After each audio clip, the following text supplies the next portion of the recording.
Ipswich Town have been a breath of fresh air upon their Premier League return, but it is widely accepted that they'll probably go down this season. Today we're covering Ipswich, but in a more innocent time, when they could get promoted to the top flight of English football and do some magical things. This is Nowhere to Champions, the story of Alf Ramsey's Ipswich Town.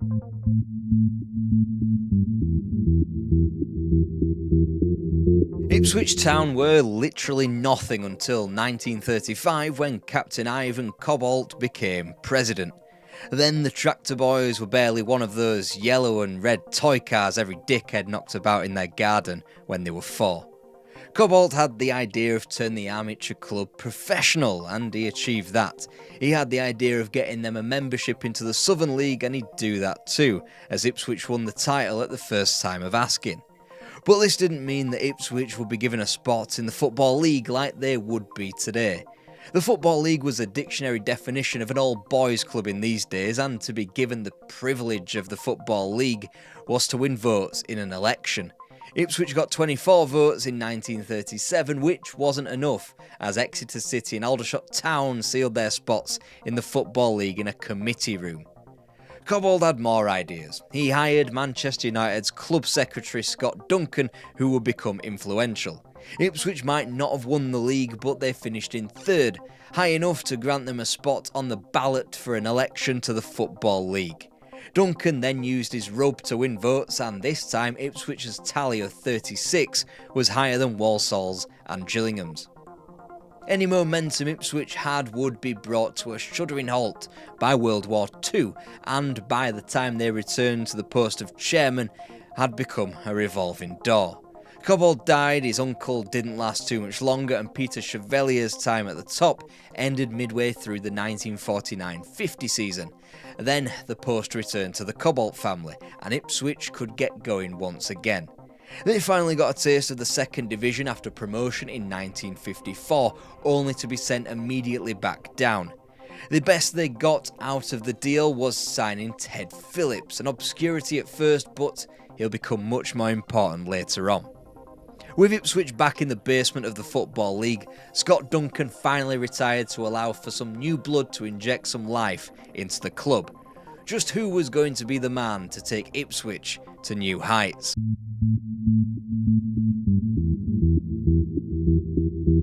Alf Ramsey was a semi-successful footballer, but was only able to do so once the stretched twig of peace had finally been brought back from melting point after World War II. He'd be capped by England, appeared at the 1950 World Cup and won the league with Spurs.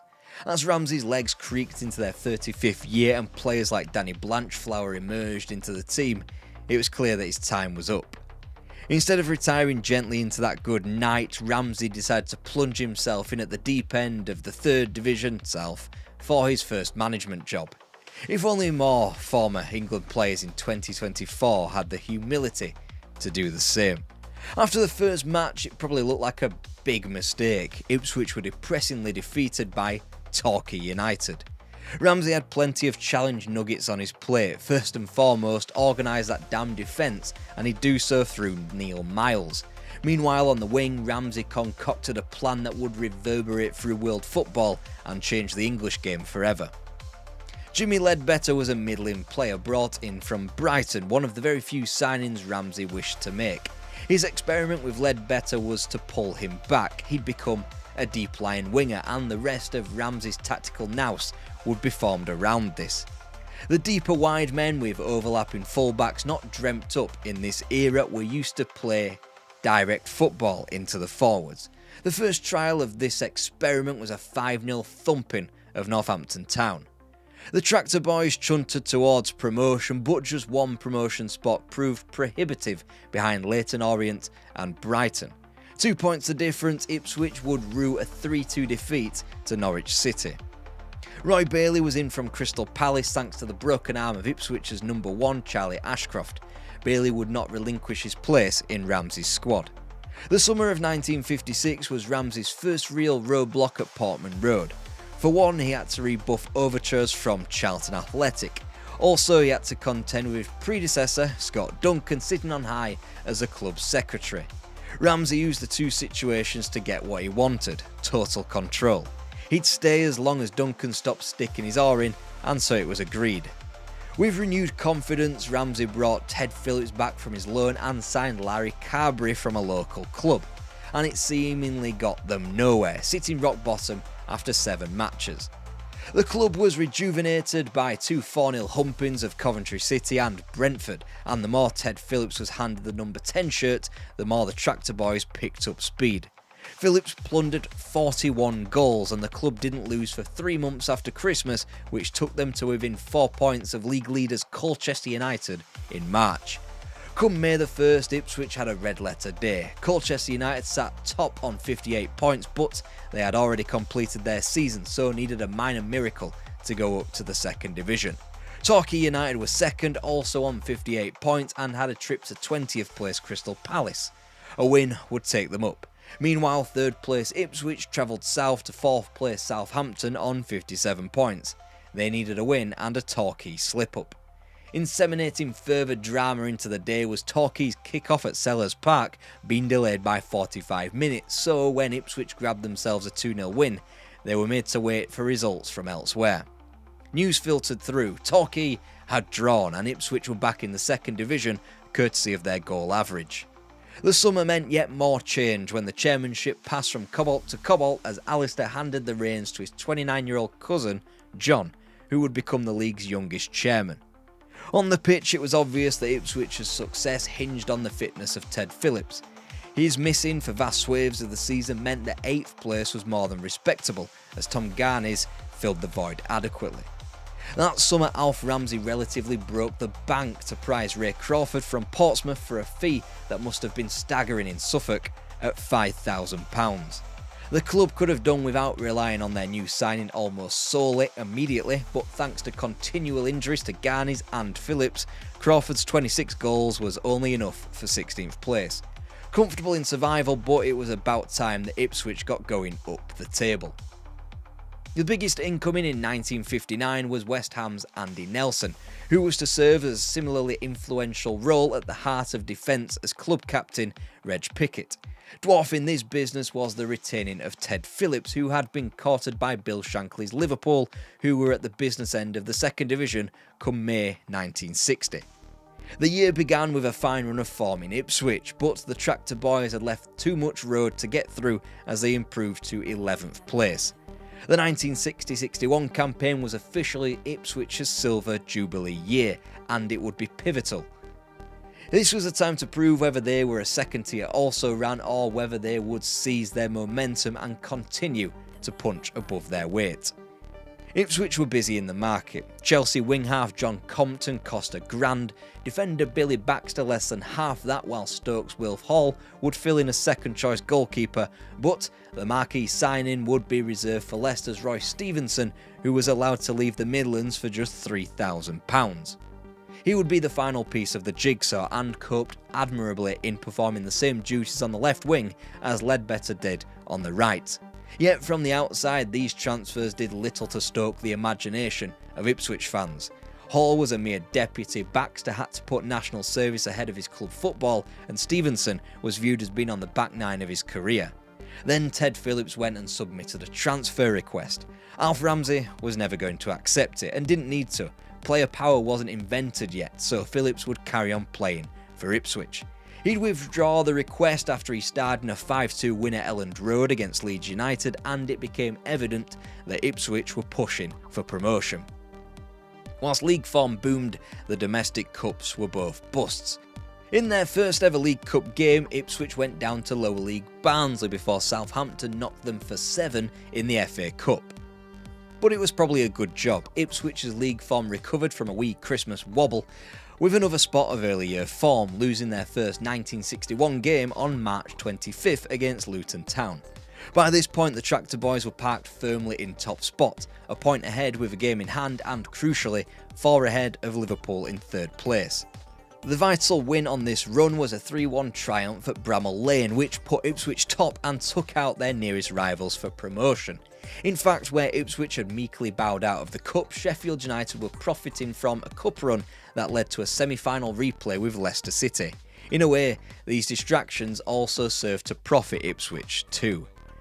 As the Blades were blunted in the cup replay against final-bound Leicester, it was a happy Easter for Ipswich, beating both Borough and Huddersfield to go 5 ahead of Liverpool with 6 matches to play. Promotion was eventually sealed thanks to a nervy 4-1 win over Derby that was only sealed with 3 goals in the final 9 minutes. 7 points ahead of Liverpool, Ipswich would be joined in the top flight by the cup semi-finalists, Sheffield United. Whilst the Blades had been champions of England in 1898 and were about to play in the top tier for the 44th time, Ipswich Town were virgins. A price of 500 to 1 was correctly placed on them winning the league, with one local bookie even going to the lengths of putting a 150 to 1 price on Ipswich leading the league at any point in the season. The more realistic odds were the 6 to 4 for relegation, but even that was viewed as generous.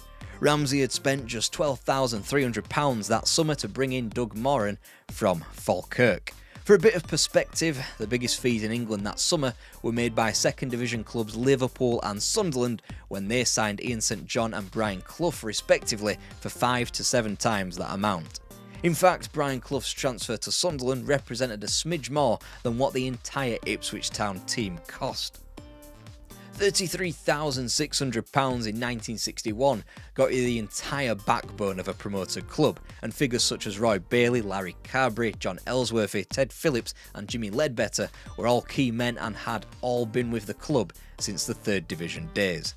Ramsey had cultivated a team of experience on a shoestring. Only Ray Crawford was under the age of 26, and he would be the primary source of goals in an Ipswich team whose sole source of inspiration was its tactical innovation. The club prepared well. The groundwork was literally done in expanding Portman Road's North Stand, whilst Ramsey juggled incessant road running with playful games of foot cricket to shape up the team in pre-season. They immediately held their own, first drawing away at Bolton and only losing to recent champions Burnley 4-3 at Turf Moor thanks to a defensive mistake. Another 4 was shipped in Portman Road's first top-flight game against Manchester City, but 2 late goals proved the difference in that 4-2 defeat. The month ended with the club's first top-tier win and against top-tier opposition too, when Burnley visited Portman Road and shipped 6. John Compton made his debut and kept star man John Connolly quiet, whilst Ray Crawford banged in 2 goals. September 2 was a month of 2 halves. They'd go to Sheffield Wednesday and West Brom and win, and comfortably put away Blackburn and Birmingham in the league, as well as Manchester City in the League Cup. Thankfully, they'd remain entertaining in less successful outings, losing 5-2 at Goodison Park and 4-2 at home to Fulham before a Desmond at Ewood Park. The Tractor Boys were flying high, 6th and only 7 points behind a more locomotive Burnley. October drew another League Cup progression against Swansea Town, whilst the month was reserved for the more headline triumphs over West Ham and reigning double champions Spurs.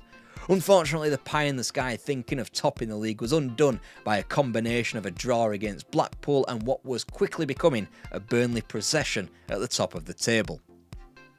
The win over Spurs had turned the national footballing attention onto Ipswich Town, and entering the heavy months of November and December, their mettle would be tested, and the club entered 1962, having passed that test with flying colours. They got one over Matt Busby's Manchester United and reached Ramsey's personal target of 24 points by Christmas, weeks in advance. With Ray Crawford personally celebrating becoming Ipswich Town's first ever England international and the shackles off, Ipswich's good football continued. They were grounded somewhat by 4th round eliminations in both the League Cup and FA Cup to Blackburn Rovers and, sadly, Norwich City respectively. But as 62 drew in, Ipswich sat only 3 points behind Burnley. The only problem being that Burnley had multiple games in hand, and it was by this point only a matter of time before they'd run away with the league. Whilst Ipswich had become known for their early season form, Burnley were just as imperious. The trident of Jimmy McIlroy, Roy Pointer and John Connolly were ferocious up front. Man City, West Ham and Birmingham all shipped 6 or more goals at Turf Moor. So good they were that a domestic double was on the horizon. This hadn't been achieved in the 20th century until 12 months prior, when Bill Nicholson had done so at Spurs. Now Burnley were on course to do exactly the same as they rattled through Everton and Sheffield United to reach the final 4 of the FA Cup. and that just suited Ipswich Town down to the ground. Whilst Burnley always had half an eye on the cup when they produced their scintillating form, Ipswich continued to pick up victory after victory with full focus on the league. Only 1 point was dropped in February before wins over both Sheffield clubs left them only 2 points behind Burnley with 11 to play. The problem continued to be Burnley's games in hand, but the closer and closer everyone got to Easter without those games being played, the less of a problem it became for Ipswich. If Burnley continued in the cup, they would have to start picking and choosing the league games to sacrifice if they wanted English football's ultimate glory. Then Ipswich went to White Hart Lane on March 14th and won 3-1 in a match the Tractor Boys could have easily won by 6 or 7. Spurs were now out of the title race, and what's more, Burnley could only draw, leaving the gap tantalisingly at 1 point. Draws against Blackpool and Nottingham Forest just about kept Ipswich in the conversation as nerves ran rife through the title race, for a win at Filbert Street took Ipswich level on points with Burnley. Burnley, who could now boast 3 games in hand, but now only a month to play them in. Ipswich ended March with a 3-2 win at home to Wolves. It would have been good news on any day, but the sweetest information came from Villa Park. Burnley had drawn their FA Cup semi-final with Fulham. They would need a replay in 10 days' time, officially taking Burnley's April to a minimum of 11 matches. Ipswich, meanwhile, had 6. But they started it absolutely disastrously with a 5-0 loss at Old Trafford, as Burnley reassumed pole position, but only thanks to tired draws against Nottingham Forest and Wolves. The teams were back to 48 points apiece with Burnley's famous 3 matches in hand. Burnley's 2-1 cup win over Fulham at Filbert Street could easily be construed as good news for Ipswich too. They'd be distracted by the looming Wembley date. Burnley hadn't appeared at the famous stadium in the FA Cup final since 1947, so it was big news for the town. 2 days later, they limped to a 0-0 draw at Burnden Park at the start of a week, which decided the title's destiny. 2 matches of difference, Burnley led by a point before a week in which they'd welcome both Manchester United and local rivals Blackburn Rovers to Turf Moor. A week in which they get 0 points, as Ipswich held on for a nerve-shredding 1-0 win against Cardiff thanks to Roy Bailey's goalkeeping. Whilst fate still hadn't entered Ipswich hands, they led the league again by a point, and Burnley now only had 1 game in hand. Then the great leveller known as the Easter weekend. Both clubs would play Good Friday, Easter Saturday and Easter Monday, so when you take to Twitter or X to complain about football scheduling in 2024, remember that. A record attendance met the holy day in Suffolk as Ipswich fumbled a 2-goal lead at home to Arsenal. That draw was compounded by a 2-0 win for Burnley against Blackpool. If the old Clarets were back, Ipswich surely didn't stand a chance. Another nervous Ipswich display claimed a point at Stamford Bridge the following day, whilst Burnley performed even worse on their travels, losing at Bramall Lane. Fate still wasn't in Ipswich's hands, they led by a point, having played a game more. The intolerable quiet of Easter Sunday finally gave way for another decisive day in the title race. Ipswich were due at Highbury, Burnley had a considerably shorter trip to Blumfield Road. Burnley could only manage a point, swinging the door wide open for the Tractor Boys to march on through it. League titles needed sacrifice, and Ray Crawford's playing through the pain barrier was exactly that, as he masterminded a 3-0 win in North London. And still, fate remained with Burnley. 2 points the difference, but Ipswich had only the hosting of Aston Villa 5 days later, whilst Burnley hosted the relegated Chelsea and a trip to Hillsborough. Burnley would need to rely on goal average. Saturday, April 28th, therefore, could be title day. A win and a Burnley slip-up was required. Anything else, and Ipswich would have to stew for 2 days until they heard news from Hillsborough. 72 tense minutes were finally relieved when Ray Crawford bundled in a headed rebound before the second came 4 minutes later. Meanwhile, Burnley were locked level with Chelsea and a glorious chance fell to Ray Pointer. A goal and Burnley take the championship to the final day, needing a win. The net remained still, the scores still level, and Ipswich Town were champions of England. Portman Road was flooded with supporters delirious for the team's efforts, but they didn't know the news from Turf Moor yet. It was left to a London Evening News reporter attached to a telephone to relay the information. A simple ear pressed to the phone, followed by a simple thumbs up in a simpler time. A simpler time that was over.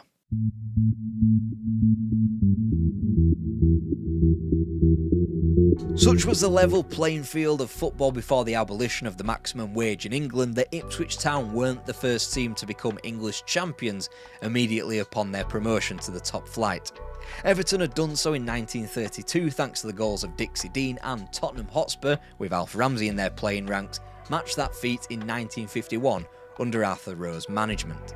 But they'd both been in the First Division before. Nobody had won the First Division in their first ever top flight season, with the obvious exception of Preston North End in 1889, when it was everyone's first season in the First Division. Ipswich had won each of the third, second and first divisions, but again they weren't the first to do so. Wolves did that between 1924 and 54. Ipswich had performed the same feat, but inside of 8 years from 1954 to 62. Ipswich Town's success solely relies on Alf Ramsey, and their meteoric rise can largely be attributed to the tactical innovation of the deep-lying wingers Stevenson and Ledbetter. They facilitated the likes of Crawford and Phillips when wingers in this time were supposed to be getting chalk on their boots out wide or by the byline. It is a tactical route with his roots in Ipswich and via Mario Zagallo in the first Brazilian World Cup winning teams of 1958 and 62. It allowed for a team who probably should have been skulking around the lower reaches of the second division on quality to go from third division obscurity to champions of England.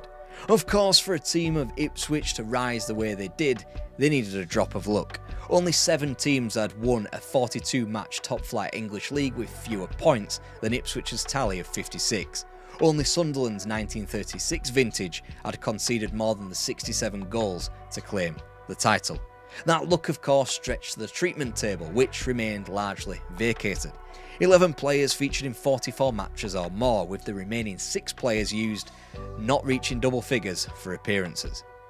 But it was a triumph of its time. The maximum wage was in the process of being abolished, and it really was the beginning of the end of an era truly where anybody could... Duke of Kent presented the trophy, which in the whole field of sport is surely the most coveted, the FA Cup.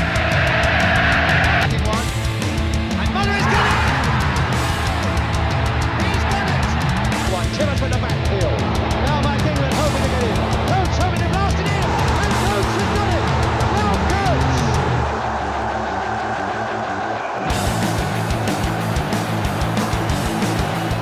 Coates. Tottenham Hotspur were at the top of the English footballing mountain, and from the top, the only way is down. In climbing back down from that mountain, Bill Nicholson made sure that Spurs would still be competitive. This is the great rebuild of Spurs.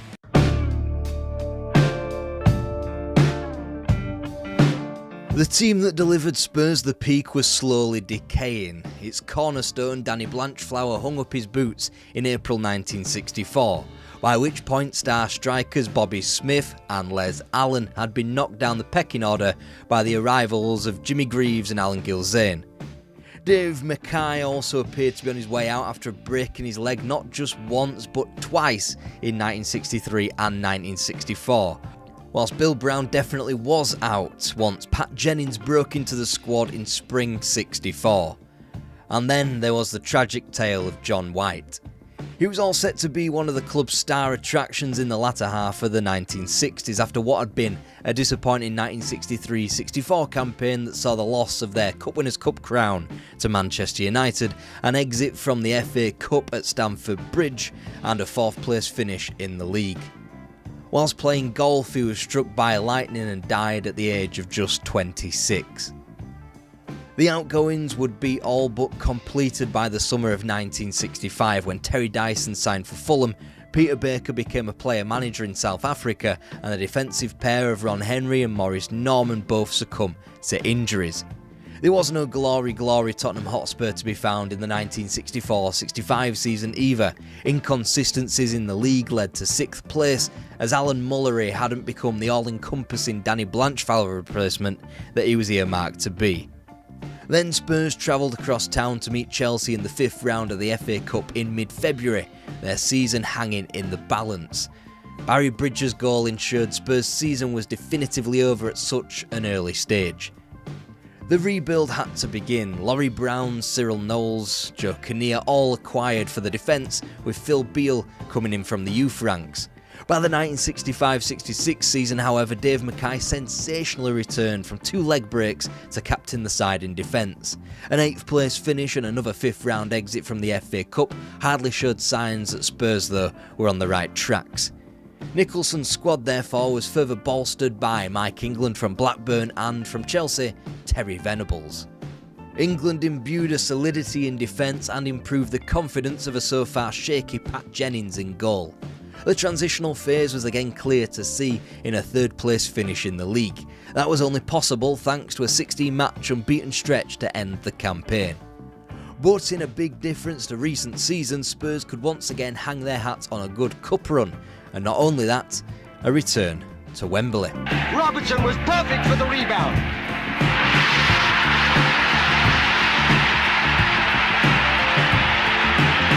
And decisively as it turned out, the sheer class of Tottenham Hotspur showed itself.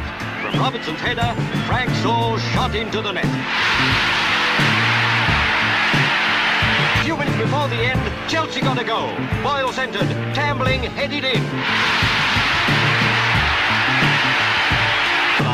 Spurs 2, Chelsea 1 at the final whistle.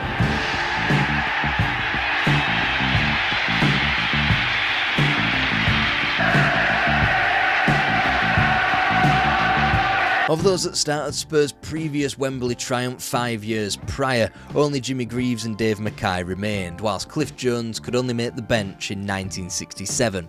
Within a year, both Dave Mackay and Cliff Jones were gone, the latter to Fulham aged 33 and the former to Derby aged 34. Both were viewed as past it. The third survivor, the great Jimmy Greaves, wouldn't be too far behind them in what ought to be his peak years, so it called for another Bill Nicholson revolution.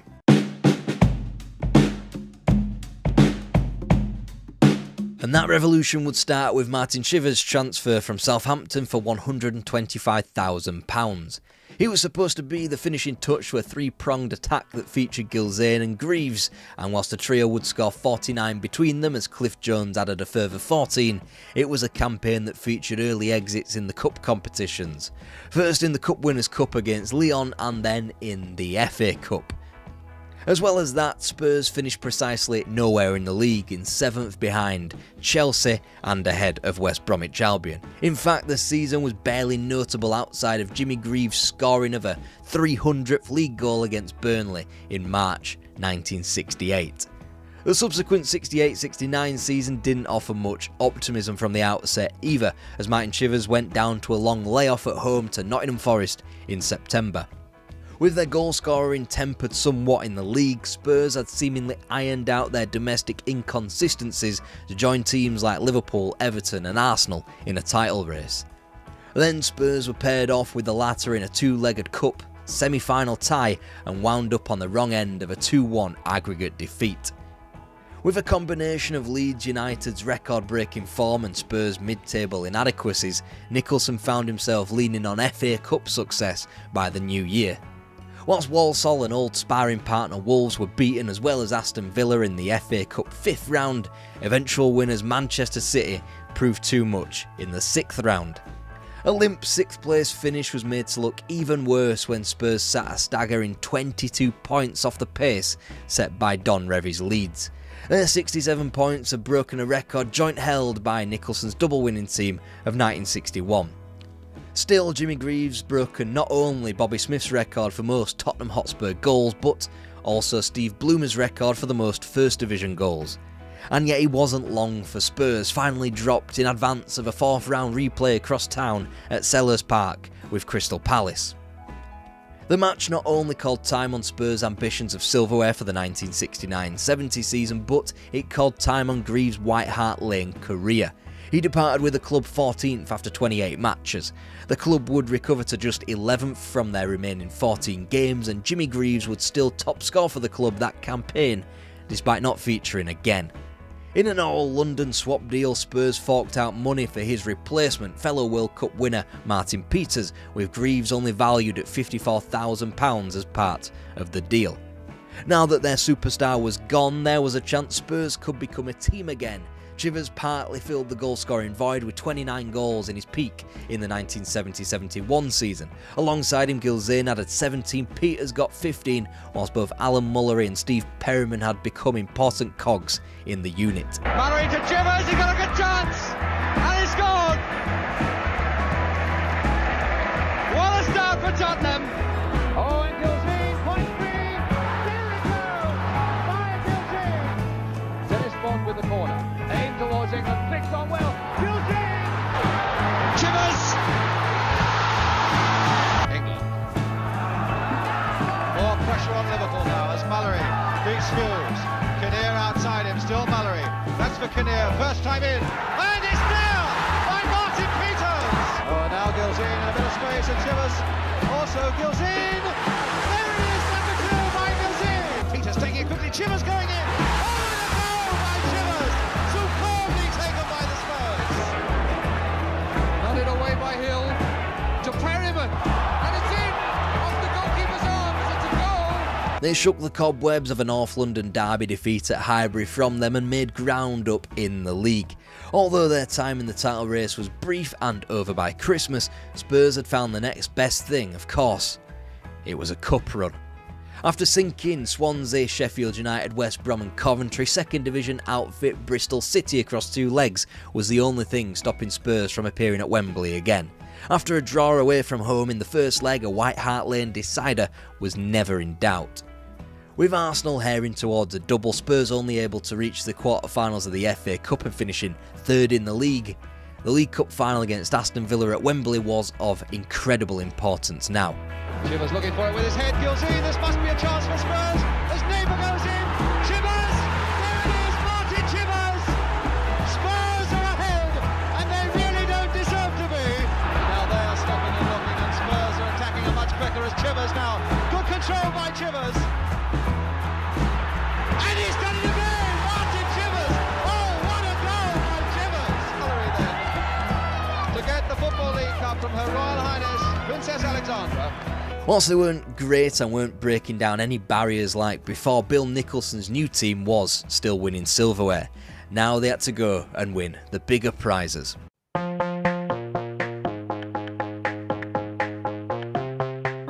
Mullery.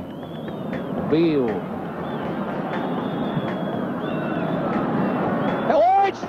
What a goal! A magnificent effort by Martin Peters, quite literally, of Tottenham Hotspur. Chivers right into the middle. Peters a header, and is it it? It's a goal, they've done it! Then a chance to cross it, preparing to take on his man, and beat him, and a nice cross there for Pratt! Oh, that right foot.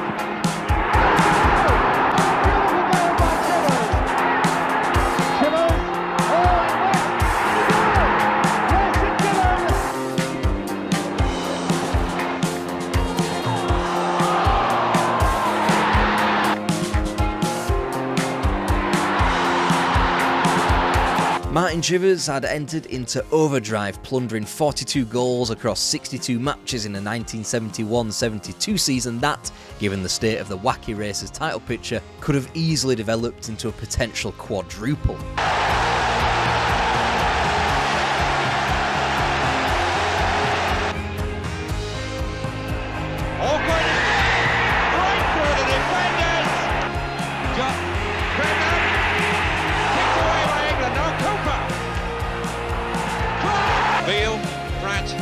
Together.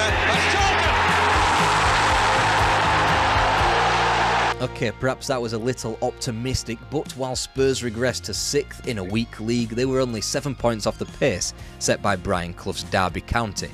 What remained was another European run, and it all started with Keflavik. Now, no Icelandic team was going to stop Spurs as both Gilzane and Chivers bagged themselves hat-tricks in a 15-1 aggregate win.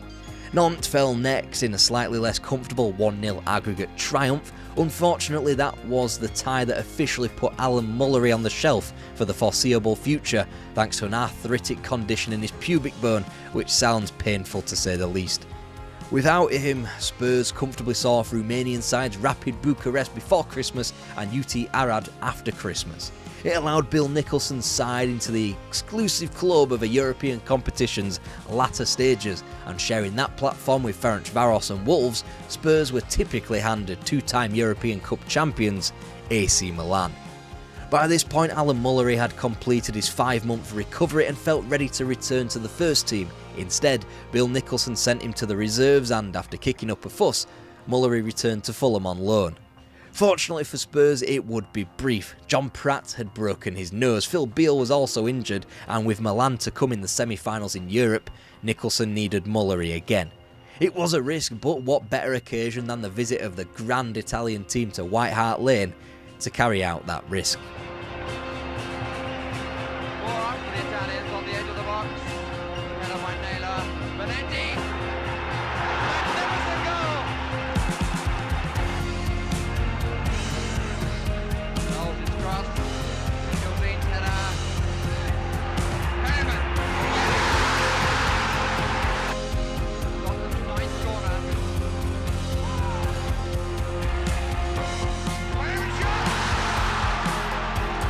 The pretence of success in the domestic game had long been abandoned for Tottenham Hotspur, and yet they'd be faced with a very English two-legged final of the first UEFA Cup season when paired off with Wolverhampton Wanderers. First leg at Molineux, 2 weeks later the sides would meet at White Hart Lane. It was make or break for the latest Bill Nicholson team.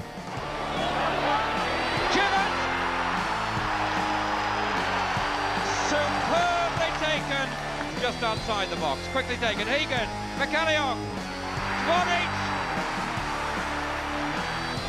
Chivers again, Gilzeet spreading out square, what a shot, hit that one out. Martin Peters hitting one, and Mullery's done it! He's done it! And he had done it again. Spurs were successful once again, and it was a distinctly third great team that the great manager had overseen. Pat Jennings was by now one of the more reliable goalkeepers in England, and in front of him a solid defence of Kinnear, England, Beale and Knowles. Midfield was home to the mix of the smooth Martin Peters, the relentless Steve Perryman and the tenacious Alan Mullery, all of which in their own way played to serve the goals on a plate for both Chivers and Gilzean. If there was a weak area, it was on the wing, where Nicholson just couldn't decide between names like Jimmy Pearce and Jimmy Neighbour or Roger Morgan. Ralph Coates was supposed to be the fix, in from Burnley for a record £192,000, but he wasn't cutting it just yet. In a way, Nicholson never really did find the next Cliff Jones. What he did find though was a 7th trophy at the club, which made him the most successful English manager of his day. If he could find an 8th, however, he would have to do so without Alan Mullery. Thankfully, he could be replaced by the returning John Pratt, and thankfully, Ralph Coates got his act together in time for the 1972-73 campaign. Chivers down for Perryman, Gilzean, Pratt. That's a good shot! And a beautiful... Chivers to Peters, and now for Chivers and a great chance, and that is it! That is it by Martin Chivers. Late on anyway. Chivers! And Tommy Booth totally misjudging it. And Stoke in a little bit of trouble there, Gilzean, and then nodded back by Pidgeck as far as Banks, it doesn't get to him. And the header and goal! Chivers winning it, Gilzean turning it back for Pratt! Oh, and John Pratt has scored another one! Hennessy! Good gracious me! And there's the goal. Chivers. Offside. Offside flag is up against Jimmy Pearce on the first. It probably spoke to Spurs' league form in acquiring just 45 points from 42 matches and a finish of 8th that their best player wasn't of an attacking persuasion. Instead, Pat Jennings not only could quite comfortably be called Spurs' best player in the 72-73 season, but England's, and sure enough, he was named Football Writers' Player of the Year. 15 points off the last Bill Shankly team to win a league championship, it was also his Liverpool side that put an end to Spurs' reign as UEFA Cup holders at the semi-final stage. It's a precarious one-goal lead that Liverpool now bring to White Hart Lane.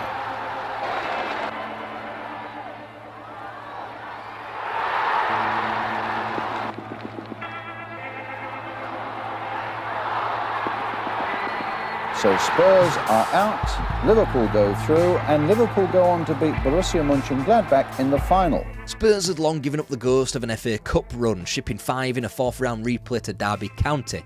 By then, however, a League Cup run was well underway, and its first big landmark was another clash between Nicholson and Shankly. Jimmy Pierce with the corner. Good touch, Peters. The draw had far from opened up, with the vanquishing of the competition's best team. While Spurs had managed to avoid Chelsea, they stumbled into the arms of Wolves in another two-legged contest, mere weeks after they had overcome them in the same format in a European final. Beaten again, Spurs returned to their rightful place at Wembley. He was already there on the spot, and again Mike England's going forward, again a lower one, Chivers with the back heel. Now Mike England hoping to get in, Coates hoping to blast it in, and Coates has done it! And so Spurs have done it. They kept plugging away at that Norwich defence, and nobody more so than Steve Perryman. There's a plug for the big match. It was a big match here today that never quite fulfilled all the expectations. Winners in 1973.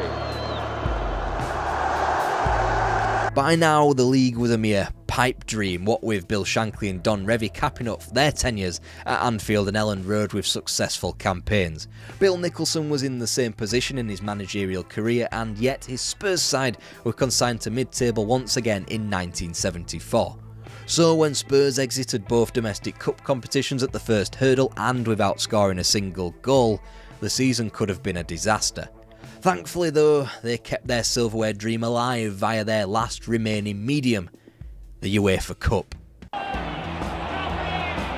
Still Coates. Good play there by Ralph Coates. Oh, and a big header there by Mike England. Near post. Here comes the corner again. Curling on the win once more. Mike England is in there. And headed in by Martin Peters. Take on and beat Glovac. Onto the right foot. There's the cross towards Martin Chivers. Played back again. Now Chivers, yes! Little chip onto the left foot, Martin Chivers on the far side. Coates is going in, yes, Ralph Coates! Finding Terry Naylor. Here comes the cross from Naylor. Chivers helping it on. Martin Peters! Number 3! And Spurs make sure of a place in the final with this victory in the home leg. Tottenham Hotspur found themselves on the precipice of success yet again in a third European final, and they had Feyenoord standing in their way, but they'd beaten former European champions on the continent before. England! Wants the back 10 yards. But Hannegem can bend and did! England coming across the box. Trying to lose it out! And I don't think England knew anything about it. That's a great ball, Didier. Just by his fingertips, and it's in. Scored by Rice Diamond. Knocked back for Boskamp, the substitute. Russell with a chance to shoot, and he scored. And that wraps it up. And that defeat was just about that for Bill Nicholson. The beginning of the end was the defeat in Rotterdam to Feyenoord in a losing effort to retain the UEFA Cup. The true end was marked with a 4-0 loss to lowly Middlesbrough in the League Cup 4 months later. Bill Nick remains far and away the most successful coach Tottenham Hotspur has ever seen. The last time they won the league, he was the manager who delivered it. And whilst other names might have come in and won trophies both at home and on the continent like Nicholson, nobody won the lot quite like he did, armed with the tools of the Spurs way that he had played under and learned under through names like Peter McWilliam and Arthur Rowe. He built on their work and made Tottenham Hotspur a success once again, something that they haven't been able to replicate since. If a manager is honest and he has this natural enthusiasm, I think whilst he can't go into the field with the players, he can convey it to the players, you understand?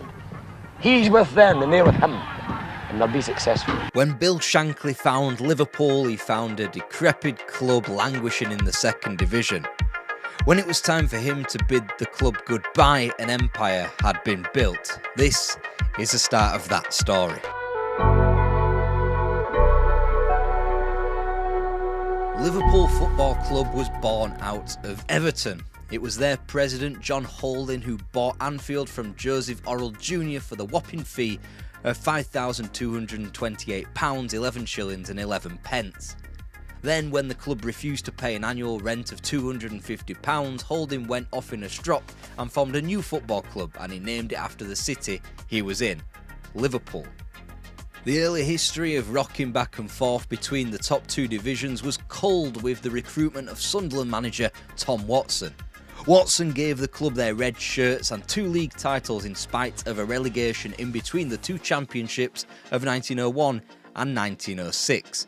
Just as Alex Ryersbeck was succeeded as Anfield's hero by goalkeeper Alicia Scott, Tom Watson's mantle was taken on by David Ashworth, who delivered 2 more league titles in succession in 1922 and 23.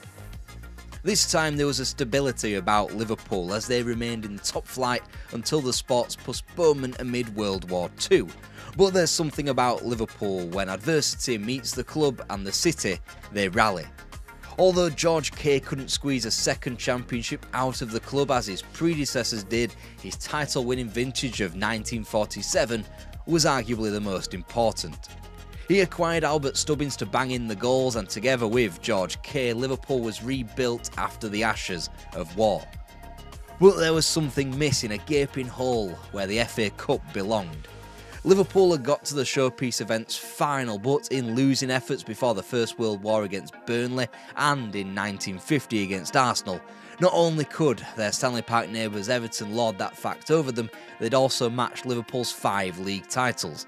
It couldn't even be said that Liverpool were the best team in their own city, never mind the country. And then George Kay had to resign through ill health in 1951. From there, Liverpool's fate was sealed. Don Welsh took over and couldn't stop the rot.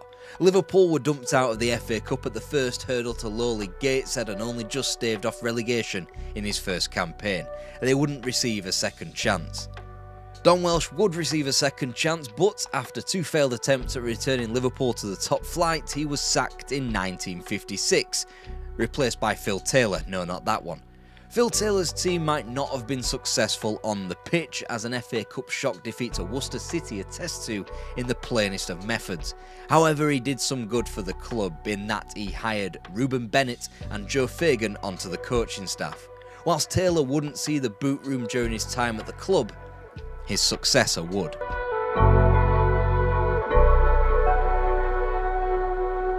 Bill Shankly was born in Glenbrook, just south of Glasgow, in 1913. As was the style in those days, he was sent down the local mines from the ripe old age of 14. Thankfully for him and the world, he broke out of that traditional spiral through the medium of football, starting out professionally at Carlisle United.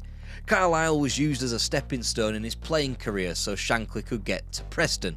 Then, whilst at Deepdale, Shankly used that club as a stepping stone to begin his managerial career at Carlisle United. In a move that wouldn't be seen these days, Carlisle's manager's post only became available when their player-manager Ivor Brodis sold himself to Sunderland. Shankly applied for and got the post as his successor and subsequently revolutionised the club, or tried to.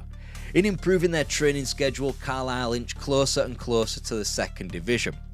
Under Shankly, Carlisle received a spot of attention in the FA Cup in reaching the 3rd round against both Arsenal and Leeds United.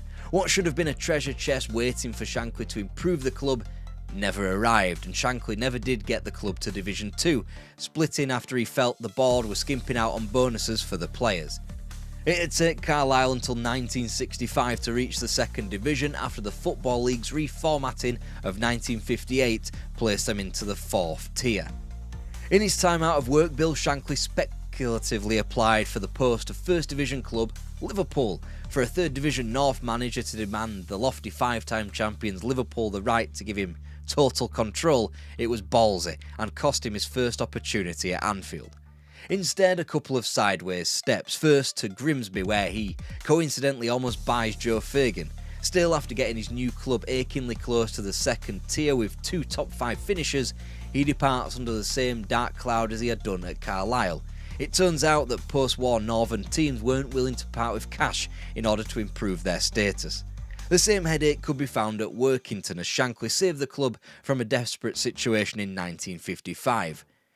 Shankly then himself was saved by an old pal from Preston, Andy Beattie, who offered him a spot in a testimonial match at Leeds Road, the ground of Huddersfield Town.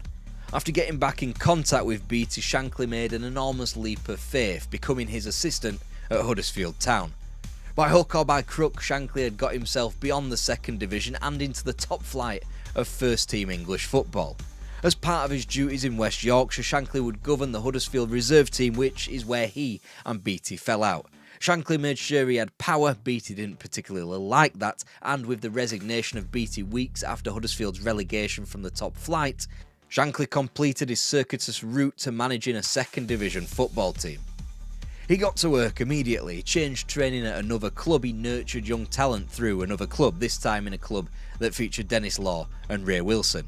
And yet he discovered a boardroom unwilling to cooperate. Shankly's long-term vision of taking the club back to the top tier apparently didn't warrant this kind of investment that was needed. Shankly had stabilised the club, but admittedly he hadn't been wholly successful in getting Huddersfield into the promotion conversation. Everything spun on an October 4th, 1958 fixture between Huddersfield Town and Liverpool at Leeds Road. The visiting Reds were slapped for 5, and forevermore Shankly and Liverpool would be intertwined. Whilst Town finished a disappointing 14th, their worst return under Shankly, that one fixture ensured it would be Shankly's most profitable campaign as a manager yet. A year and 13 days after that initial thrashing, Shankly is approached by two men named TV Williams and Harry Latham. They ask him, "How would you like to manage the best club in the country?" And Shankly's response, "Why, is Matt Busby packing up?" Those two men were the chairman and director of Liverpool, and so was born a legend of Liverpool Football Club on a quip that Manchester United were the biggest football club in England.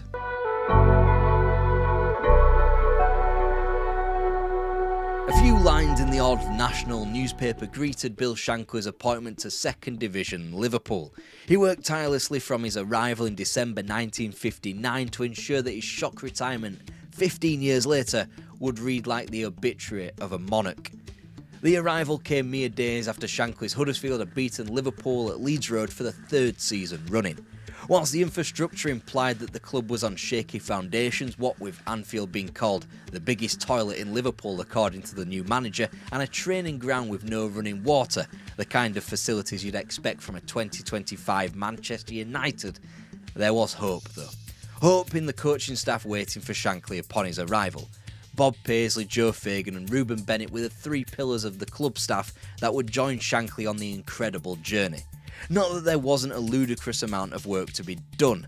In a way, it mirrored what the city was experiencing as council estates sprouted up in places like Halewood and Croxteth in an attempt to rejuvenate Liverpool after the war. The city was changing and Shankly was hoping the football club wouldn't be far behind. Shankly found a coaching staff that were completely in sync to his revolutionary ideas. This bond was formed on the back of deep discussions about the club and of the game, performed on a daily basis, that birthed the boot room. Methods that are commonplace these days, from individual training regimes and actually scouting the opposition, were alien ideas drilled into the club by Shankly. Endless running was stitched for small-sided games and training that focused on ball work. Not that it was successful on the pitch, as Shankly's Liverpool were destroyed 4-0 by Cardiff City in his first match in front of the Kop. Just one place off the promotion places, but a distant 8 points behind Cardiff, Shankly had at least discovered a core of players that would take him through. Ronnie Moran and Jerry Byrne in defence, Roger Hunt up front and Ian Callaghan was being fast-tracked to join them in midfield. That summer, Shankly was priced out of a Dennis Law reunion as Liverpool's £18,000 bid was nowhere near the £65,000 Huddersfield eventually got out of Manchester City, which helped pay for the club's floodlights. That was a case of fair enough. Law couldn't spend much more time in the second division, but when Jack Charlton was missed out on, Shankly began to fear that he was running into the same roadblocks he had done at his previous management jobs. The Leeds defender had become available for £20,000, which wasn't compatible with Liverpool's archaic transfer bid limit of £18,000. The board would not be budged and Shankly missed out on his number one defensive target. Shankly likened his directors to gamblers who were too afraid to bet anymore, but Liverpool were a club that needed to gamble. Shankly knew the 1960s was going to be a defining decade in English football. The abolishment of the maximum wage was coming and the strong were only going to get stronger. The biggest clubs in the English game would be crystallised if they were at the top of their game in the upcoming decade. Ultimately, Shankly did get names through the door, Kevin Lewis in the place of the ageing legend Billy Liddell, whilst Gordon Milne's £16,000 transfer broke a club record. He simply had to do, even if Shankly wasn't wholly satisfied that he was the commanding defender that Liverpool needed. Meanwhile, Everton were throwing money around like nobody's business, which earned them the moniker of the Mersey Millionaires. Everton were bankrolled by the founder of Littlewood's Pools, John Moores. Littlewood's more recently famous for being a catalogue that your mum could max out on when she wanted some shite perfume. The fate of both clubs would hinge on Littlewood's at the start of the 60s. When the decade started, John Moores was sitting on the boards of both Everton and Liverpool, a position becoming less viable due to how richer and more important the game had become. Therefore, he had to nominate somebody to take Littlewood's interest on the Liverpool board. Enter Eric Sawyer, a man who deserves to sit alongside those at the very top of Liverpool's history, for he changed the club. He knew the potential of Bill Shankly as the club's manager and he matched the great man's ambitions and demands. The transfer fee cap was eliminated and so were the ridiculously stringent rules that every prospective signing had to be over 6 foot tall and be scouted by at least 2 directors. He told Shankly, "If you can get the players, I will get you the money." The finances were restructured as the basic wage was lowered in favour of improving bonuses that was designed to get players incentivised. In the 1960-61 campaign, Liverpool improved by 2 points but was still prohibited by the 58-point mark that handed promotion to Ipswich Town and Sheffield United, as Shankly finished third once again. That summer though, Shankly had finally seen a boardroom promise fulfilled when the 2 long-term targets of Ian St John and Ron Yates were acquired. Yates, a rock at the back for Dundee United, was needed to solidify the club defensively, while St John of Motherwell's front line would improve Liverpool going forward. £67,500 was needed to get them through the door, a comparative splurge for the Anfield outfit. Shankly promised directors who tried to thwart the transfers that the 2 additions, both aged 23 and in their peak years, would gain them promotion. The intent was obvious out of the blocks, dropping just 1 point from their first 11 matches. Roger Hunt had been transformed from a decent striker who bagged every other game to one who was scoring 31 goals in as many matches. Liverpool would go one short of a century of goals while simultaneously improving their defensive numbers by 15 to gain promotion as second division champions with an impressive 62 points. Shankly also promised the club that both St John and Yates would win them the cup. Shankly made his best go at the cup yet, but they were narrowly eliminated in the 5th round by his former club Preston after 3 games. But it didn't matter just yet. Liverpool were back in the First Division after almost a long decade away, and it was of paramount importance that Bill Shankly had gotten the backing of the boardroom. Now they could not only go back to the First Division, but could believably challenge for it.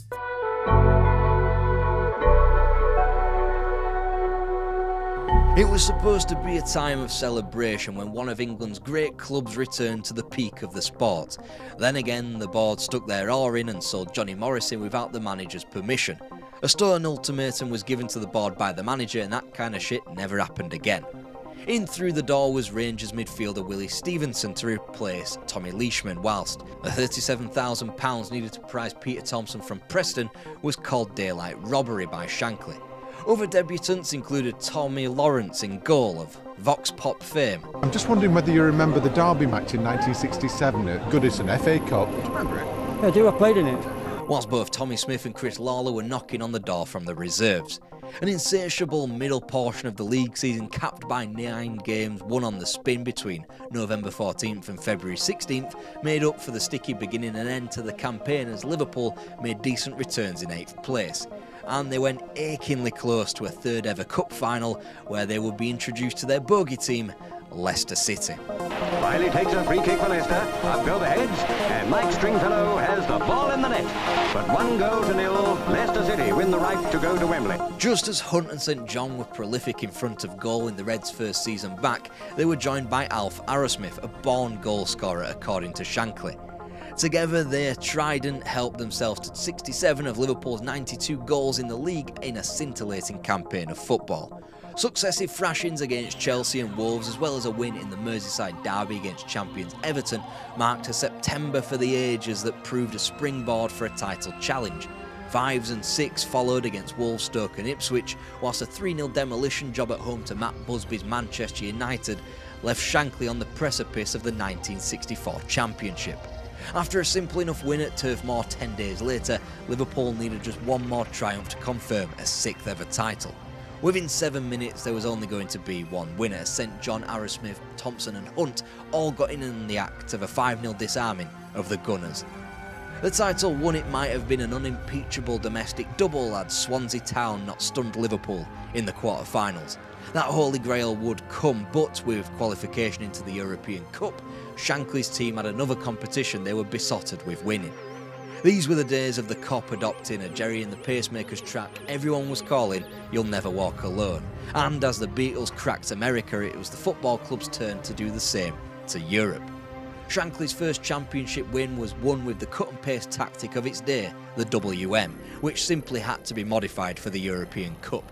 A back four system was creeping into the English game long behind its continental counterparts, and Shankly went with the times. Liverpool's first European post took them to Iceland, and via flights from Manchester to London, London to Prestwick and Prestwick to Reykjavik, their campaign was allowed to kick off without a hitch in a 5-0 win.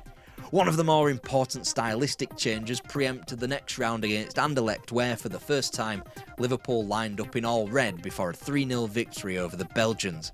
After success in Brussels, Liverpool needed 3 games to take care of FC Köln, but couldn't, drawing 2-2 in neutral Rotterdam after 2 goalless draws.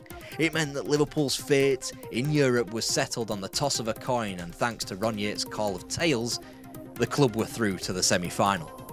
The reigning champions Inter Milan were next, and in only Anfield's 3rd ever European night came one of its most famous, as Hunt, Callaghan and St John contrived to dispose of Inter 3-1.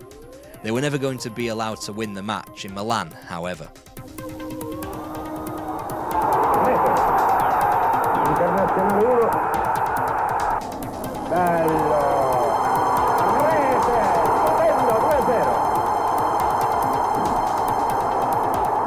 You might not be surprised to learn that referee Ortiz de Mendeville was later embroiled in a match-fixing scandal, which Liverpool fans could have told the world after some questionable decisions in the San Siro.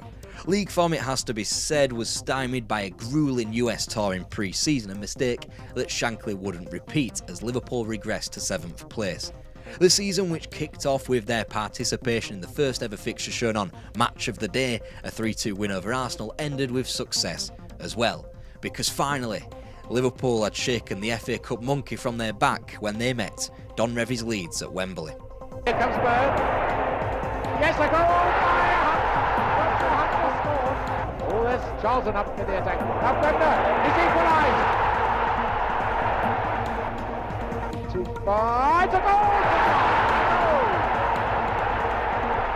There they are, cream of Europe, so they say. And it ought to have been another glorious honeymoon for Shankly and Liverpool, but the manager was faced with yet more deplorable actions from on high. A bonus had been agreed for whenever Anfield gates ticked over 50,000 spectators, yet the board weren't willing to part with that same bonus for a cup final that was played out in front of over double that number at Wembley. Shankly didn't get what he, the staff or players deserved, but at least we got this soundbite when he said, "At a football club, there's a holy trinity, the players, the managers and the supporters. Directors don't come into it. They are only there to sign the cheques." After recuperating in the off-season, Liverpool went again with a squad of just 14 players. Long gone were the days of Shankly sifting through a bloated squad in the second tier that could boast 40 names. Now Liverpool operated on a shoestring team that was only capable of reaching the pinnacle of English football because of their supreme fitness. Over the course of the 1965-66 campaign, Liverpool fielded 14 players in the league. Even then, Bobby Graham only featured once and Alf Arrowsmith was fielded 5 times as 9 players featured in 40 or more fixtures. the foundation of which was circuit training and small-sided games.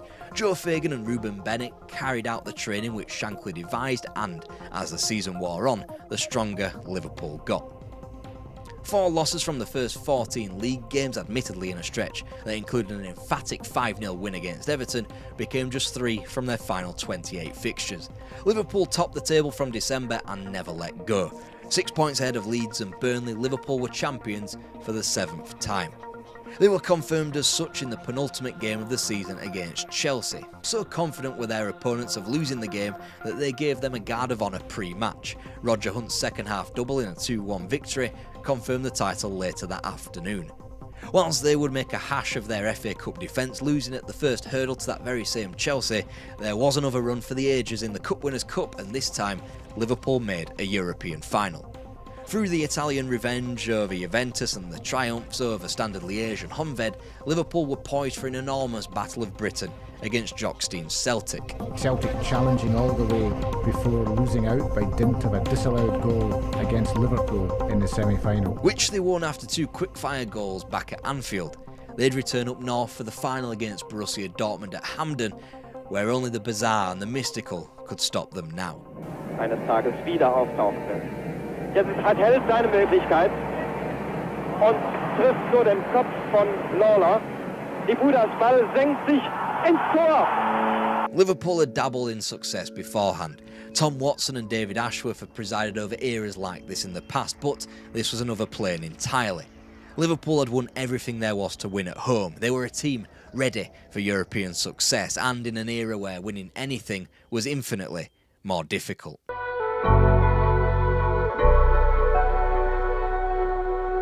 Liverpool Football Club had not been designed for this.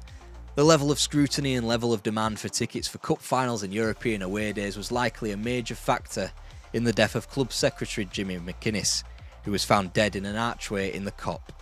Shankly was devastated. He had taken a ramshackle club, fought diligently against everything that conspired against he and the club to provide an immediately healthy future in which he knew they had to have for Liverpool to have one of the biggest clubs in world football.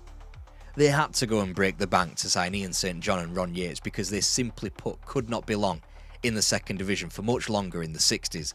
All the while teams like Matt Busby's Manchester United, Bill Nicholson's Tottenham Hotspur and Harry Catterick's Everton were becoming the best in the land.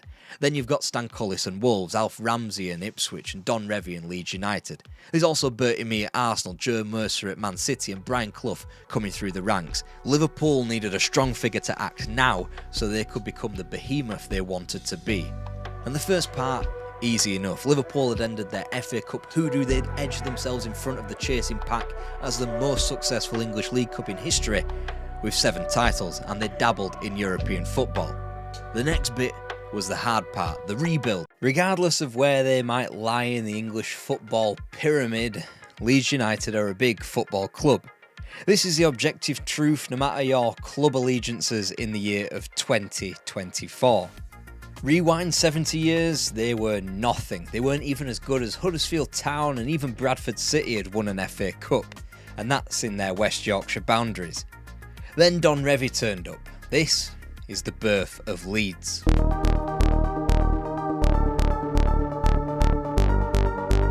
Leeds is slow on the uptake, from the fact that they are still the biggest city in Europe not to have a tram system, to the fact that football took a long time to pitch up and be a big deal.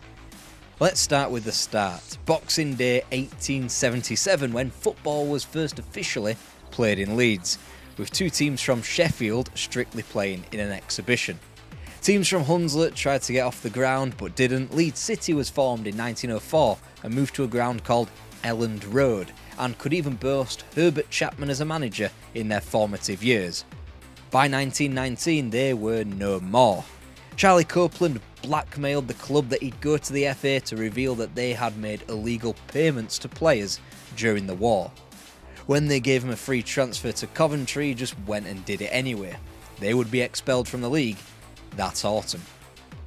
2 weeks after all Leeds City players were auctioned off, Leeds United were formed and took City's reserve spot in the Midland League and took over Elland Road, amid rumours of a merger between Huddersfield Town and Leeds United. 5 years later, Leeds were promoted for the first time and retained a status as a yo-yo club under the management of a lad called Dick Ray. Division 1 stability gave way for the onset of who else but World War II, and when sport returned, Leeds' momentum nosedived. Relegated in 1947, Sam Bolton was announced as chairman the following year, and one of the best moves he made was to introduce Harry Reynolds to the club, ultimately his successor in 1961. In the meantime, the early 1950s had seen talent such as Jack Charlton and John Charles edge Leeds closer and closer to Division 1 before promotion was finally sealed in '56. Just when you thought Leeds United would make a spark, the West Stand caught fire, which plunged Leeds into financial uncertainty, leaving the sale of their prized asset John Charles to Juventus the following year a financial imperative. Bill Lambton was the man tasked with taking Leeds United back. Fair enough if you don't know him, even if you're a Leeds fan. He was promoted temporarily to manage the club and would last just 33 matches. But he arguably carried out the most important pieces of club business. First, he reenacted the policy from his predecessor, Major Frank Buckley, in reviving the youth development system. Then in November 1958, he signed a certain Don Revie.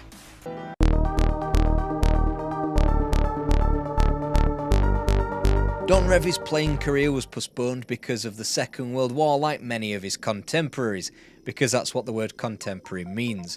He would become the celebrated, tactically innovative player who won the FA Cup in 1956 and won the Footballer of the Year award during his time playing up front with Manchester City, but it could have gone so differently.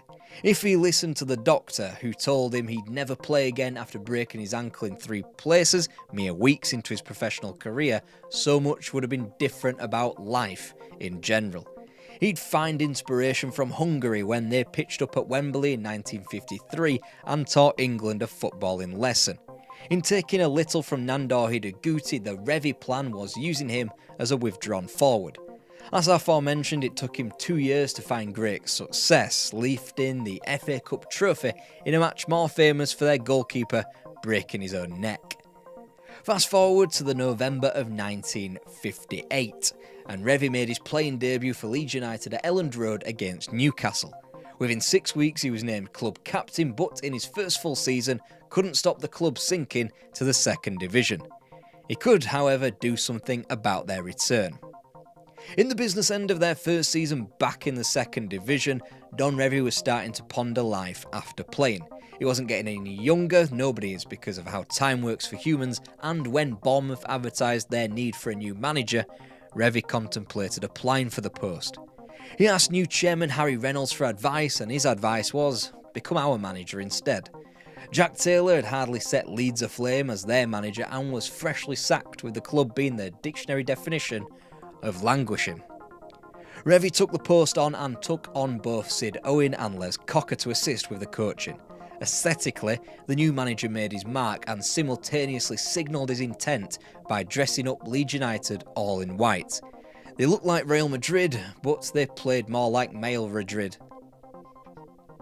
An inconsistent 1961-62 season gave way for an utterly disastrous run of results in the second half of the season, which prompted the soul-searching of Revie to end his playing career. A 2-1 loss to Huddersfield on March 3rd, 1962 was the last time he stepped over the white line in the white kit. Revie's inside right shirt went to the new signing Bobby Collins, who was supposed to be drinking in Last Chance Saloon in his career. It would prove anything but. The Huddersfield defeat was Leeds' second to last, but with 11 matches to go, don't go thinking that it meant they powered through until the end of the season. Home wins against Swansea, Luton and Middlesbrough kept Leeds in the drop zone with 6 games remaining, and then they proceeded to inch forward. A draw at Preston left them safe on goal average, a draw at Walsall had them a point ahead, a point at Bury now 2 points ahead. A point at home to Derby was matched by Brighton, but another point at home to Bury left Leeds in need of a result on the final day. It left a trip to St James's Park as the most important game in Leeds United history. Meanwhile, their relegation rivals Bristol Rovers and Brighton both travelled on the final day, and Swansea hosted Liverpool.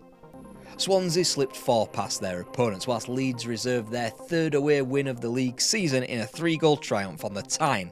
Both survived to tell the tale. Given another chance, it gave Revit a chance to look at a squad.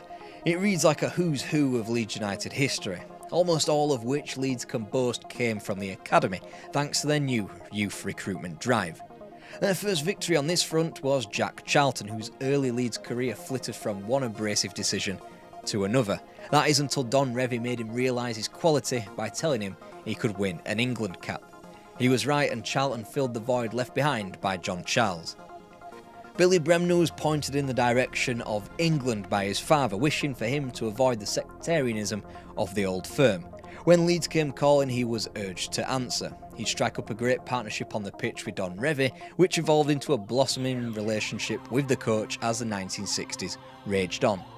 Norman Hunter was spotted playing for Birtley Juniors and was told by Revie's predecessor that he would never become a professional. Revie, however, nurtured him and his homesickness with a potential contract and thrust him into the starting 11.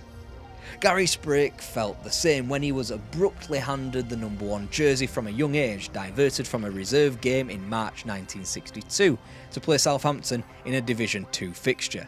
He'd be the starting goalkeeper by the end of the following season.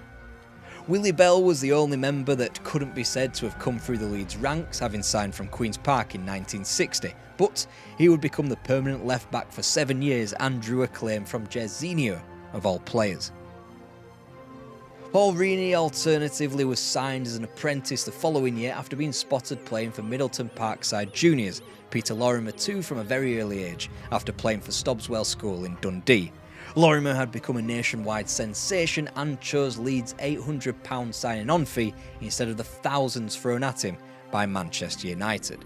Eddie Gray was signed in 1963 after representing Glasgow Schools and would be followed by brother Thranke, and both would become far more relevant in tomorrow's episode. The older Gray was brought on as an amateur because Leeds had been so prolific in their youth recruitment that they had used up all of their apprentice quota. He would be joined by Terry Cooper, a local lad from just outside Castlefield, whilst Paul Madeley and Jimmy Greenough were both coming through the system as well. Leeds began the 1962-63 season ballooned with an insufferable amount of hubris, feeling confident enough to bring back the aged John Charles from Juventus for a record £53,000.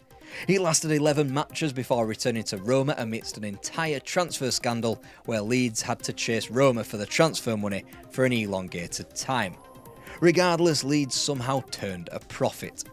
Billy Bremner found his wide partner in Bobby Collins and they dovetailed perfectly, just as Revie had done with Bremner previously. 5'4" and 32 years of age, Collins had no right to be playing so well, but he was just about the most influential player in Revie's early years. Not all was so well, however. Leeds spunked £135,000 on Jim Storey, which helped to spiral the club's debt to over £200,000. It left the club bereft of ideas to recoup the money and they went for the lazy option, hike up them ticket prices for the peasants, proving that price gouging was not entirely a new phenomenon. As a result, the first home game against Rotherham United drew just 14,000 when they'd got 21,482 for their last home game of the prior season. Needless to say, the hierarchy backpedaled and 28,000 went through the door for the September match against Bury. The man who helped cause all that debt, Storey, helped himself and the club massively by smashing in 27 goals. Nobody had scored more for Leeds in a single season since John Charles in his pomp in 1956-57. Leeds got the addition of Storey, but they had the subtraction of Eric Smith, who broke his leg against Chelsea in mid-September, which ultimately ended his Elland Road career.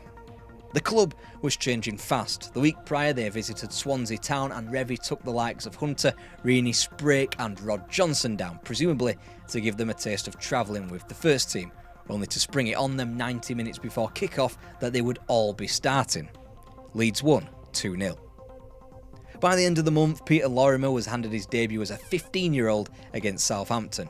Only in for Bremner, Lorimer would have to wait for his full-time opportunity, even more so when he broke his leg in a reserve cup game against Sheffield United.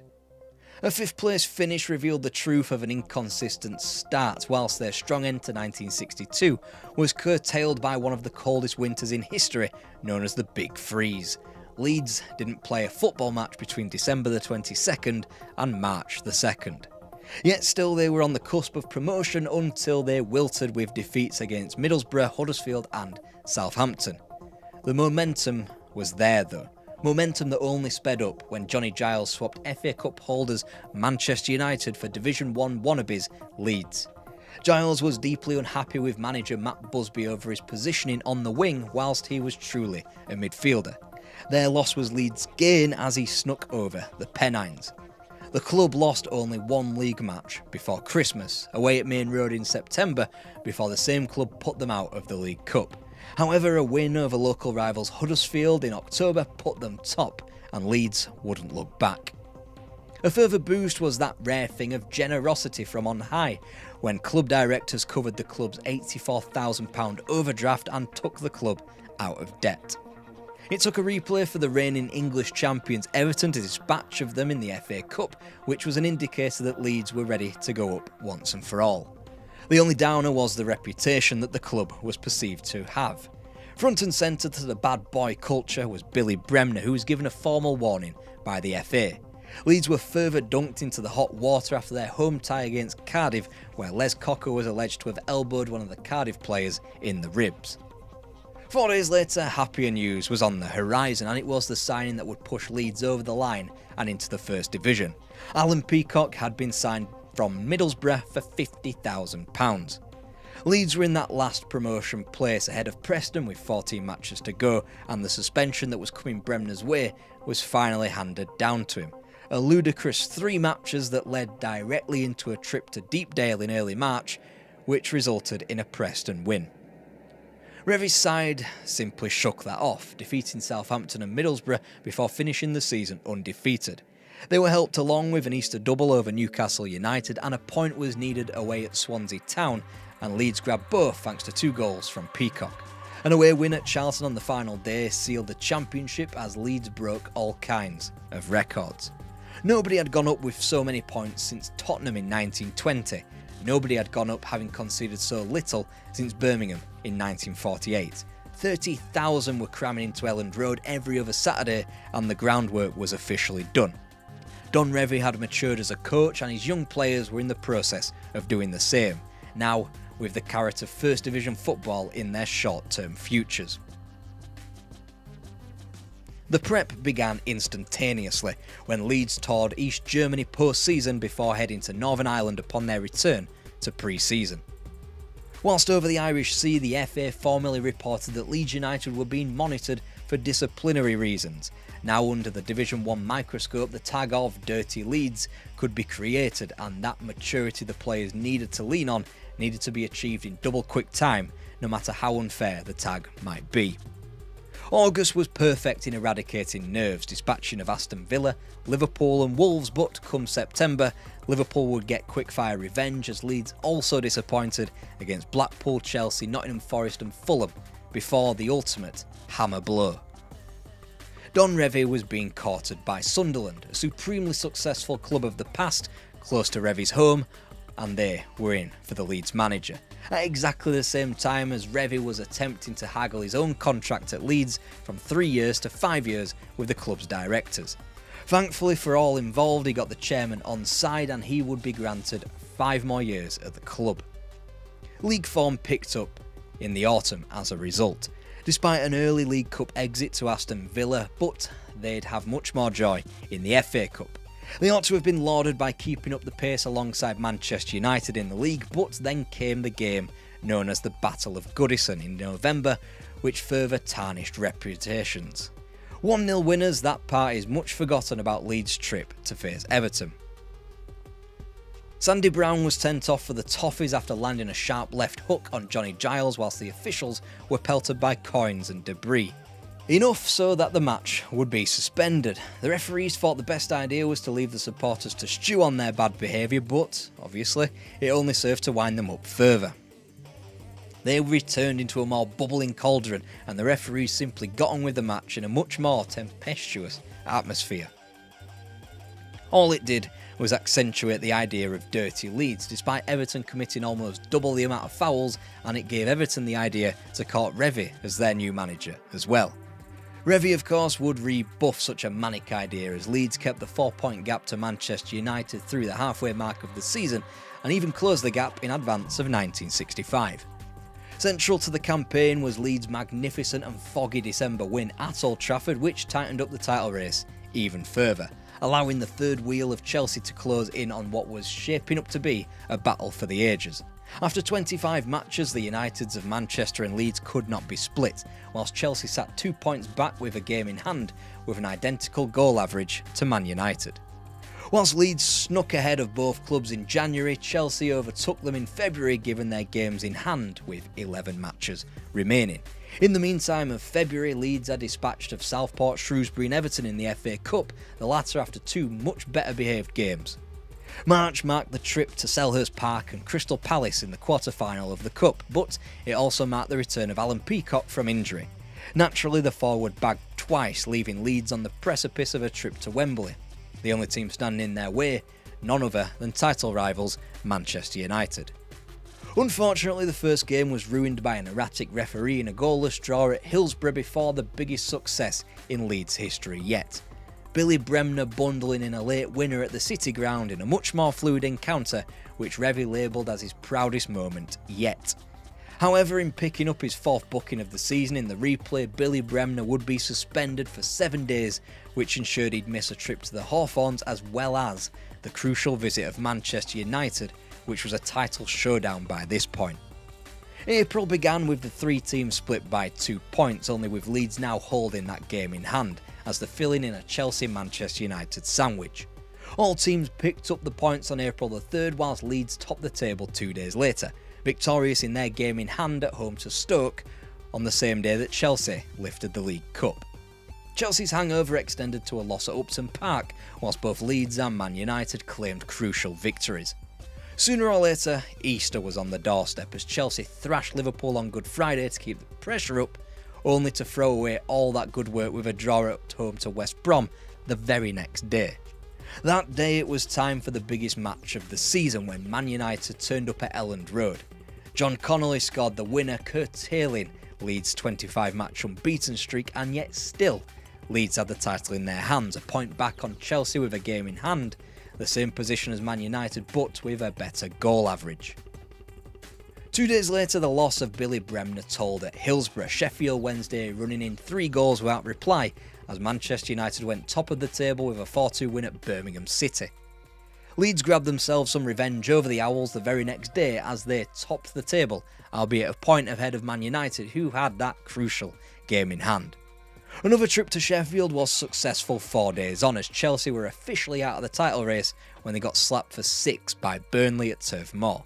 Unfortunately for Leeds, Liverpool couldn't do themselves the same favour as they went down by 3 at Old Trafford. And so to April 26th in what was Leeds' final game of the season at St Andrews to play Birmingham, whilst Man United hosted Arsenal. A day in which the title could be sealed. A nervy Leeds found themselves behind on more than one occasion, but Jack Charlton salvaged a late goal for the Whites. Unfortunately, it wasn't enough, as a 3-3 draw combined with Manchester United's 3-1 win over Arsenal left the title all but heading to Old Trafford. Leeds needed Aston Villa to beat the Reds by 19 goals. Of course they didn't, only winning by 1. Still, an incredible achievement to finish second in their first season back. Furthermore, they recorded 4 more points than what it took Liverpool to win the title the prior season, and had the distinction of earning the most points ever for a second place team, which, of course, was little consolation. But what wasn't consolation was Leeds' first trip to Wembley to meet Liverpool in the FA Cup final. Again, nerves got the better of Leeds as a stodgy, goalless 90 minutes lapsed into a manic extra time period that saw Liverpool bag instantly through Roger Hunt. Leeds being Leeds, they had to make it interesting, and Billy Bremner's 100th minute equaliser was salvation for only 17 minutes when Ian St John scored the winner of a tight final late on in the day. And with that, Leeds United were officially created as a big football club.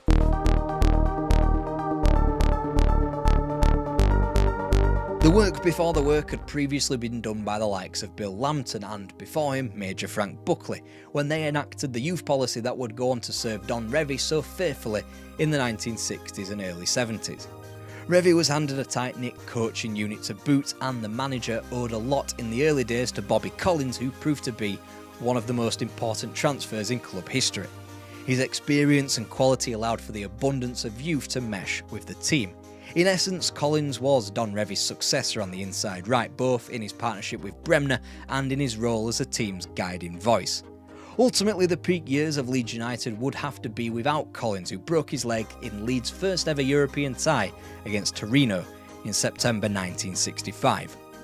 Appearing in Europe from where they were marooned in the lower reaches of the second division has its springboard on four things: Don Revie's appointment, Bobby Collins' signing, the realisation from Revie that he had to retire as a player, and the club's subsequent survival on the final day of the 1961-62 season. You can also count the prudence of cutting their losses or making a profit, as it were, by selling John Charles on what would have been an otherwise overindulgent return. Also see the rarest of generosities by the board to prop up the club financially when they were saddled with thousands upon thousands of debt. Signings were few and far between, but for Revie almost all of them worked. Alan Peacock was the one who inched Leeds back over the line and back into the top flight, which neared the inevitability that Don Revie's Leeds would be great. The man himself believed that he had fostered the success to come on three things: team spirit, family spirit and team psychology. I'm sure they can hardly stand the tension, I know I can't. And there it is, Manchester City are the champions! Manchester City didn't just sprout up out of nothing in 2008 when they got a bit of cash in their bank balance. They were actually a big club way before that, and this is how they were built, under the management of Joe Mercer and Malcolm Allison.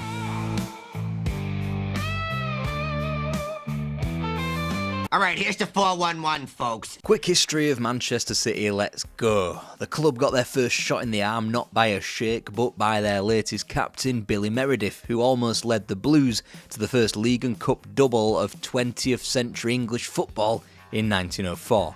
Having never previously gotten past round 2 of the FA Cup, they went all the way, dispatching of Bolton in the final. That, coupled with a silver medal in the league, made City the most sought-after football club in Britain.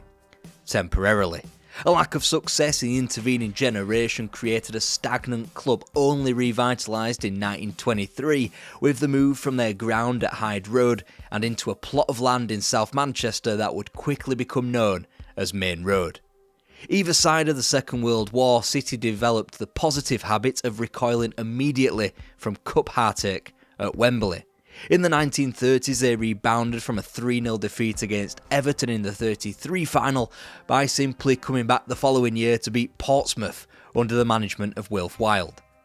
A generation on, with Les McDowell now shepherding the team from the sideline, they would appear at Wembley again in the 1955 final, famously losing the tie but quickly rebounding to claim the cup 12 months later against Birmingham City. Yes, that final of Bert Trautmann fame, where the German keeper broke his neck and City lifted silverware again. Les McDowell's time, though, would come to an end with the club's relegation in 1963. He hadn't got with the new wave of coaches that English football now provided. City needed to modernise, so what did they do? They promoted from within, as McDowell's assistant George Poyser was hired ahead of the 1963-64 season. Normally it would be prudent for the club's long lineage to stay in-house. In 1963 the club needed something different, so it was no surprise that City floundered in the second division under Poyser. After the 6th place in 1964 came the ultimate indignity of simply being furniture the following campaign, finishing 11th with more losses than wins. With the fans turning away in their droves, only 8,015 turned up to Main Road in the defeat to Swindon, so City bit the bullet that Easter. They hired Joe Mercer, and it turned out to be one of the best decisions the club had ever made. From Merseyside, Mercer had won the First Division title with Everton before moving south to Arsenal to do so again, twice more.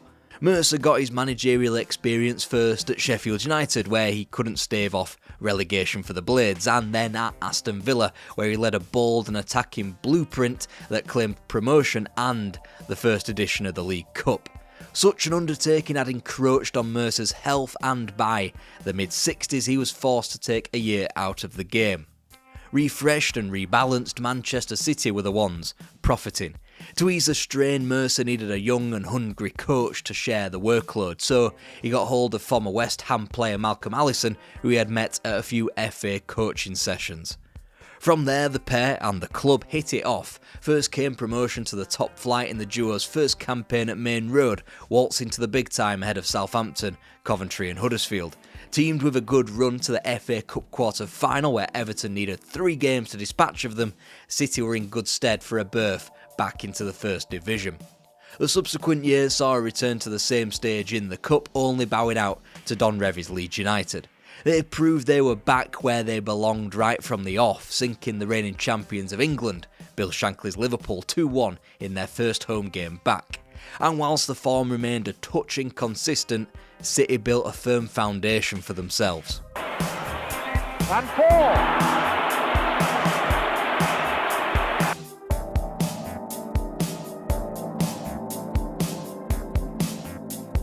Aldrich putting the visitors ahead, but Bluebird skipper Gareth Williams pulling one back to level the score. Big names like Leeds and Everton also fell as City went some way to avenging their prior cup eliminations.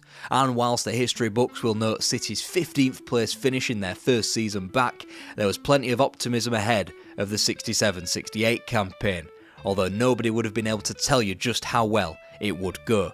The campaign started in bunches and not particularly well, as they returned from trips to both Southampton and Stoke empty-handed after a goalless draw at home to Liverpool.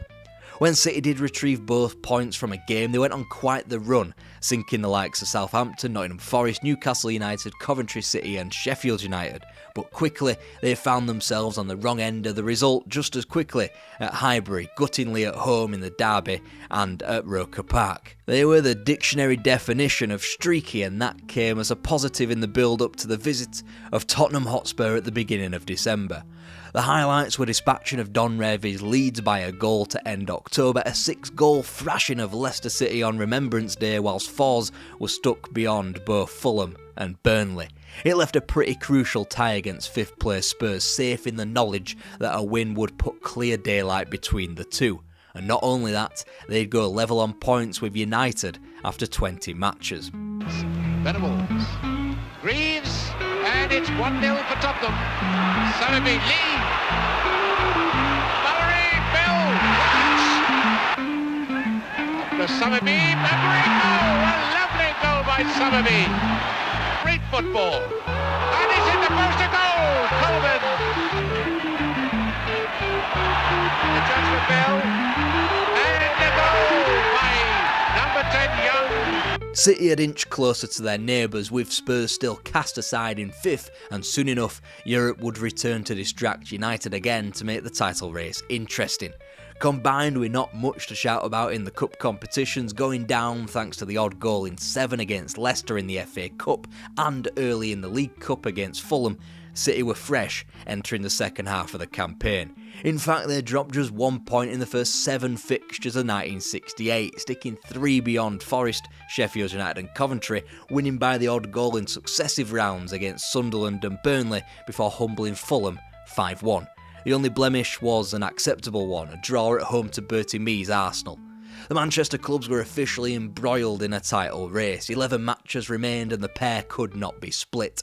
Furthermore, Revie's Leeds and Shankly's Liverpool were the calibre of teams breathing down their neck. What a time to be alive and witnessing English football. Also, what a time to be travelling across to the Pennines to meet Leeds with a potential chance of eliminating a title rival.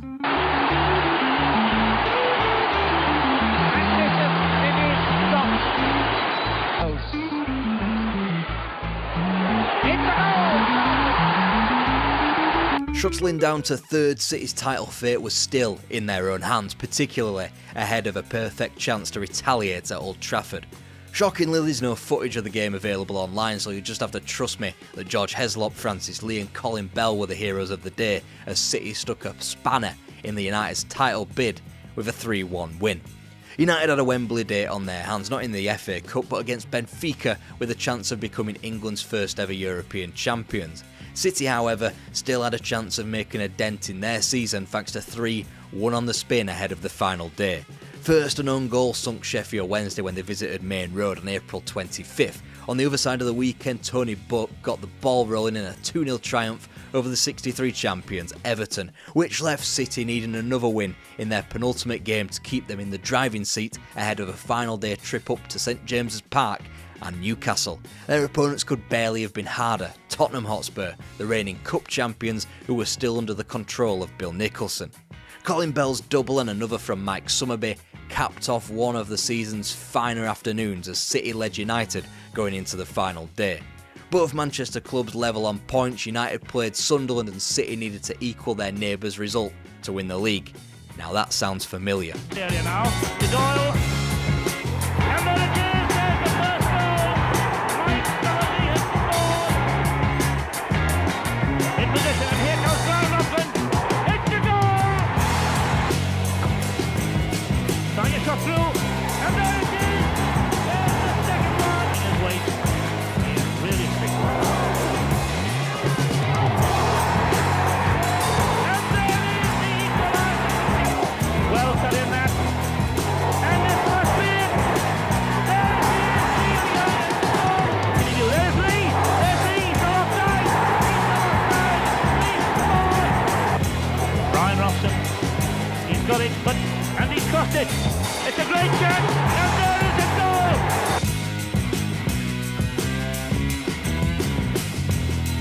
By Garling. And a real chance for United. And Ben missed an open goal. George Ben hangs his head, and he could have scored within the first half minute. Keane is up there as well. It goes to Keane. It goes to Bridges. A goal! A goal!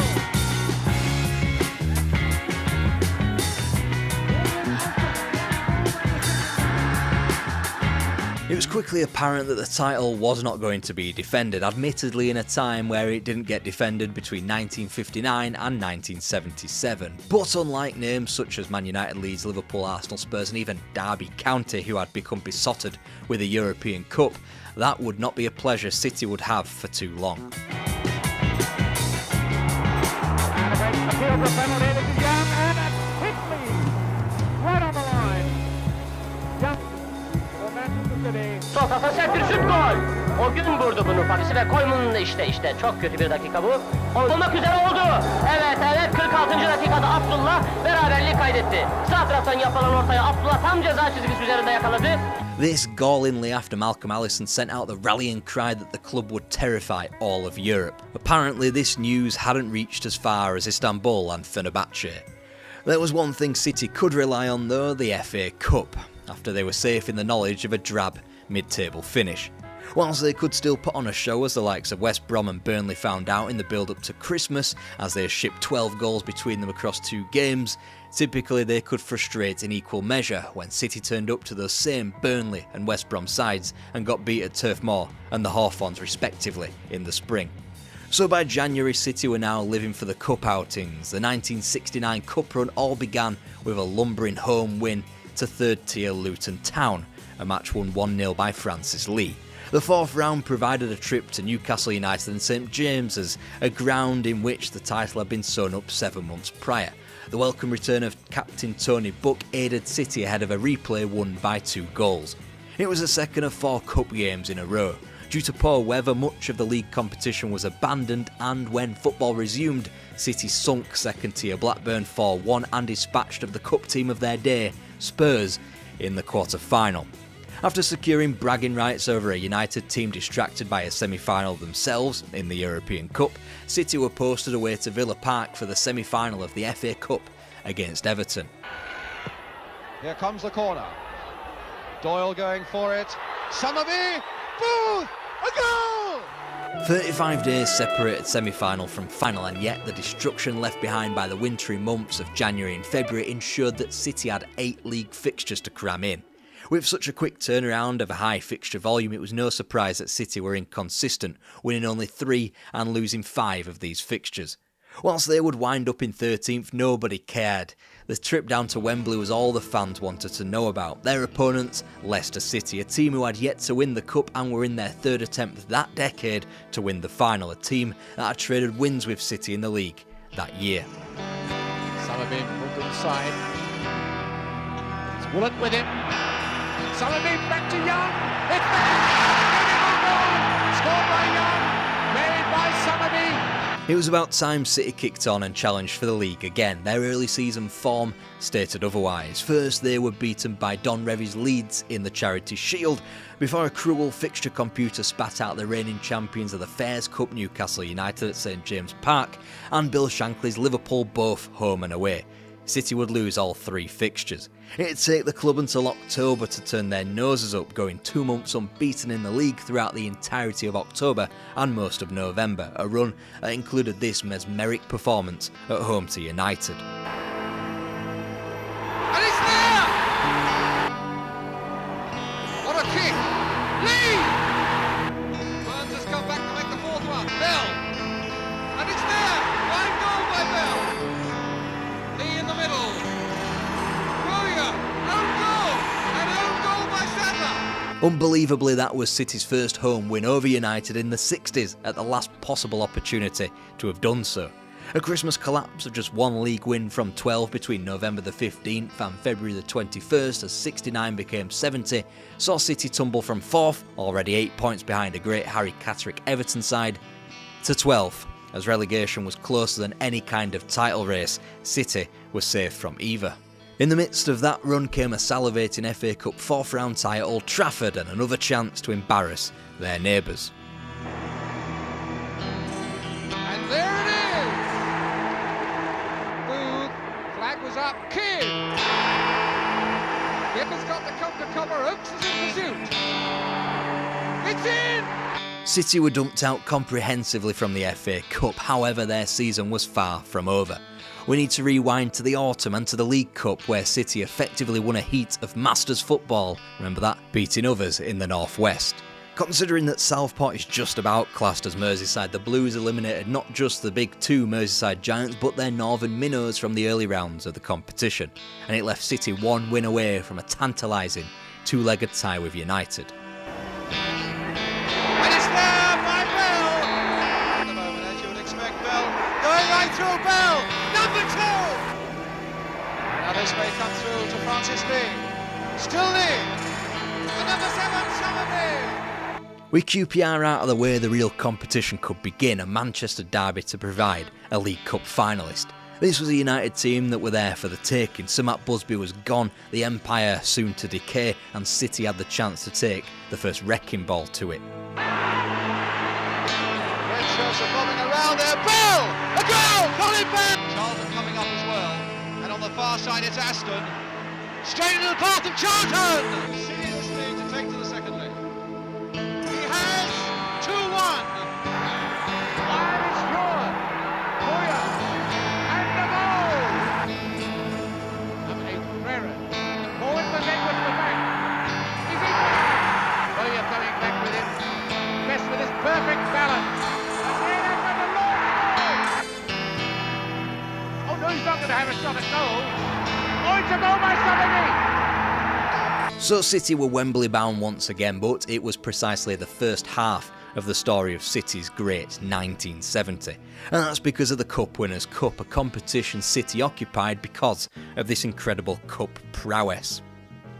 It had begun emphatically in Bilbao, a team from Manchester scoring 3 at San Mamés. Who would have thought it? This despite Tommy Booth's tonsillitis, this despite a journey from hell to Bilbao that involved multiple planes and multiple coaches just to get to the stadium.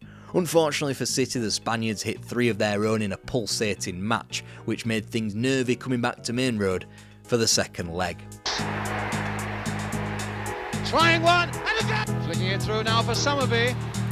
And Irabon out very quickly, but straight to Young, he must score! Saved on the line, Bell! But of Neil Young. Bell in the middle, and it's there from Bowyer!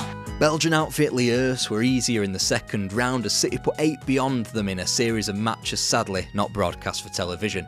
Meanwhile, a trip out to Coimbra for the quarter-final in early March was a steely goalless draw a mere 3 days out from the League Cup final. A League Cup final, of course, played out on a disgraceful piece of grass, ruined by the Horse of the Year show. Their opponents, West Brom, had been smashed 3-0 in a routine contest 5 weeks beforehand by City in a league game, but this is City, the final at Wembley. Never going to be easy. As far as Ray Wilson. And here's another high one to look for Astle, going in! Somerby to pick it on in spite of the pain. And he's there! Leading well to get it over, Bell picking it on, Pardo!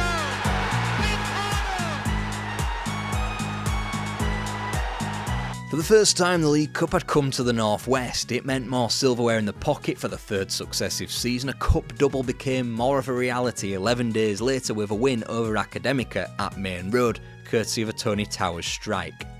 Preparations for a semi-final in Gelsenkirchen hit a snag with 3 defeats from 4 in the league. The one victory they did have in the build-up was another sweet piece of business against United. Up against Walker. Lee, and he scored. Lee waiting on the far wing, but Doyle bursting through here. Good goal! Good goal! Aside from the goals scored by Mike Doyle and Francis Lee, City's form in front of goal had become rotten.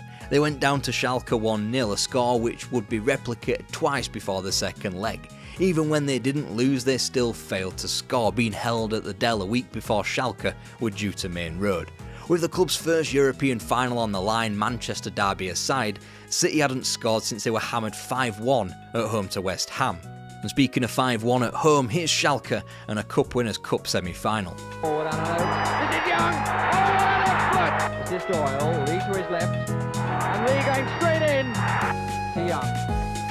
Bell. And the flick was just enough to go. Van Haren coming in. Paul Schmidt there. Earlhoff. In comes the Buda. If Academica in the quarter-final was a surprising slog that was settled late in the day, City's fears that a similar tussle in the subsequent round after a defeat in West Germany were quickly put to one side in the second leg 2 weeks later. They had avoided Roma and Górnik Zabrze in the semi-final, and they would only be retrieved the latter Polish side for the final in Vienna after 3 draws and a coin toss. Criminally, as nearly 30 million people sat down all over Britain to watch a cup final between Chelsea and Leeds, played in Manchester no less, City supporters would only be able to see the game live if they were watching in the flesh. He's trying to tee himself up. Good save by Koska. Young! Neil Young takes the penalty. With a good fast bowler's run up. The rain absolutely teeming down. A bit lucky, the power took it through the legs. Kodashik to take it. Levansky, nice play by him. Osislo! 2-1. Manchester City had done it, not only becoming one of an exclusive band of British clubs to have won a European trophy, but they had become only the second English team to have won European and domestic silverware in the same campaign.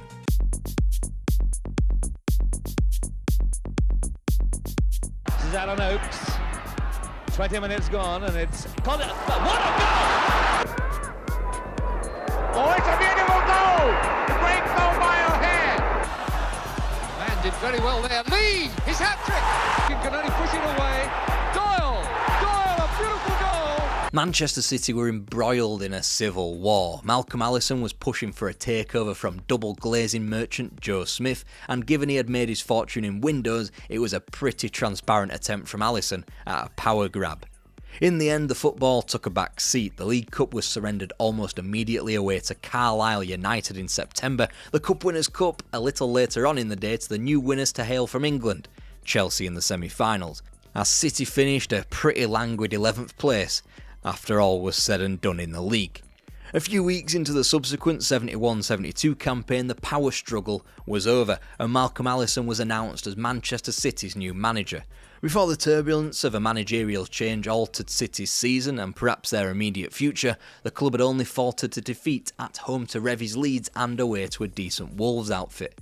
While City struggled to early defeats in the Cup in such a competitive league, they were among the front-runners through the autumn, the winter and indeed to the birth of spring. And now Lee. Hitting one across there, and it's there! Very, very lucky. Booth can't get there, but Lee might. Davis! Lee in the middle, and that's an own goal!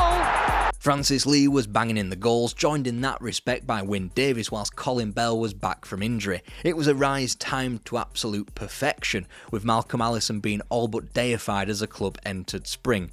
Bell put both goals beyond West Brom on the first day of March as Arsenal, Everton and Chelsea all joined them in falling to the mighty Blues. City were 5 clear of Derby, who admittedly had 2 games in hand, and a full 6 ahead of Leeds, who also had games in hand, 3. Then, as Malcolm Allison cycled downhill fast towards a trophy, he grabbed a branch from a nearby tree and stuck it in the spokes of his own wheels with the signing of Rodney Marsh. Malcolm Allison had craved Marsh for 2 full years but had faced pushback by Mercer. Now Allison had full control and, now leading the league, full trust from the board. £200,000 was spent on the frontman. The fluid partnership of Davies and Lee had the Marshy stodge crowbarred in as City failed to score up at Newcastle before falling to both Stoke and Southampton in April. And you could now throw a blanket over the top 4. 2 points splitting them, City were back in 3rd and still a realistic title challenger, but there was a lack of momentum.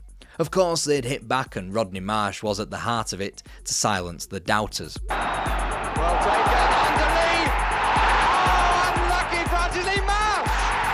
Into the middle, so is Lee. Oh! Wyn Davies took it well on his chest. Marsh going in! And when a trip to Old Trafford generated a second 3-1 triumph in 4 days, City maintained their place joint top with Brian Clough's Derby County. The interlaced nature of the fixture list would provide much of the drama for the remaining weeks of the season. While City would conclude their campaign on April the 22nd, the seasons of both Liverpool and Leeds wouldn't peter out until May the 8th. So as City floundered to a draw against Coventry on April 15th, both Liverpool and Derby twisted the knife in with more comfortable victories against West Ham and Huddersfield respectively. Then with a trip to Portman Road, a place City hadn't won at for an eon, their title bid was effectively torched with another negative result, a 2-1 defeat. With Derby the final visitors to Main Road that season, City needed a win and a whole host of results to go their way.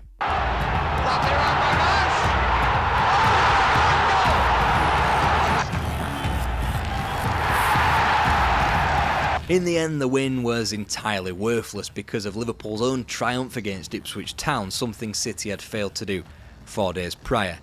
City had finished their 42-game season top of the league, a point ahead of both Liverpool and Derby, but knew they couldn't win the championship. Derby's win over Liverpool in their final game saw to that, and whilst May the 8th saw both Liverpool and Leeds botch their attempts at overtaking Clough's side, Manchester City's players were already on their holidays, completely powerless to it all and on the outside.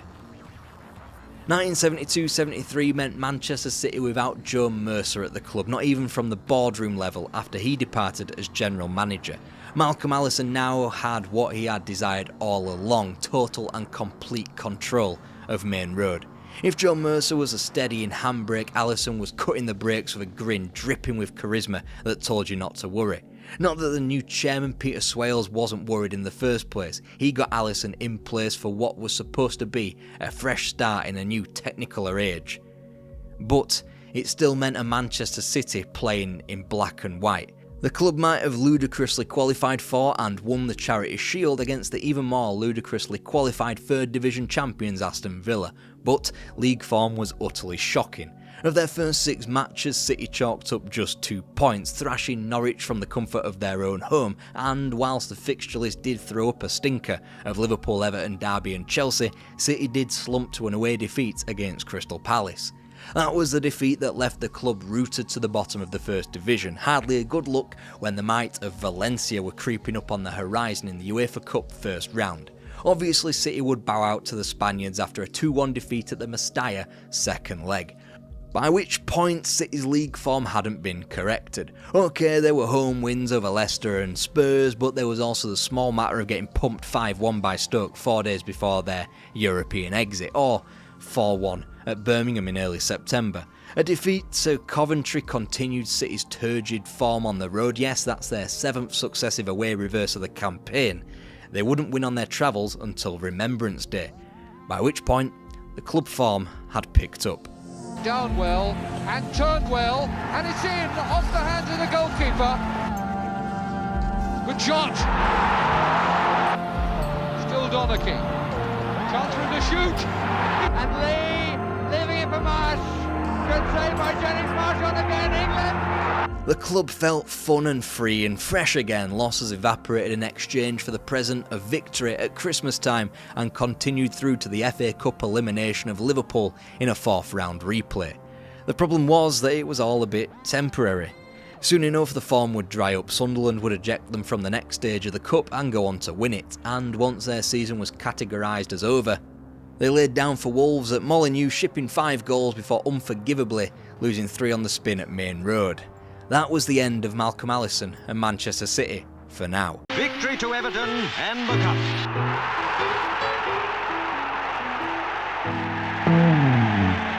Everton were finally good again. They'd got themselves an ambitious chairman in John Moores, a capable manager in Harry Catterick, and these were the glory years at Goodison Park.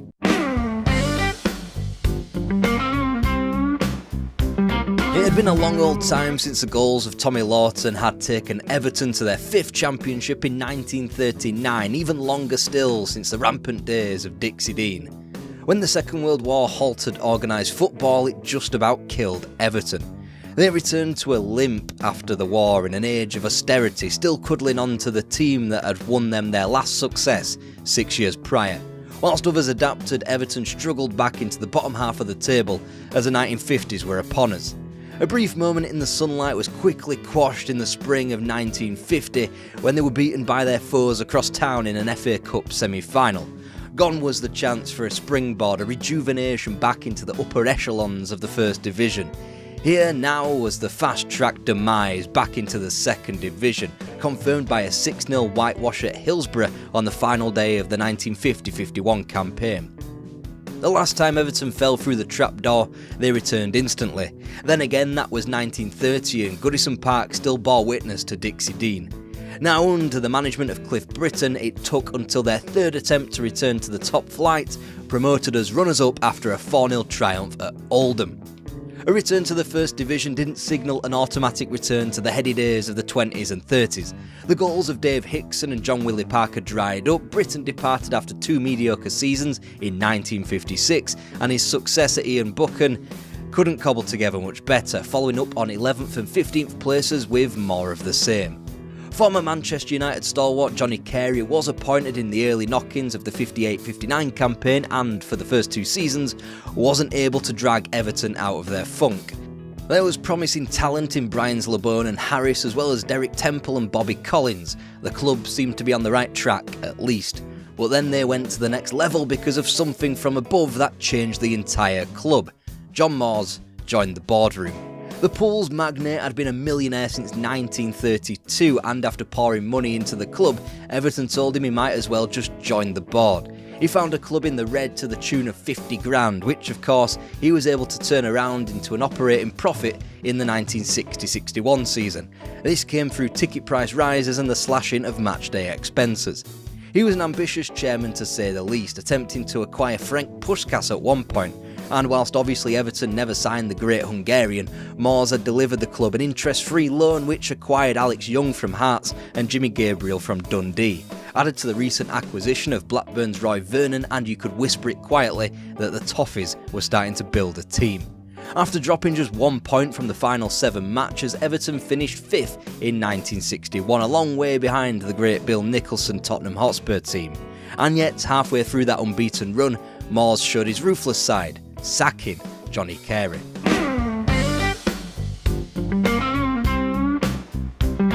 On the eve of a 5-1 thrashing of Cardiff City, John Moores and Johnny Carey were embroiled in a long taxi ride conversation that ended in the Irishman's sacking. Harry Catterick was his successor. The new manager was a former player at Goodison Park, but ultimately was born into the wrong time and had to wait almost a decade for his senior debut owing to war. In his decade of managerial experience, he had already shown enough nous to say that Moores had ambition that extended to that appointment as well. After pottering around in the 3rd Division North with Crewe Alexandra and Rochdale, Catterick's big break came with the 2nd tier Sheffield Wednesday. He returned the Owls to the top tier, had taken the club to a cup semi-final before launching a miraculous title bid in 1961 before he returned to Everton. The club weren't about to stop there. Billy Bingham was prized from Luton before Gordon West and Dennis Stevens' recruitment in the 1961-62 campaign. Whilst this kind of activity prompted the nickname the Mersey Millionaires, they had never gone into the market with a big splurge like Spurs' purchase of Jimmy Greaves or Manchester United's signing of Dennis Law.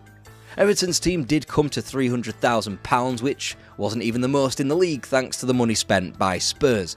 Meanwhile, Manchester United understandably needed to throw money around to rebuild after the Munich air disaster.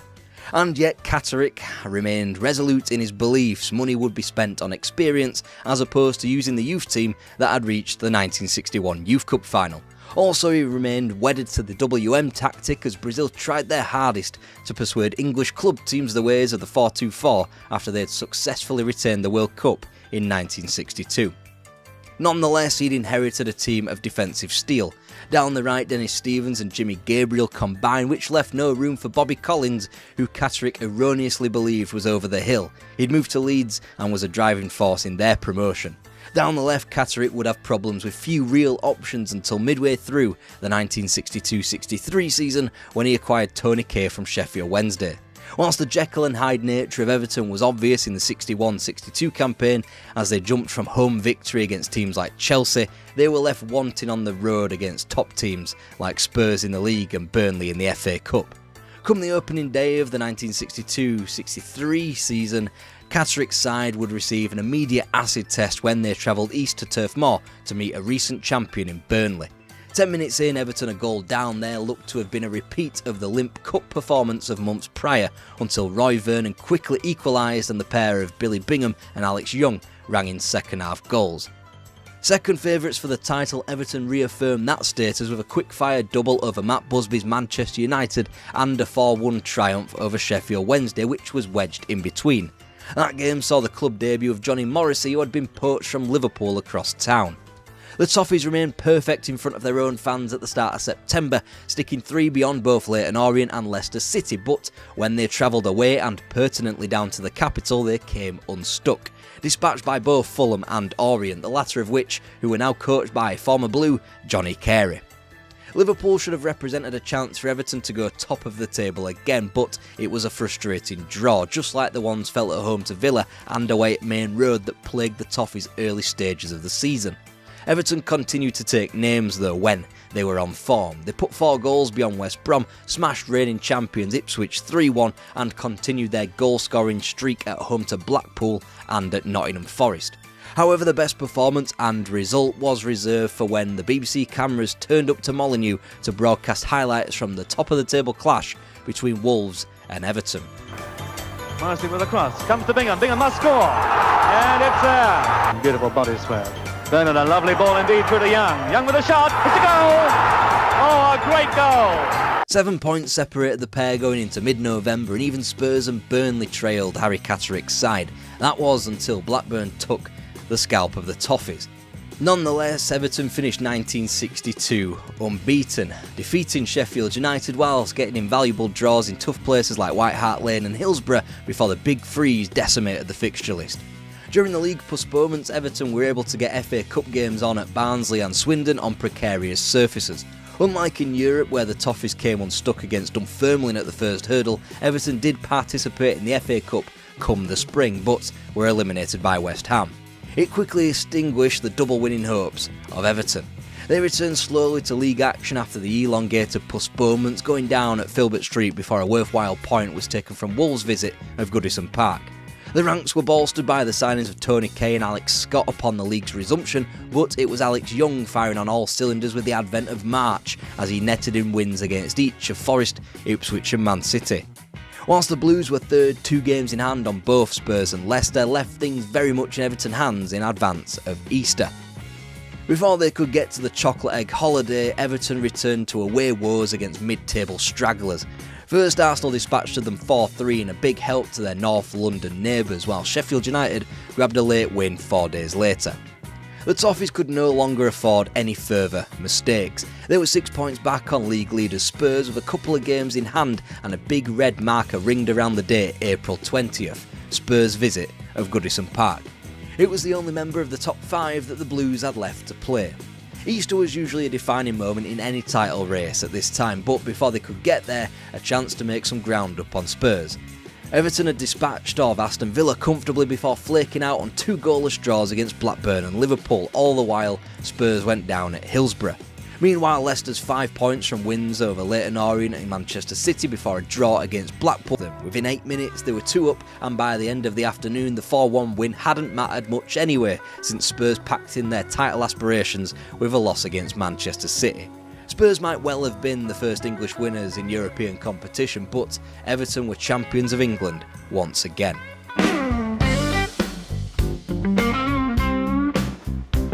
Everton had gone to Europe's top table for the first time and they had been immediately turned away. What did it say about the Blues and English football in general if they were so simply swatted aside and shown to be so naive in the first round of the European Cup against Inter Milan? The year was still 1963, and whilst Helenio Herrera's Inter would become renowned as one of the finer teams in competition history, it said a lot that Harry Catterick was still willing to field a tactical system that had been undressed by the Hungarian national team at Wembley a full decade beforehand. That defeat and the rest of the mid-1960s was characterised by the manager's uncertainty of the midfield and the slow realisation that he had to alter something. He chopped and changed a lot in that area as Harris, Stevens and Harvey were all tried in Tony Kaye's role after he was convicted of fraud for being involved in throwing a 1962 match whilst at Sheffield Wednesday. Meanwhile, Alex Young took up the inside right position, which didn't suit him. Up top, Fred Pickering joined after Catterick had become disillusioned with his front line after their limp European exit the prior season. Pickering netted 37 goals from 51 appearances in the 64-65 season, and yet the Toffees were some way off the Manchester United pace and didn't particularly compete in Europe, going out to that same Manchester United team in the Fairs Cup. 1965 was finally the big sea change for Catterick and Everton. With 11 points to make up in the title race for the subsequent season, the manager couldn't ignore the necessity of changing systems for much longer. And he did change. Finally, the 4-2-4 was implemented. A return to fitness for Alex Young, this time as a strike partner for Pickering, might not have bore any fruit in an 11th place finish in the league or in the Fairs Cup, where Hungarians Ujpest comfortably beat the Toffees in the second round, but there would be glory in 1966 for the English team. Sheffielders, team and supporters, it was the peak of excitement when David Ford scored Wednesday's second goal. Like Trebilco, he sprang it with a fine shot. Again, it was the 21-year-old Trebilco who scored to make it 2-0. That speedy left winger, Derek Temple, had a great chance and made no mistake.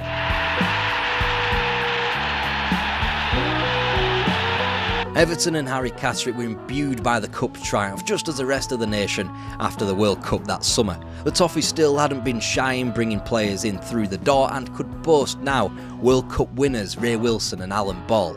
Catterick had even begun to trust the reserve teams. Jimmy Husband, John Hurst and Joe Royal were all beginning to be utilised. Topping up with other acquisitions, Mike Treblecock from Plymouth out of the front line and Howard Kendall out of the midfield, Catterick pivoted once again. The 4-3-3 was in, a holy trinity was forming in Kendall, Ball, Harvey, and Everton were slowly creeping back into the title conversation and were consistent in the FA Cup. The 6th of 1967 became 5th a year later before they were the third wheel in the title race behind champions Leeds and Liverpool in 1969. And even though Everton were a non-starter in the League Cup and upon their return to Europe against Real Zaragoza in the Cup Winners' Cup, the FA Cup meant solace and a date with Wembley in May 1968. Hurst never far away from it. It's Fraser and Albion piling the pressure on Everton now. This is Astle. Astle comes forward to receive the FA Challenge Cup from Princess Alexandra. West Brom marginally victorious over Everton in the FA Cup final. It was silver again for the Toffees, but there was a distinct realisation that the Blues were back.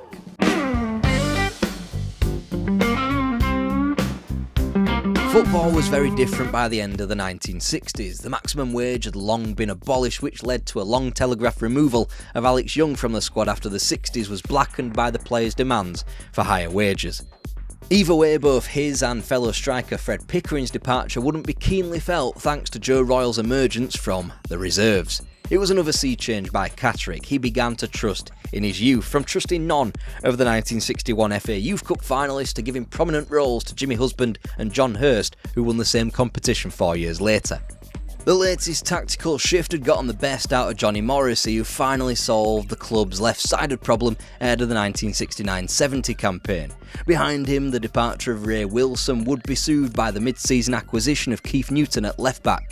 Meanwhile, Brian LeBone's postponing of his retirement beyond a shock announcement in 1967 kept the defence sealed shut.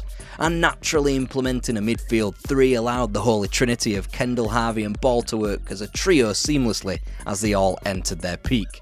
They were what you call the engine room, with all three able to tirelessly track back as well as attack. If the club had played their most attractive football in the first half of the 1968-69 season, they played their most successful football in the first half of the subsequent campaign. The Toffees were given one hell of a baptism into the season, facing Arsenal, Manchester United twice, Manchester City and Leeds United all in the space of the first 7 matches. They would drop just 1 point away at Main Road before finally a blip of a defeat away to Brian Clough's Derby County. A blip because Everton dropped only a further point from their next 10 matches afterwards. They were insatiable, only held at Sellers Park on October the 8th. From Joe Royal's hat-trick at home to Southampton to a 6-goal haul at home to Stoke, the Toffees could not be stopped. This was Harry Catterick at peak power, working under a 7-year contract and, after 2 changes of chairmanship, a new boss. He had complete control of the situation and his team looked all set to obliterate the points record set by Bill Nicholson's Spurs in 1962 and Don Revie's Leeds 7 years later. They led the league by a full 8 points after just 18 matches, and the subsequent wobble, defeats to West Brom and Liverpool with a draw at Stamford Bridge in between, was manageable and was only allowed thanks to a bit of an injury crisis at the club. With their lead whittled down at the top, Everton took to grinding out the festive fixtures, all won by 1-0 at Upton Park and at home to top sides in Derby and Man City. Topped by 3 points with a trip to Elland Road to come between Christmas and New Year, a win and the title race might just be over already. Mortimer Jones! A goal! Yes! Up goes Jones!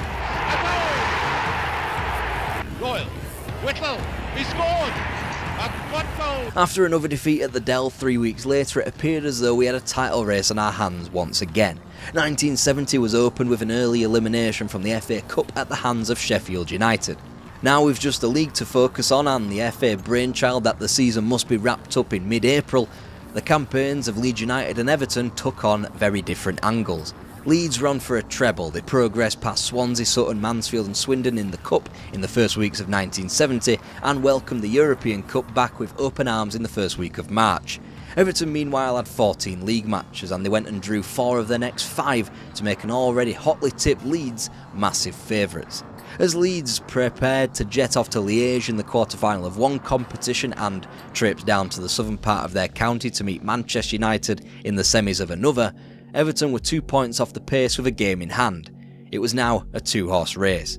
Slowly but surely Everton got their players back and their form followed them.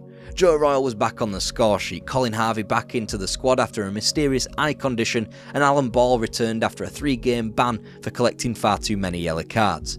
It's no coincidence that the Everton title machine spluttered back into life thereafter. Champions of the past were beaten in Burnley and Spurs twice, meanwhile Leeds had only made it into league action once in a draw to Liverpool. Their triumph over Standard Liège kept their schedule busy, as did their FA Cup semi-final with Manchester United.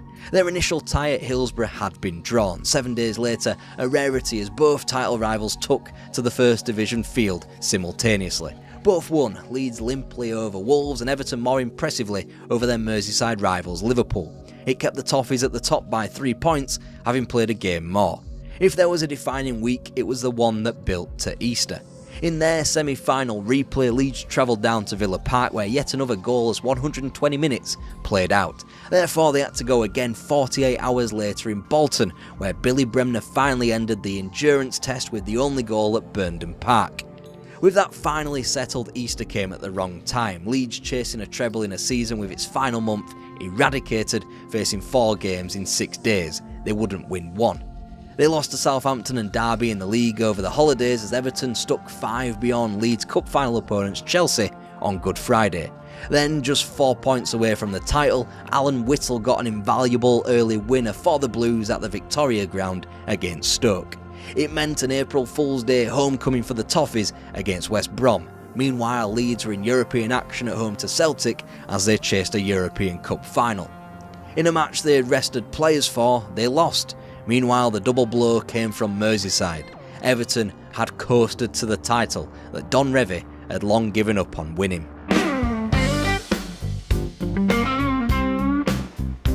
It was a successful time, overshadowed no matter which way you turned.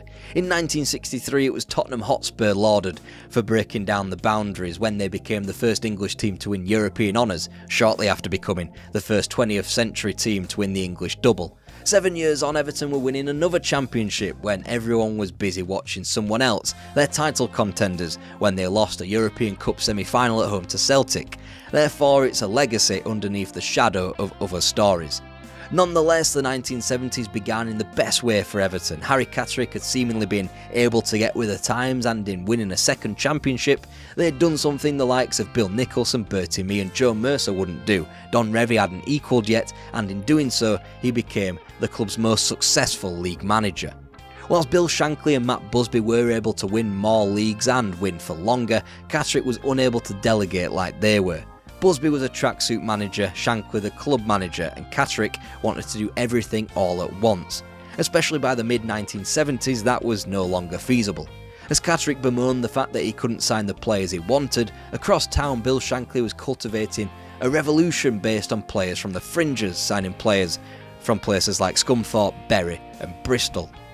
The pressures of the modern game, combined with personally overseeing each and every scouting mission, saw to Catterick's early demise, not from the sport but almost from life itself. And whilst Catterick's falling out and subsequent shock sale of Alan Ball to Arsenal in 1971 hardly helped, the manager's deteriorating health started with their European Cup exit to Panathinaikos in 1971. The Greeks opened the scoring in the first leg on Merseyside, an away goal that was to prove decisive.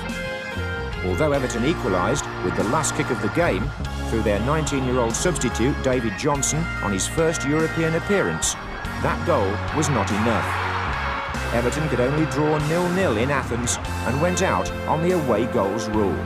After suffering an infection in Athens, he'd be quickly hit with a heart attack months later.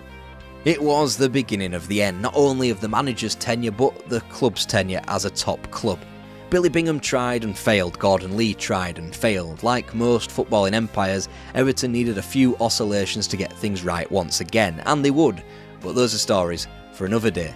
Most clubs would love a perfect boot room style scenario, as Liverpool commanded the English game more and more as the 70s and 80s wore on. Arsenal Football Club could still count on the afterglow of Herbert Chapman well into the 1950s. It was his lineage that carried on through George Allison and Tom Whittaker in title-winning campaigns as late as 1953. Then it all dried up. These are the lean years of Arsenal. Arsenal were a renowned football club anyway. Then Herbert Chapman made them the finest team in the land in the 1920s and 30s. Upon his death, his number 2 George Allison lived up to the hype admirably, completing the 3 league titles won on the spin that began with Chapman, just as it had up in Huddersfield the prior decade. Allison would match Chapman's silverware haul at Highbury, brilliantly winning in his second championship in 1938 after dispatching of FA Cup finalists and Bolton Wanderers to usurp Wolves as champions of England. The pressures of rejuvenating the club after the Second World War led to Allison's demise in the manager's post, and in 1947 he ceded control of the club to his number 2 and former Arsenal player Tom Whittaker. It took just one season for Whittaker to take Arsenal back to where they belong, top of English football, romping to the Championship by a massive 7 points from Manchester United. An FA Cup followed shortly thereafter against Liverpool before a potential era-defining double was thwarted in the spring of 1952. First, Arsenal surrendered the league meekly with successive defeats on their travels, first at the Hawthorns 3-1 and then at Old Trafford 6-1 to the eventual champions. Next up at Wembley, Newcastle United in the cup final. So soon afterwards, he sent it to George Robledo, who headed the goal of the bench. Joe Harvey and his team had done what no team had accomplished this century. They'd won the cup 2 years running. This Arsenal were resilient, however. They bounced straight back into title contention as the third wheel behind Preston North End and Burnley. When forward Cliff Holton was injured in a 2-0 loss at Ayresome Park in March 1953 amid a winless streak of 6 matches, the Gunners looked to have run out of ammunition. Then came the torrent, 6-1 on the spin before a final day nerve-shredding triumph over Burnley to confirm a record 7th championship. Arsenal had rebounded from the pits of despair of post-war debts and a managerial change to become the best team in England once again. And yet it felt like the end of an era. Joe Mercer announced his retirement, the 28-year-old Alex Fobb surprisingly followed suit, and Ray Daniel got his desired move to the moneyed Sunderland. This combined with 8 players still turning out for Arsenal who won their last title in 1948 made for a static squad, weakened by the small transfer manoeuvres that had been made at Highbury. Luckily, both Mercer and Forbes U-turned on their retirements, but it didn't move Arsenal from the doldrums. They'd not really spent any money since Doug Lishman came in from Walsall 5 years previous. In the intervening 3 years, legends like Cliff Jones, Don Revie, Danny Blanchflower and John Charles were all courted, but not acquired. Former players had to be recruited to instill some discipline at the club, and Tom Whittaker's health was going that sideways owing to stress that the club hired Leyton Orient's Alex Stock to help him out in the spring of 1956, only to see him depart within 2 months. When Whittaker wasn't purchasing over-the-hill players, he was sticking to his recruitment plan of signing young and developing the youth, like Matt Busby was beginning to be successful at up at Old Trafford. Only in the fans' eyes they were never the right targets, and Arsenal slumped into a nothingness. Records tumbled in the 1953-54 season as the earliest goal ever recorded at Highbury was scored by Sunderland in a 4-1 loss. This mere weeks after the club's worst defeat since 1927 to that very same club when they came back from Roker Park with tanned arses 7-1. The Gunners also fizzled out of the FA Cup to a team outside of the top 2 divisions for the very first time in 1954 as Norwich City claimed a memorable win. The post-war attendance boom dipped just as Arsenal reached their worst level in 30 years, and the lowest post-war Highbury attendance was recorded at just 14,519 in a draw with Aston Villa. Spurs then won at Highbury for the first time in 20 years, Burnley beat Arsenal at Turf Moor for the first time since 1926, and a 39-year-old George Swindon was poached by Peterborough to become their player-manager. All the while, Joe Mercer got his retirement in the post when a collision with a teammate left him with a broken leg in April 1954.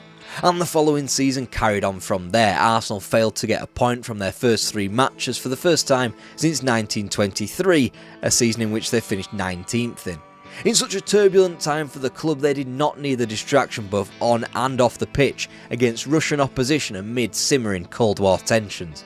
Nonetheless, the Highbury Coffers demanded a trip to Moscow, via Frankfurt, Prague, Warsaw and Minsk, waiting for them a battering from Dynamo Moscow.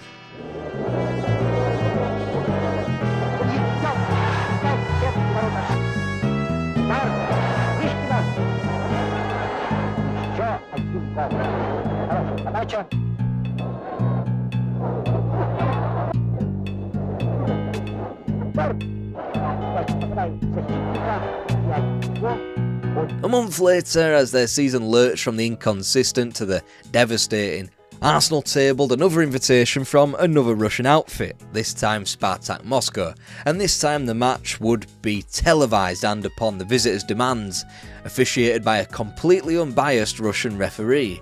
Arsenal were seething, even more so when he predictably failed to give them a penalty, as Spartak Moscow waved on substitutions despite it not being agreed pre-match. The result was only going one way. Jimmy Logie, and there it is. Arsenal have scored. Kelsey parries, but Paramanov scores. Now a centre to Simonian, who uses his head to put another into the Arsenal net. Still, Arsenal could be regarded as on a new frontier alongside the more recently successful Wolverhampton Wanderers in engaging in these floodlit friendlies that would preempt the European Cup. Arsenal, after all, were preferred to much stronger sides at the time due to the Russian infatuation with the club given their ample successes in the 1930s under Herbert Chapman. In the league, Arsenal couldn't be more mid-table if they tried. Whilst they rallied to springtime form in the shape of their greatest ever top-flight winning run of 7, it counted for very little. Arsenal improved from 12th of the prior year to 9th. Getting the same amount of points, yet 5 points nearer the relegation zone and 5 points closer to the league title in a condensed division. The 1955-56 season was almost entirely inhabited by Arsenal's dealings with Leyton Orient. Firstly, in a protracted transfer saga that gifted the Gunners forward Vic Groves as well as Stan Charlton from under the noses of Tottenham Hotspur. Scant consolation after Arsenal had lost out to their neighbours on Danny Blanchflower the previous year. Alex Stock, who we spoke of earlier, also came from Orient, but even though his time was short, the history books will note Arsenal's best season for a while. They'll read a quarter-final exit in the FA Cup, Arsenal's best return in the competition for 4 years. Just ignore a pitiful elimination to Birmingham City and the near total embarrassment of being taken to a third-round replay by Bedford Town. They'll also read a 5th place finish, the club's best return since winning the championship 3 years prior. Just ignore that they were only 6 points and 5 places ahead of relegation 8 matches from the end of the campaign, before another spirited springtime uptick in form fired the Gunners into the top 5. In a league of no contenders for Matt Busby's Manchester United, Whittaker's Arsenal hadn't been this highly positioned in a while. However, they had also never been so far away from the title, points-wise, languishing 14 off the pace, just as they had been in 1954. Time was up for Tom Whittaker, his health demanded it.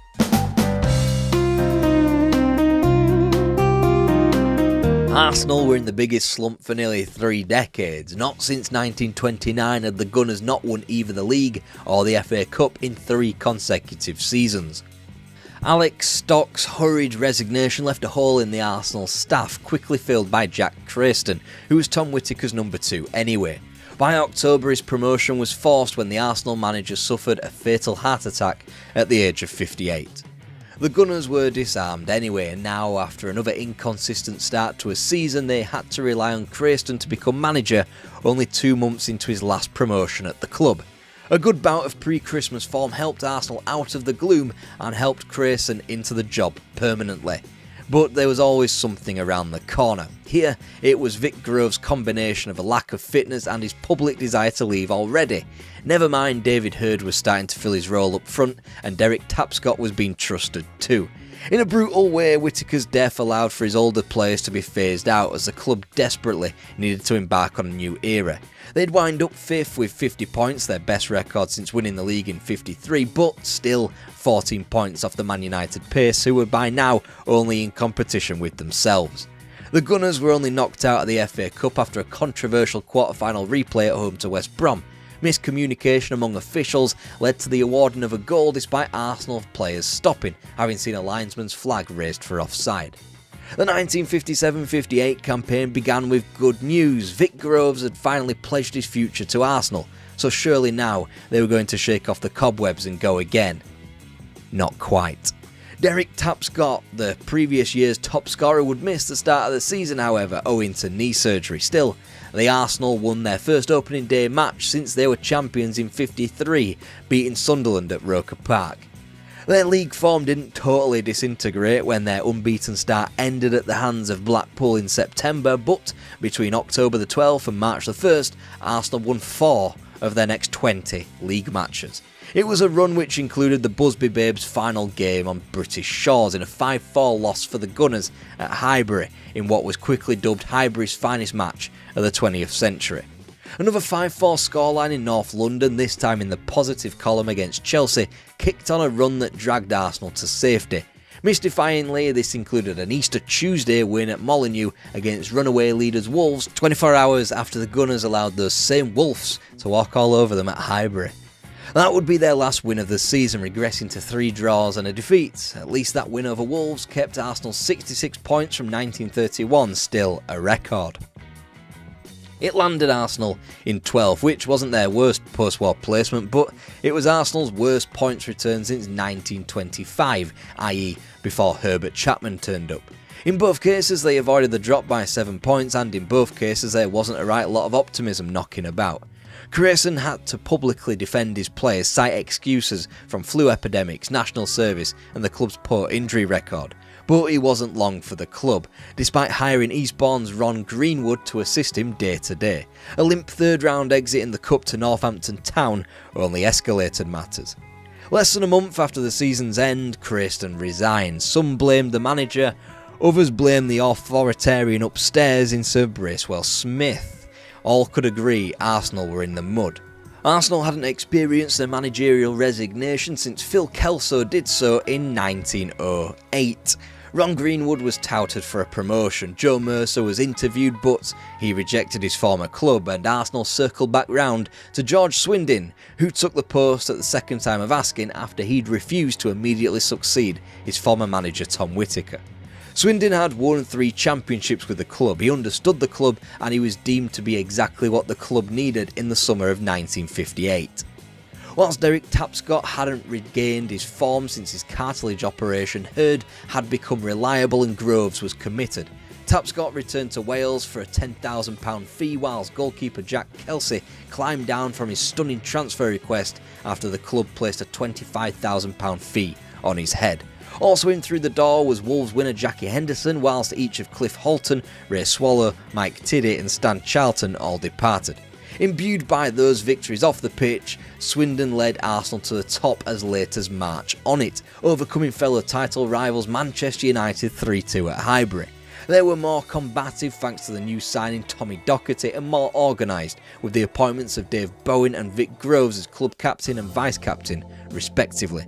Springtime birds chirping, the Gunners shot down any hope by chucking in their next 7 matches, bottling the league like they had threatened to do at Christmas. They had traded in a point advantage for 7th and an 11-point deficit, and it all began with a sickening 6-1 thrashing at Molineux. They'd recovered to finish 3rd, still with the ceiling of 50 points that had been acquired 2 years previous. In the ink of the formally arranged league table, it says the Gunners finished 3rd and could be heralded as the best of the rest behind the teams managed by Stan Cullis and Matt Busby. 3rd place masked the fact that Arsenal had a lacklustre depth to the squad. With no incoming signings in the 1959-60 season, they were exposed as the 50s drew to a close. Their long courting of Dennis Law went very much the same way as their previous transfer sagas, in that another club were willing to pay more money and beat them to the punch.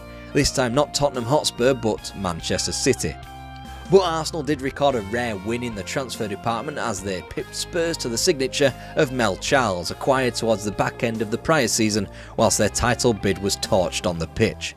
He'd last only until October before requiring knee surgery. He'd returned to score a hat-trick as early as February, but come the subsequent season it was obvious his injuries had gotten the better of him. What seemed like a rare Arsenal win in the market proved a resounding defeat. Whilst Terry Neal was signed by Swindon, the 17-year-old wouldn't fully break into the squad until the manager was long gone. It was another season of injury toil exacerbated by Bill Dodgin accidentally breaking teammate Tommy Docherty's leg in October. The club plummeted back down to 39 points, and to 13th place they went as one of their worst losing runs in the league bottomed out an embarrassing 3-0 home defeat to the seemingly doomed Luton Town on Boxing Day. Meanwhile, Rotherham United dumped a meek Arsenal out of the FA Cup 3rd round after 3 games at Hillsborough, as Highbury posted its lowest gate for a Saturday game since 1936, when just 19,735 turned up to see the Arsenal draw to a poor Leeds team in March. Ultimately, the Gunners were saved by a good start to the season, losing just once in their first 10 outings, despite losing on the opening day to Sheffield Wednesday at Highbury for the first time since 1930. Also, thanks to 5 wins from 6 from January through to March. Only 5 points was the gap to the relegated Leeds United, whilst the champions of Burnley might as well have been playing a different sport. The season started with the gaping hole. First team trainer Billy Milne had been rushed into retirement by Swindon in a hardly amicable parting of the ways. Another bit of pertinent behind the scenes news though, Bertie Mee had been hired to help the manager. What was gathering pace was a potential George Eastham transfer from Newcastle to Arsenal for £55,000, or £30,000 plus David Hurd, and after being prostituted out for a potential Dennis Law bid the prior year without consultation, Hurd had just about enough of Arsenal and left for Manchester United for £35,000 come July 1961. Jimmy Bloomfield also departed thanks to the long advertised incoming of Eastham. By now Arsenal fans were angry as Tommy Docherty was also subjected to Arsenal's attempts to whore out their players. He had too much going on in London and was adamant he wasn't moving to Blackpool. Eventually Swindon got his way as Docherty moved across town to Chelsea. Again, not the brightest move considering what he would go on to achieve at Stamford Bridge as a manager. Meanwhile, Arsenal did get their man, signing Eastham in October for £47,500. He would not only carry out his work on the pitch at Highbury for Arsenal, but off the field of play in the courtrooms in helping his contemporaries get transfer tribunals. At least Eastham repaid the work Swindon made for himself in unsettling half his squad as the club bumbled through the high-profile transfer whilst underperforming in the league. A great measure of Arsenal supporter unrest was just 30,818 turning out for Eastham's debut at home to Bolton in December. After another inconsistent season drew to a close as Arsenal improved their standing by 2 points and 2 places with a healthier gap to the 2 dreaded relegation places of just 9 points. In a rare bout of consistency, however, Arsenal traded in a potential tilt at a more comfortable top half position thanks to 6 draws on the spin before closing out the season with 3 heavy defeats. Of course, the season was made even more depressing by the rampant success of Tottenham Hotspur. Referee looking at his watch. The Tottenham fans know that it's there.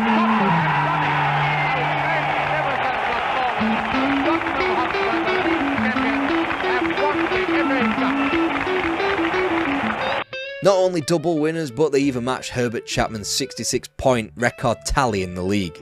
On the red half of North London though, they just had to make do with a season of incremental improvement in the following 1961-62 season. Thanks to the £40,000 acquisition of Hibs' John McLeod as well as the inform Alan Skirton, that was achieved to minimal success despite rumblings in the background. Contract laws were loosening and key players in Eastham, Charles and Kesley all rejected Arsenal's offer of £30 a week and a £10 appearance bonus, despite the abolition of the maximum wage. Meanwhile, Italian clubs who could offer comparatively infinite money circled around English teams like vultures for their stars. Whilst Kesley was tempted back in from the ledge, Charles took the plunge and returned home with Cardiff City in '62. Somehow the Gunners were able to convince George Eastham to stay, despite overtures from Milan. Alternatively, Arsenal supporters were quenched with the huge £34,500 acquisition of Eddie Clamp of Wolves halfback fame from the 1950s. It turned out to be another damp squib. He'd be back in the Midlands that summer after playing only 22 league games and another wretched use of the Gunners' money. Although this one wasn't Swindon's fault because rumours abounded that Arsenal were negotiating with other managers behind his back. Not that it stopped him trying to add to his mammoth £300,000 transfer spend over the course of his time at Highbury.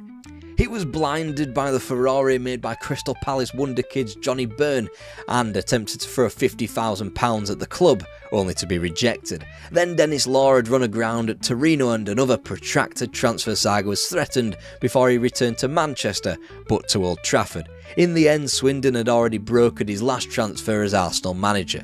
On the pitch, just as sure as Arsenal would record 2 bouts of 3 wins on the spin around Christmas time, they would rebound that with a disastrous 4-game losing streak to begin 1962. It all meant that the Gunners were up a place, up 2 points, and now almost as close to the champions of England as they were the relegated clubs. But the biggest success was reserved for October 1961, when the stringent chairman Sir Bracewell Smith finally gave up the ghost and tendered his resignation. He accepted a new role as life president, whilst Dennis Hill Wood was appointed to follow in his father's footsteps in becoming chairman. What more did the supporters want? It turns out they wanted a new manager as well, as the former England and Wolves captain Billy Wright was chosen to replace George Swindon as Arsenal manager, who knew of his fate well in advance of the end of the season. He'd been informed on March the 13th, whilst an umpteenth attempt to acquire Wright was finally accepted 3 days later. One of Wright's first big acts was to dispose of his former teammate at Wolves in flogging Eddie Clamp to Stoke for a £20,000 loss. There he linked up with Stanley Matthews to win them promotion to the top flight. Meanwhile, Arsenal won nothing despite Billy Wright's reputation getting the club a friendly at home to the 5-time champions of Europe, Real Madrid, in September. Wright did improve the club up front, as seen with the autumnal burst of goals that saw 4 stuck beyond Spurs at White Hart Lane and 5 netted beyond Wolves and Blackburn. Naturally, the compromise was a slightly leakier defence, as Arsenal only managed to win one of those aforementioned games in a campaign that wasn't all that different from the previous seasons. The only difference was a great big void between December the 15th and February the 9th, where no football was played thanks to the big freeze of 1963. A shame too, because Arsenal were on a 4-match winning run which took the club 3 points from safety all the way up to 9th. A revival which the new manager attributed to his coaching team, Les Shannon, and former Gunners player Alex Forbes. Whilst Arsenal would eventually occupy 7th and improve by just 3 points, they were still effectively mid-table, sitting completely equidistant between champions Everton and the relegated Manchester City. At least it was an entertaining new era. A new era that saw Jack Kelsey forced into retirement in November, just as youngster Terry Neal was handed the club captaincy. But if you had any shred of optimism for this new era at Highbury, that was ever so slightly diminished by yet more Tottenham Hotspur success. And the whistle has gone. Tottenham Hotspur have won the European Nations Cup, the first British team ever to win a European competition. Bill Nicholson had broken down another barrier as his side won the Cup Winners' Cup in May to become the first British team to win a European trophy. By 1963-64, Arsenal had abandoned all pretense, and their 42 league matches featured almost 200 goals. Wild on the pitch, wild off it in the transfer market, promise. Dennis Law's Torino teammate Joe Baker was acquired in 1962, whilst his second summer saw the purchase of Ian Ure from Dundee for a club record £125,000 before Liverpool's Jim Furnell and Wolves' Bob Wilson came in, and well, both of them couldn't fill the goalkeeper's role. And whilst Don Howe was signed and his career was ended 2 years later with a broken leg, he'd become much more important at Highbury in another capacity. Money was hardly difficult to come by at the club in Swindon's time, but the floodgates had really opened up now. Their returns under Wright from the previous year led to more excitement in Arsenal's first ever European campaign via qualification to the Fairs Cup.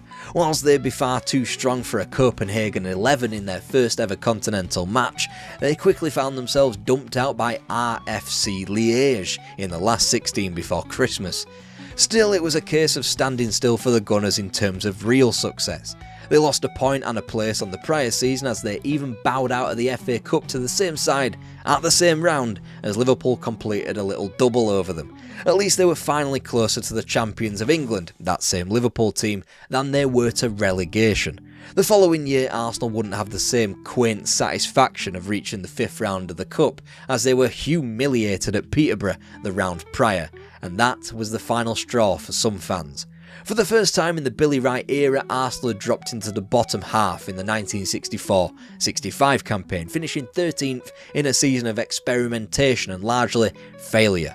Far closer to the shockingly relegated Wolves than they were to the resurgent champions of Manchester United, Arsenal posted a goal average of under 1 for the first time in a long while. It was a total regression on the pitch, but at least they had the distinction of competing in the first ever game shown on Match of the Day, a game in which they naturally lost 3-2 to Liverpool on the opening day, but still, history. Oh yeah, Frank McClintock, Peter Storey and John Radford all made their debuts for the club, so that's some nugget of hope. They would become more important in another video. Billy Wright attempted to rejuvenate training and brought in a space-age 4-3-3 formation. He declared before the season's start, "I honestly think we are at last going to click and get it." Then they officially bottomed out to 14th, their lowest league position since 1930. 37 points, their lowest return since 1925. They'd not lost so many games in a season since 1924, and once again didn't even feel the benefit of a half-arsed cup run, bumped out by Blackburn in the third round as players like Joe Baker and George Easton were frozen out and suspended. They were officially back to the dark age as something had to change, and the board decided that would be the manager.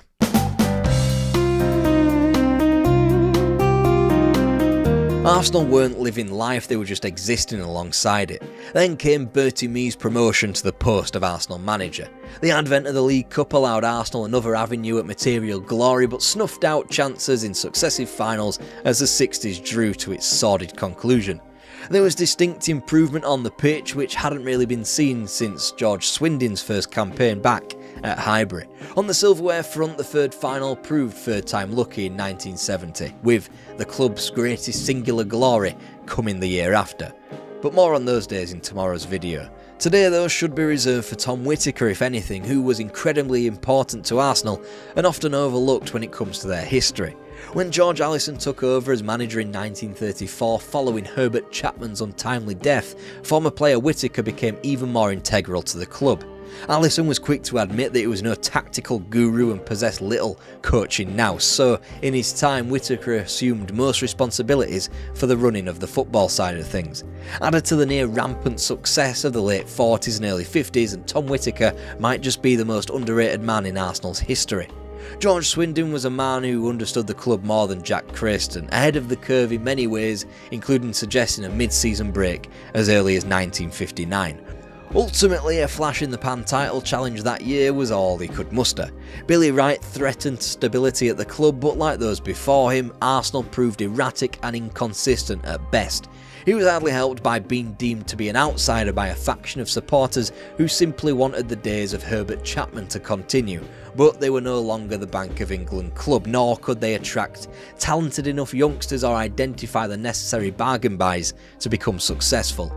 So by the time Bertie Mee turned up in front of the North Bank, Arsenal were part of the furniture, gathering dust in the First Division. Never really touted for relegation, never really coming close to honours either. The highest league gate of the year outside of the Spurs games would usually come from the annual last Stanley Matthews match at Highbury, which had all become a celebration of England's greatest player by the 1960s. That's how far Arsenal had sunk.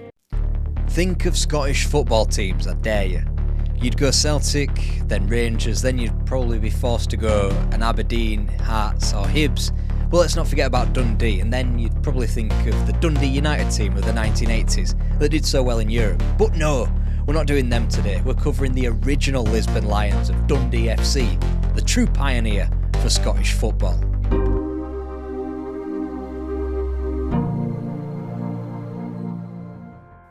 Previously on Dundee FC, Scottish Cup winners, but all the way back in 1910 against Clyde, the first decade of the 20th century could be seen as a mini golden era for the club as they finished second in the top flight of Scottish football on 3 separate occasions. Whilst they made a second cup final appearance in 1925, it was in a losing effort to Celtic, and by the time the Second World War turned up, Dundee had been relegated. They used the war to their sporting advantage, using the acquiescence of football to reboot the club. George Anderson was made manager and a new squad was cultivated, one that went straight back up to the top flight as soon as the war would allow. By the 50s it was clear that Dundee were creating another great team, this time with grand designs on the league title. Unfortunately, the 1948-49 campaign would end in disaster as they frittered away the championship with a defeat away to Falkirk on the final day as Rangers swooped in to claim the glory. Dundee would get a measure of revenge with the League Cup triumph over Rangers in 1951 before a flurry of cup runs ended with the claiming of a second League Cup against Kilmarnock, with the Scottish Cup final disappointment against Motherwell wedged in between. In 1954, Willie Thornton took charge at Dens Park and put the onus firmly on youth. In successive years, right up until his resignation in October 1959, he supplied the squad with illustrious talent from the youth team.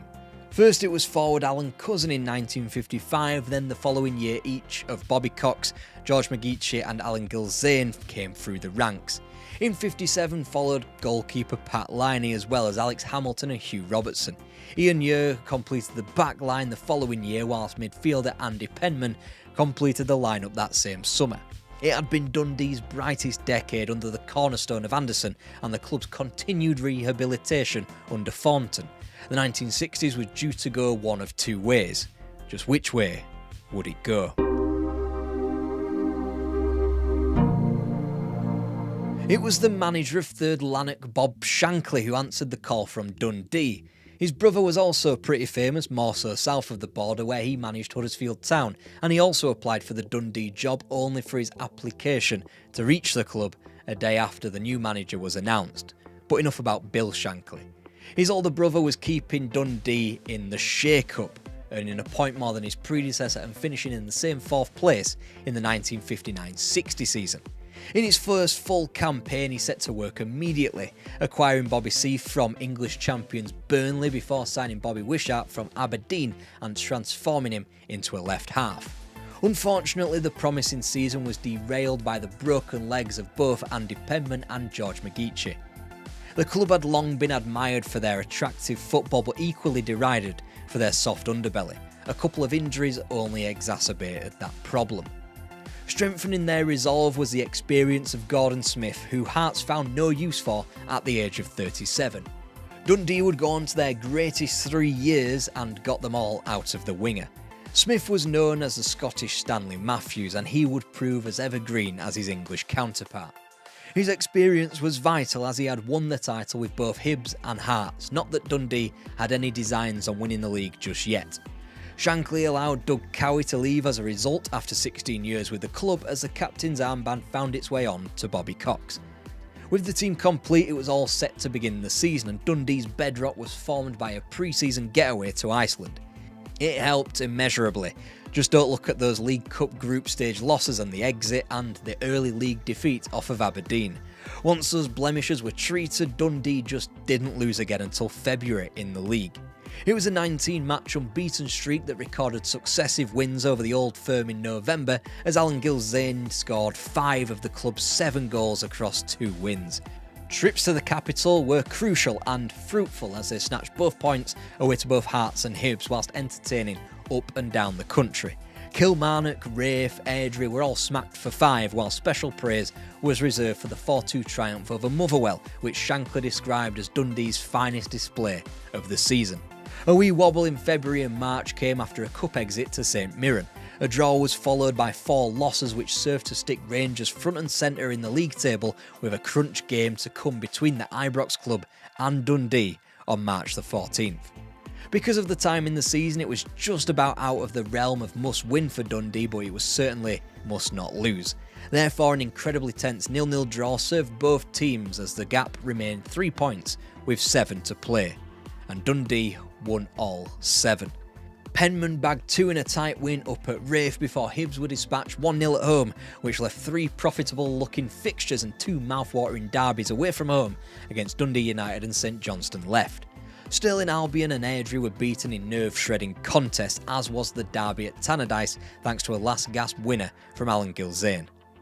By the time of their next match at home to St Mirren 2 weeks later, Dundee and Rangers were locked level on points, and it was the day the title race changed. Alan Cousin and Andy Penman grabbed the goals at home to St Mirren, either side of a penalty save from Pat Liney in a 2-0 win. All the while, Rangers were busy losing in Aberdeen, which left just a point in the Tayside derby against St Johnstone, needed to clinch the title. St Johnstone themselves needed a point to be sure of survival, but it didn't enter Dundee heads to help keep them up. Instead, Alan Gilzane netted twice before the hour as Penman found a third in a routine win to relegate their local rivals and, more importantly, win the league for the first ever time. The same day, Bob's younger brother won something of his own, promotion with Liverpool to the top tier of English football. Whilst he would be able to sample First Division football down south, Bob Shankly was getting a crack at the European Cup in all of its glory. The club prepared by entering the American International Soccer League in May and June, and their experiences against teams from West Germany, Italy and Brazil was to form a counter-attacking strategy to attack the continent that autumn. Scottish teams had gone surprisingly close in the European Cup's early days. Hibs were the country's first representatives in 1956 and they reached the semi-final. And whilst their Edinburgh neighbours' Hearts couldn't get out of the preliminaries, it took Rangers 3 attempts to match Hibs' feat. Now it was Dundee's turn. They had just one player with European Cup experience, predictably. It was Gordon Smith, who was by now 38. Yet the season began with the acrimony of a player revolt due to the £25 a week wages on offer. Gilzane, Hamilton, Penman, Robertson, Seath and Ure were amongst those wanting more. All would eventually re-sign on the same terms as Dundee just about clung on to their stars. There was just the one change to the championship winning side. In net was Bert Slater, picked up from Liverpool, who would keep goal ahead of Liney and play all but 2 of Dundee's 53 matches in the upcoming season. A season that started disastrously on the pitch. The League Cup was surrendered at the groups again before they were found wanting to Hearts at Tynecastle in the season opener. Fan mood was so low that only 10 supporters registered their interest for a chartered flight to the second leg of the preliminary stage of the European Cup against FC Köln. Köln were a big team in West German football and contained a lot of the headline names from the country's World Cup teams. They were fronted by Karl-Heinz Schnellinger and were in buoyant mood ahead of their opener in Europe as they won the Cologne derby. However, injuries were mounting and they would receive Dundee after a torrential downpour. It turned out to be the least of their problems as the Scottish club undermined FC Köln by reverting to their attacking tactics. Worse still for the West Germans, their goalkeeper was concussed inside of 2 minutes. By half-time he had conceded 5, thinking he'd only let in 2 and the tie was almost over. It was a scintillating display and Dundee likely would have been ahead either way, but the goalkeeping injury took some of the gloss off what was an eventual 8-1 victory. Suddenly that charter flight to Cologne looked a little bit more attractive. In the meantime, however, a storm had been cooked up by German newspaper ABOUT Post that fueled the rage of FC Köln and their supporters in time for the reverse leg. They had Schnellinger back from injury and they were clearly targeting the Dundee keeper, Bert Slater. It didn't take long for a similar tackle to fly in on Slater and concuss him, leading to a spot of panto as the Cologne paramedics insisted 4 times on stretchering Slater off, only for the goalkeeper to return to the goal eventually. He escaped into the sanctity of the dressing room at half-time with the club 3 goals down. Köln only needed a further 4 to force a replay. They were met with Andy Penman in net for the second half, and in a world of no substitutes, Bert Slater stumbled up and down the wing. Within minutes of the second half, Slater regained his goalkeeping jersey in yet more farcical scenes. He shipped a fourth before a penalty was kindly twatted against the crossbar as Dundee escaped with a 4-0 defeat, enough to confirm progression to the last 16. With this result and Real Madrid's shock defeat to Anderlecht, the pool of feasible winners had shrunk down dramatically, with Milan, Benfica and Stade de Reims the only teams offering any kind of history in the competition. Dundee received their next opponents Sporting with a spring in their step. Their domestic form had corrected itself and they had gone 7 unbeaten since the beginning of the European Cup. They would be meeting another team who were no mugs, particularly when factoring their 7-point lead over the reigning European champions Benfica from the prior season. If they had been rusty because of their October start to the domestic season, it hadn't shown in a preliminary demolition of Shelburne. With the first leg in Lisbon, Shankly was aiming to return home with at most a 2-goal deficit to make up.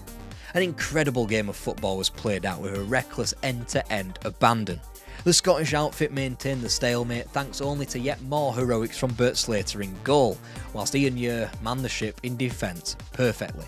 They so nearly escaped with a point as well after Slater made a stunning save onto the crossbar in added time. Wishart seemingly cleared it from the line, but the referee had judged the ball to have crossed over the line. No matter how pissed off the players might have been, the objective had been met. Back in Dundee, Gordon Smith ran the show and Alan Gilzane banged in the goals. He nabbed the first one, equalising Sporting's aggregate lead inside of 13 minutes before Alan Cousin grabbed the second before the half was up, heading one in off the bar. Despite the aggregate lead, Dundee didn't know how to stop. Gilzane added a third from distance before prodding in the goal to complete his hat-trick. Sporting didn't know what to do, their European dream collapsing in a shell-shocking 4-1 defeat. Gordon Smith was boisterous after the game, stating, "I see no reason why Dundee need be afraid of any team in the competition." And then the big freeze swept through Northern Europe, leaving Dundee to play just 10 games in the European Cup's mid-season break, which stretched from Halloween to March the 6th for the Scottish club. Gilzean preempted the 3-month curtailment of the league by squirreling away 7 goals in a 10-2 win over Queen of the South, but the club's form had been mid-table at best before the inclement weather forced the prolonged postponement.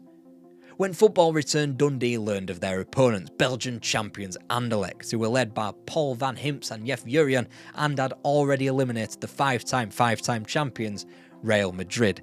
It was all set to be another enormous test, especially when the Belgians moved the first leg to the much larger Heysel Stadium to cultivate more support.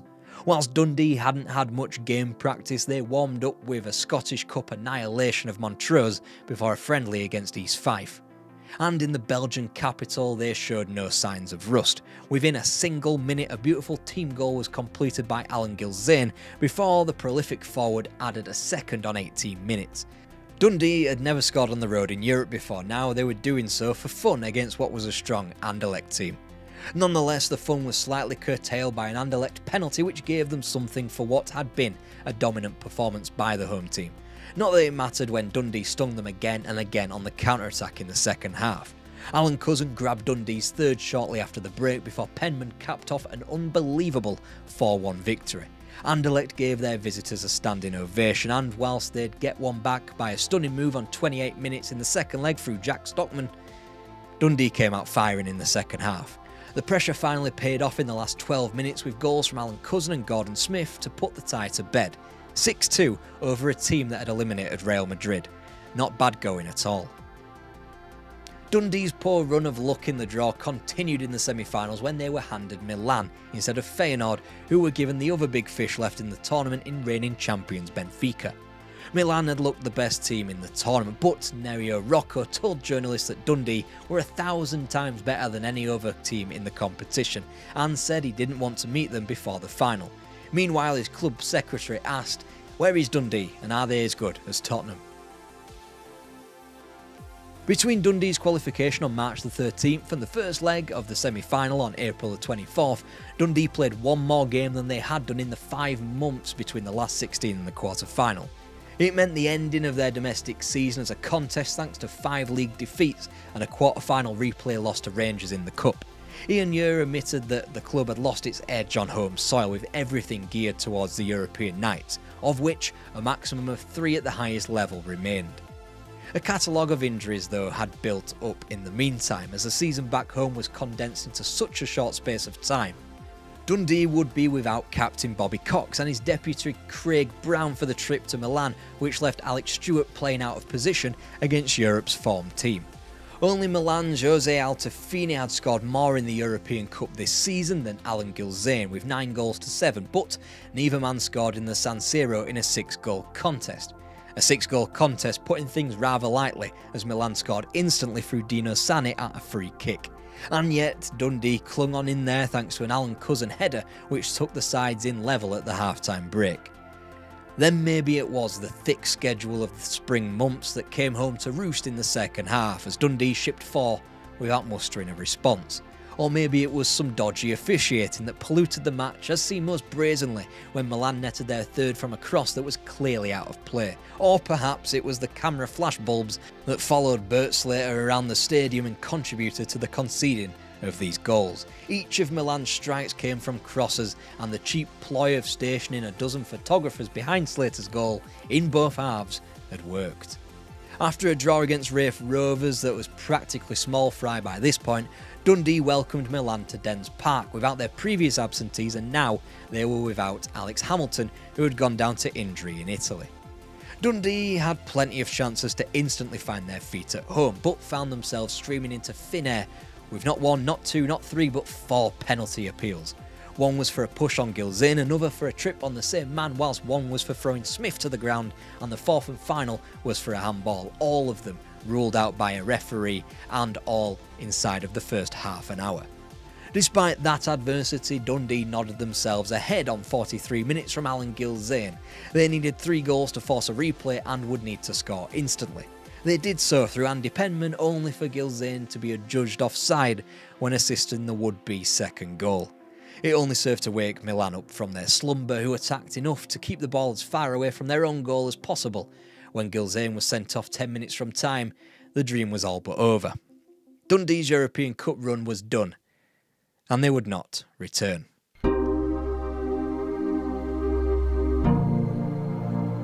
Looking back, it was quite obvious that this was a one-shot deal when Dundee had to use all of their resources to get key players to stay at the start of the season.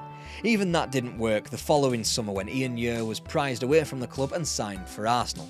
He'd soon be joined in North London by former teammate Alan Gilzane, who left Dens Park 12 months later for Spurs. By 1968, the entire class of 63 had departed, and that included the manager too, Bob Shankly, who helped replace Jock Stein at Hibs. In the meantime, nothing but misery in the leagues and lost cup finals, first to Rangers in 1964 and then to Celtic in the League Cup in 1968.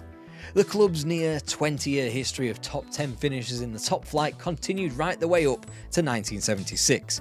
The unfortunate piece of news was that the SFA rejigged the Scottish League system so that only 10 teams were playing in the top flight for the 1975-76 season. Therefore, Dundee's 9th place finish was only good for relegation.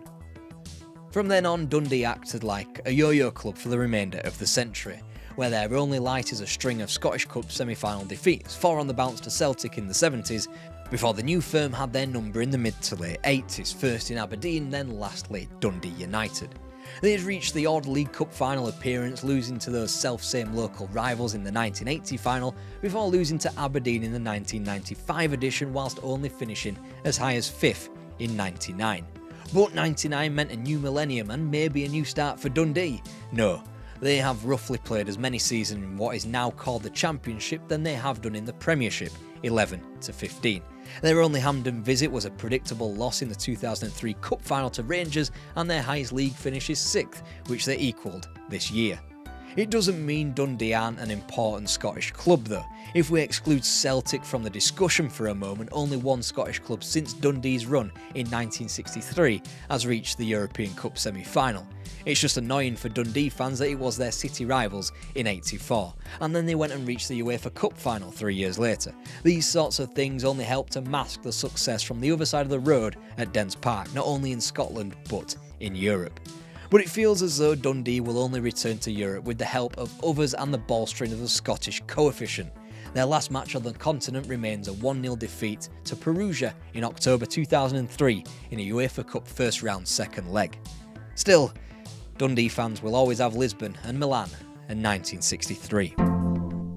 If you watched yesterday's video, you'll know how Don Revie built the foundations of Leeds United. They were back in the big time, they'd got their first shot across the bow with a title challenge and an FA Cup final, and now they'd built up a reputation. Dirty Leeds were here, and they just might have been the best team in England.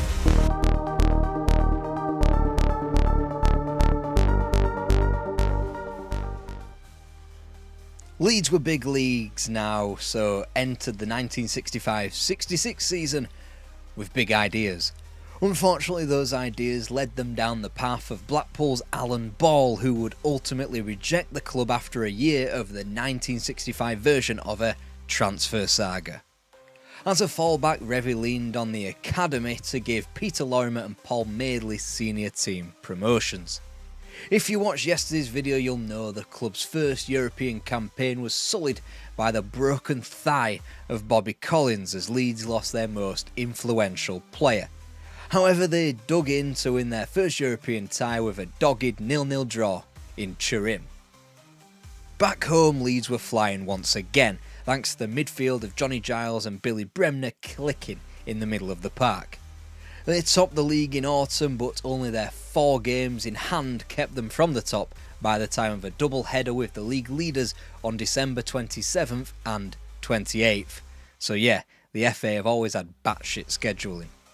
A win apiece kept things as they were heading into 66, well in the mix of a title race, alongside Liverpool, Burnley, Man United, Stoke and Chelsea.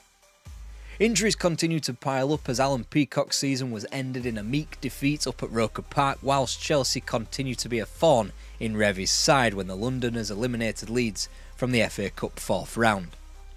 League form understandably slumped as Leeds learned all about fighting on a continental front. Eddie Gray made his debut in a 1-1 draw at home to Valencia before something which was becoming a typical Revy performance away in Europe. They inflicted Valencia's first home European defeat at the Mestalla, whilst Hungary's Újpest came more quietly despite a prolonged pitch invasion from a dog. It took 3 legs for Real Zaragoza to get rid of them in the semi-final. The Elland Road replay, after Don Revy enlisted the local fire brigade to waterlog the pitch, did little to stifle the Spaniards as they won out 3-1. Maybe it was a good job the Fairs Cup provided a distraction, as Shankly's Liverpool simply romped to the league and would have been an almighty effort from Leeds to go the distance domestically. And yet the poor league form lurched to the disastrous at the start of the 1966-67 campaign, where Leeds won just 4 league matches before November. A 7-0 pumping off West Ham in the League Cup hardly helped, magnified by the fact that Revy actually put a full-strength squad out now the carrot of a Wembley final was dangled in front of them. If that wasn't bad, they went to Liverpool and took a 5-0 tonking, and that was their last defeat in 1966, a run which recovered Leeds to 6th. A mere wobble, Bremner was now captain, Lorimer had ended a goal drought as Leeds got better and better. They beat Valencia at the Mestalla again, were infinitely more fortunate to call blue on a coin toss to defeat Bologna in a quarter-final as they drew Kilmarnock in the final 4. 3 games were needed to dispatch off Sunderland at Brewferry Park in the FA Cup, by no means the last time the Black Cats would claw at Revy. A squeezing beyond Manchester City in the 6th round meant an outside chance of a treble. As the scheduling got worse, Leeds got better and moved up to 4th with games in hand despite winning 4 matches inside of 1 calendar week. Of all places, it was a goalless draw at Filbert Street that killed the title dream, and thankfully, after FWA Footballer of the Year Jack Charlton was ruled out for the rest of the season, Europe was already confirmed. Charlton would be missed as Leeds controversially lost to Chelsea in the FA Cup semi-final, not helped by Peter Lorimer's free kick being disallowed because the defensive wall didn't retreat 10 yards. Thankfully, Leeds weren't punished for scoring the goal that the opposition made harder in the Fairs Cup semi-final, where Kilmarnock were dispatched. And because of the quirky Fairs Cup scheduling, Jack Charlton would be back for the final against Dinamo Zagreb, as it would be played at the start of the 67-68 campaign. The promise of a major cup final in August weighed heavily on Leeds as they succumbed to a poor league start again, and it didn't come to fruition anyways. Dinamo taught them a lesson back in Zagreb, and Leeds were frozen with fear of shipping away goals at Elland Road, confirming a 2-0 aggregate defeat. Squad turnover came from the academy again. Goalkeeper David Harvey received a promotion, whilst Terry Hibbett and Mick Bates edged closer to the senior team. In Revy terms, it was a hectic summer of movement as Mick Jones was brought in from Sheffield United for £100,000, whilst both Willie Bell and Alan Peacock departed. Fairs Cup disappointment led to an angry Leeds, slinking into a title race with the highlight of a 7-0 thrashing over a managerless Chelsea. A resilient Leeds kept up with leaders Manchester United despite being hampered by injuries to Jones and Giles, as well as a 28-day suspension for Billy Bremner for just a singular red card against Fulham. It appears Leeds' reputation preceded them. The League Cup was rarely a plus point, but once Leeds put Derby out of their misery with 3 wins in a short space of time, they became favourites to lift the cup. The Cup trilogy would later be sensationalised in the Damn United as Revy met Clough for the first time. More on him a bit later. When Terry Cooper slammed a volley into the roof of the Wembley net against Arsenal, Don Revy and Leeds had their first trophy. Riding the crest of the wave, Leeds took apart the Fairs Cup once again, and Leeds being Leeds, this obviously meant that league form suffered. And yet they'd combined numerous fronts with an unbeaten start to 1968, winning 9 of 14 matches to go top of the league on goal average. A year after Celtic had won the seemingly unrepeatable quadruple, Leeds had it in their hands as well. The Fairs Cup was turned into a quasi-Scottish tour as Leeds sunk their 3rd Scottish opponent in Dundee former European Cup semi-finalists, thanks to an Eddie Gray winner at home. It couldn't get much better, as Peter Dobin proved when he bagged himself a hat-trick for Stoke at the Victoria ground as Leeds were finally defeated. And then the quadruple dream unravelled. Everton dispatched of Leeds in a poor Old Trafford FA Cup semi-final, and successive defeats against Liverpool, Arsenal and Burnley left Leeds fourth in a two-horse race. Of all teams, it was Manchester City who snuck in like a thief in the night, winning the league as their neighbours became the first English team to lift the European Cup. And yet the double was kinda still on as Leeds met Ferencvaros in the Fairs Cup final, only at the start of the 68-69 season. That season's first official match was a triumphant 1-0 against the Hungarians at Elland Road. Revie lined up in a 4-1-4-1 despite grumbles from Leeds fans that they were conservative away from home and in Europe.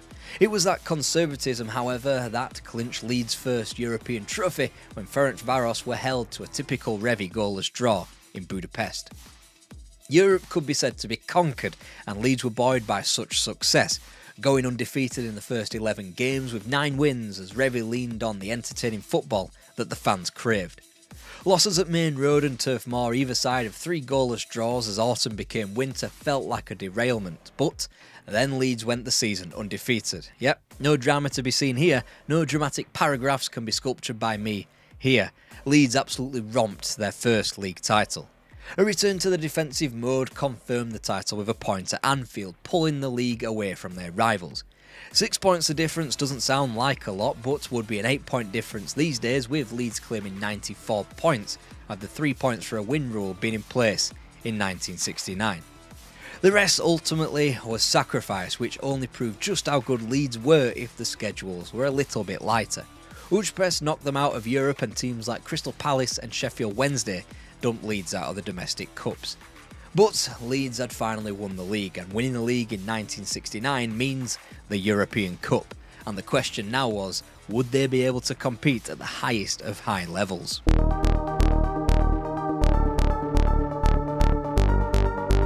Don Revie's Leeds United were competitive in Europe, but they hadn't met the European Cup yet, and the European Cup meant a rare splurge on the transfer market when Alan Clark was plucked from Leicester for £165,000. But Leeds were never going to get too distracted by their first ever European Cup tie, winning an almost record 16-0 over Lyn Oslo, just too short of Benfica's record against Stade Dudelange 4 years prior. They were a little draw heavy as their 34-match unbeaten run was finally ended at Goodison Park on August the 30th. Their League Cup elimination at the hands of who else but Chelsea was quickly soothed by progression against a Ferencvaros team who were now missing Florian Albert and Julia Rakosi in the European Cup. In the meantime, league form picked up as Leeds joined Everton in what was a 2-horse race despite drawing 10 of their first 25 matches. Revenge over the Toffees came before New Year, only tightening their grip on the title race further by grabbing 5 goals at Stamford Bridge to kickstart 1970. A kind draw was busy taking Leeds to the brink of the FA Cup and tentatively to a potential treble, but they would be met with Manchester United in the domestic cup, while Standard Liège proved tricky on the road to a Battle of Britain with Celtic in Europe. They were unfortunate to need a replay to dispose of Man United in the cup after Paul Madeley's late disallowed goal, but Billy Bremner's 9th minute strike in the third match ended 219 goalless minutes between the pair. Leeds were in the cup final once more. 5 days later, they had the visit of Celtic. But first, the throwing away of the league after they shipped 7 goals in 2 games against Southampton and Derby because the FA wanted the domestic season wrapped up by April the 21st thanks to the World Cup. Yet another brilliant scheme. Revie had to sacrifice the league for a shot at the ultimate glory, and thanks to the other semi-final pitting Feyenoord with Legia Warsaw, Leeds vs Celtic was truly the final before the final. George Connolly's away goal in Yorkshire was equalised by Billy Bremner back on his personal home soil at Hampden in front of a still European Cup record crowd of 136,000 supporters. A lot of water had passed under the bridge in the 2 weeks between the legs though. First off, Everton won the league thanks to their win over West Brom. Secondly, Leeds were bizarrely fined by the FA for fielding a weakened team in the league against Derby. You know, that Monday League fixture after the Saturday League fixture and before the European Cup fixture on Wednesday. Jurgen Klopp and Pep Guardiola would have heart palpitations. Pressured into fielding a strong team the day after the first leg of a European Cup semi-final resulted in a meaningless 2-2 draw with West Ham and a meaningful injury to Paul Reaney, who broke his leg.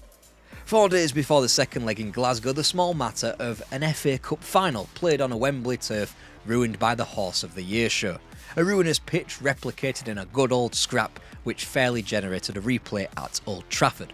Back to Glasgow with the teams deadlocked on one away goal apiece and 3/4 into the tie. The European Cup was hanging in the balance, but Leeds wilted inside of 6 second-half minutes thanks to John Hughes' glanced header and Bobby Murdoch sealing the deal. The FA Cup final could not be described as a consolation prize as long as Leeds hadn't won it, and in front of 28.49 million on the telly and 62,000 in the ground, Dave Webb bundled in the 104th minute winner to continue Chelsea's good form against Leeds. In the somehow trophyless season, Don Revie claimed the Manager of the Year award, small consolation as it was. It was quickly forgotten about after rattling to wins in their first 5 matches of the subsequent season, and they only lost in the remainder of 1970 away to Stoke again, and in the League Cup at Bramall Lane whilst Leeds returned to the damp squib known as the Fairs Cup. Despite Leeds' magnificent form, Arsenal were still in the conversation, creeping up on them. So when Leeds were handed yet another FA charge for Jack Charlton's quip about having a little black book of names he wished to exact revenge on, it could have been a wobble. And yet the FA's scheduling was this time kind enough for Leeds to go on a run, only dented by a home loss to Liverpool in the league and, most shockingly of all, away to Colchester United in the 5th round of the Cup. At least they could focus on league matters now, keeping hold of that 3-point advantage over the Gunners with a game in hand. Vitoria Setúbal were more difficult than they had any right to be in the Fairs Cup quarter-final as Peter Lorimer dumped them out to continue his rich vein of form. It confirmed a semi-final spot against Liverpool, a needlessly high-tension match at a time when the league would be wrapping up. A loss at Stamford Bridge wasn't ideal, neither were draws at St James's Park and Leeds Road, just as Peter Lorimer's season was in its pomp though. His season was ended by injury. Bloody Easter again, that little chocolate bunny celebration has stuck another spanner in Leeds' plans as Arsenal kept winning and winning and winning. They had 3 matches in hand because of their marathon FA Cup run and suddenly were only 4 points behind ahead of an April 26th showdown between the two at Elland Road in between Fairs Cup legs. The match was decided by a sole goal with an archetypal Revie performance thanks to Bremner's away goal at Anfield and a goalless draw at home. A 3rd European final for Leeds was confirmed. Leeds were flying high as 2 days prior they had salvaged an outside chance of winning the league. They thought they had blown it after a shocking home defeat to West Brom, shocking for its scoreline and shocking for its winning Baggies goal that was 3 times offside with a pinch of refereeing shambles in stopping and restarting the play.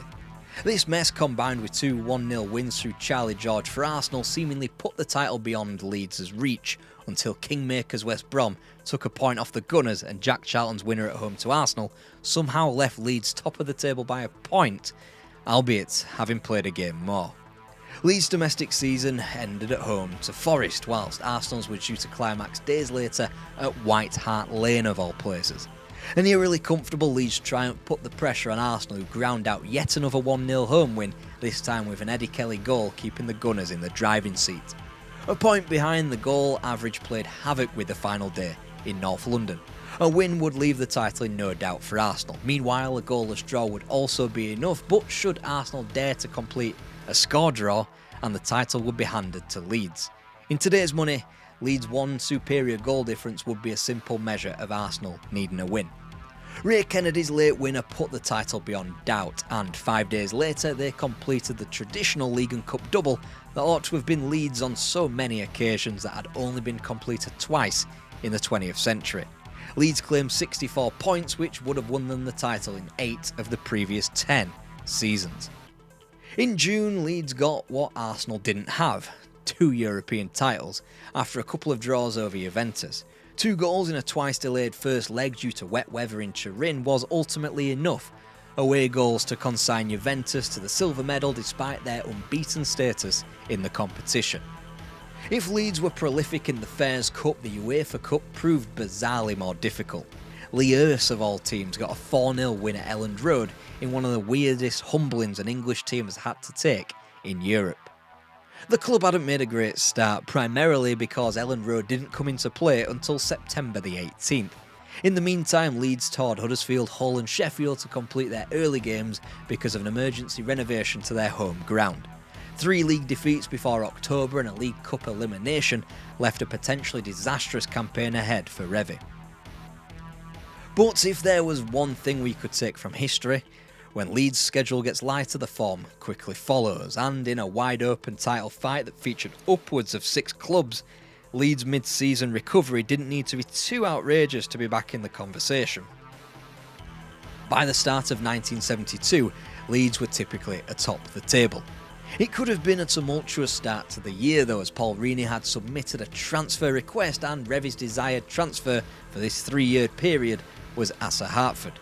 Whilst Reaney rode back on his foolish decision, Hartford's medical revealed a hole in their heart, and Revie didn't take the risk. Thankfully, the FA Cup brought wins over Liverpool and Spurs and a kind semi-final draw against lower league Birmingham, as Peter Lorimer returned to immaculate form. Leeds really put the cat amongst the pigeons by slapping 5 beyond a poor Manchester United, and went even better with a 7-star performance against Southampton. Now, this 1971-72 title race has been covered by myself far better in its own special video. Go check out the archives. Here's the Cliff Notes version. April Fool's Day, Leeds surrender their spot at the top of the table thanks to a loss at the baseball ground to now top Derby. Every team trips over themselves to win the title, leaving a ridiculously low points tally of the mid-50s after 40 matches as Easter closes in. Leeds rallied after Terry Cooper broke his leg against Stoke City and after Don Revie made the belated switch from Gary Sprake in net. As the Whites confirmed their FA Cup final spot, they sat 4th with 4 matches to play, 1 behind Liverpool with a game in hand, 2 behind Manchester City with 2 games in hand, and 3 behind Derby with those same 2 games in hand. A loss at St James's Park on April the 19th finally took the title out of Leeds' hands officially before controversy stayed away from the Hawthorns 3 days later in a nervy 1-0 win. April the 22nd was unique in its reading of the league table. Manchester City topped the standings on 57 points, playing their full allotment of fixtures, but they were certain of not winning the league. As Derby and Liverpool prepared to meet in the Midlands, City's goal average was just not good enough to countenance a draw and further slip-ups. Derby got the home win to give them half a chance, as Leeds maintained their own hopes against a potentially tricky Chelsea. 7 days later, as Derby sunned themselves in Mallorca awaiting news, Leeds travelled to Molineux and Leeds to Highbury. Leeds would win the title if they avoided defeat, Liverpool would win the title if Leeds lost and they got a win, Derby won the title if Leeds lost and Liverpool failed to win, Manchester City, well, they can't win the title. All this 2 days after the FA Cup final at Wembley between 2 key figures of the final day, Leeds and Arsenal. The Wembley showpiece event was won by a combination of a Paul Reaney goal line clearance and an Alan Clark second half winner. Revie had completed the set of English trophies, now the matter of becoming the 3rd English team to win a 20th century double. News from Highbury was radio silence. No news as far as Leeds fans were concerned was good news. For as much as Leeds ran an FA Cup hangover, their Molineux opponents had a UEFA Cup final later that week, so everything was on as level a playing field as possible. Of course, there had to be controversy attached. Alan Clark's goal-bound shot was handled on the line, but not seen by the referee. When Wolves tottered up a 2-goal lead, Billy Bremner's late goal was not enough. The second title-winning goal wouldn't arrive, and Don Revie begrudgingly handed the league championship to Brian Clough. And if you thought that was agonising, watch this attempt at a treble. 1972-73 began with a failed attempt of replacing Jack Charlton, whilst Terry Cooper's long-term injury weakened defence. Revie's signings of Trevor Cherry and Gordon McQueen was a relative splurge on the market as Leeds flopped to a 4-0 defeat on the opening day at Stamford Bridge. A pumping of champions Derby 5-0 reignited the season as Leeds kept within touching distance of Liverpool as 72 became 73. As the Clough-Revie rivalry threatened to spill over a Yorkshire Television Awards dinner, Leeds maintained their steely focus on the pitch. Their first appearance in the Cup Winners' Cup dispatched them to Turkey, East Germany and Romania before the trademark Revie performance away in Hajduk Split confirmed the one-off final with Milan. Whilst Norwich needed 3 whole games to be dislodged from the FA Cup, Plymouth and West Brom came cleaner before a sweet quarter-final triumph away to Clough's Derby.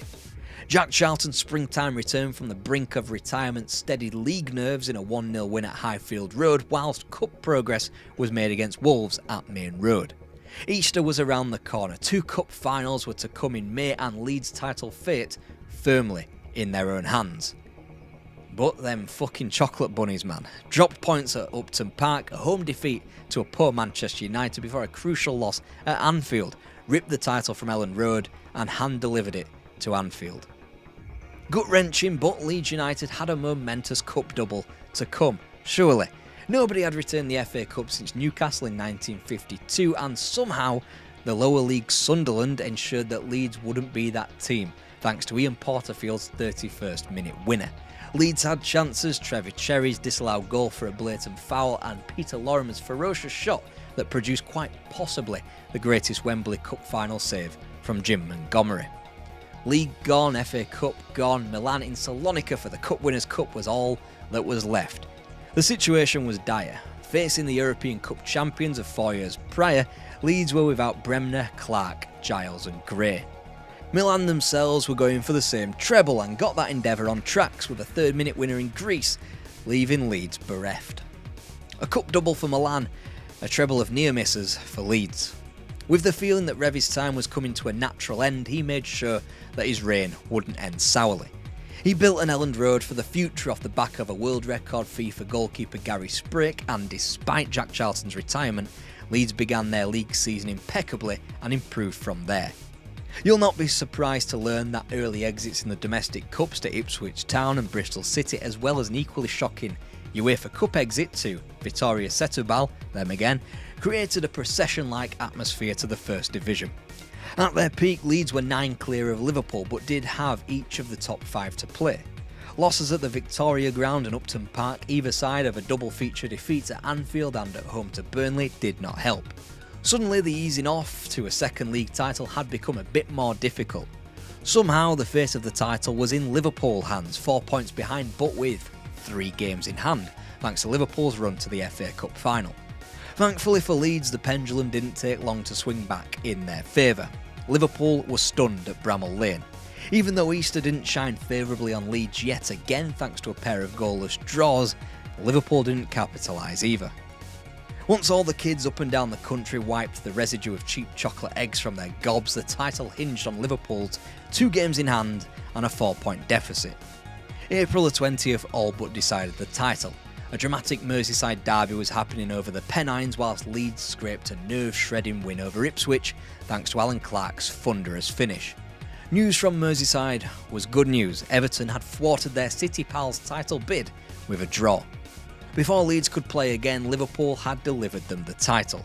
Ray Kennedy, who had previously scored a goal that tore the league title away from Leeds in 1971, this time scored the goal that handed them the title back 3 years later in a 1-0 win for Arsenal at Anfield.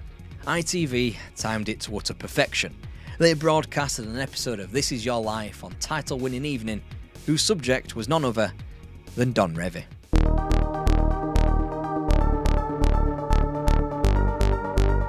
Don Revie stands alongside only Kenny Dalglish as the men to have won the Football Writers' Player of the Year and to have won an English League title as manager. And he did so in one of the biggest booms of English football. Liverpool had been similarly built up with Bill Shankly, Matt Busby was rebuilding Manchester United after Munich, and that's without mentioning Arsenal, Tottenham, Chelsea, Everton and others. Revie's Leeds could match each and every one of them. In the 10 years he shared with Shankly in the top tier, Revie won 1 more trophy than his Liverpool opponent. Finished higher in the league 7 times, they won a huge 100 more points than Manchester United in the same time frame as well. Of course, Revie was the first Leeds manager to win all the domestic trophies in England and so far the only Leeds manager to win the club silverware in Europe. And yet the 10-year boom period almost stands alone as an island in the history called Leeds United's success. Don Revie was appointed by England as they failed to qualify for the 1974 World Cup, and he was succeeded by the last person the club and the manager wanted, Brian Clough. A terrific manager there was no doubt, but the wrong personality at the wrong club. His 44 days have since been immortalised in the book and film Damn United, the story of which deserves its own video. Then Jimmy Armfield was dropped into the mess and took the club to its only European Cup final, where they were robbed by Bayern Munich, which also deserves its own video. Then the whole club blew up. Gary Sprake sold a story to the Daily Mirror about Don Revie offering backhanders to opposition to go easy on the team. Revie then burned his bridges with his calamitous England tenure, his subsequent exile in the desert, and he remains underappreciated in this country as a result.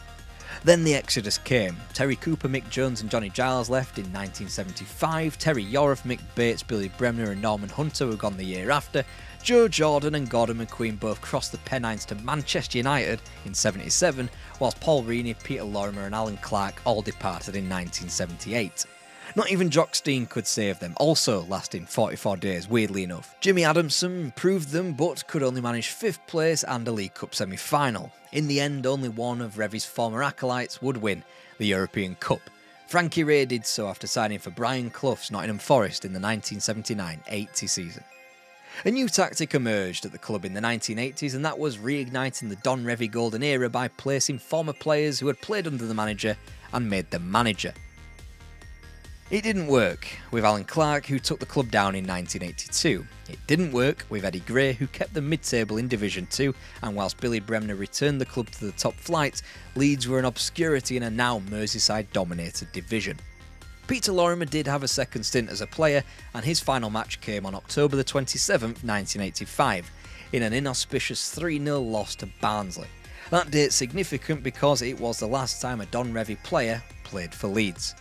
Another date that's significant is October the 10th, 1988, when Howard Wilkinson succeeded Bremner as manager. Only then was the Revie era finally over and the club could heal again. Celtic were going nowhere fast. They'd not won the league in an age, not won anything at all really for quite some time. Then a former player turned up in the Parkhead dugout and changed everything. This is Jock Stein's Celtic and why this team will never ever be topped.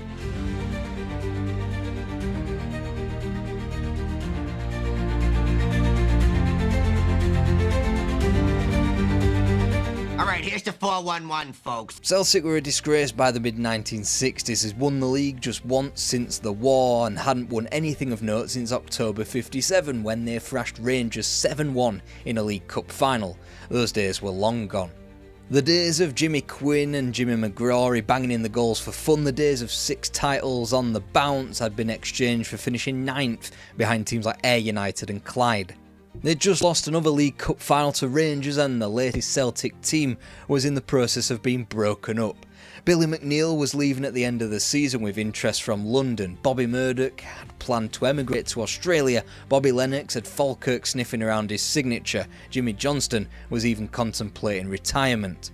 Jimmy McGrory had never really left the club spiritually, save for physically 8 years spent at Kilmarnock, 6 of which had been gobbled up by the war. Safe to say his 20 years in the Parkhead hot seat hadn't gone as swimmingly as his playing days had done. Roughly around the same time as his return, so too did the chairmanship of the club back into the hands of the Kelly family, who had previously been in charge towards the back end of the record-breaking 6 titles won in a row in the 1900s. It was Bob Kelly who fielded a phone call from the Dunfermline manager in the spring of '64. Normally I wouldn't bring it up, but I thought I'd better add, since the Pars boss at this time was a certain Jock Stein, a man who had masterminded Dunfermline's 1961 Scottish Cup final win over Celtic after all. Stein had been part of the 54 double winning Celtic team, the last from paradise to win the league, having taken the scenic route via Albion Rovers and Llanelli Town in his playing career. He was ringing his former chairman under the illusion of advice since he had been approached by Hibs for their vacant manager's post.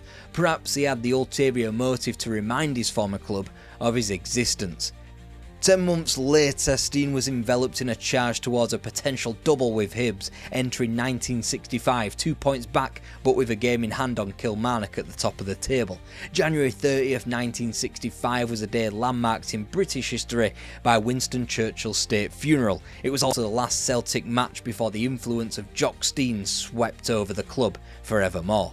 On that day, just 14,000 turned up to Parkhead to witness Celtic's sudden uptick in form 8-0 against Aberdeen. The following day, Jock Stein was announced as the club's new manager.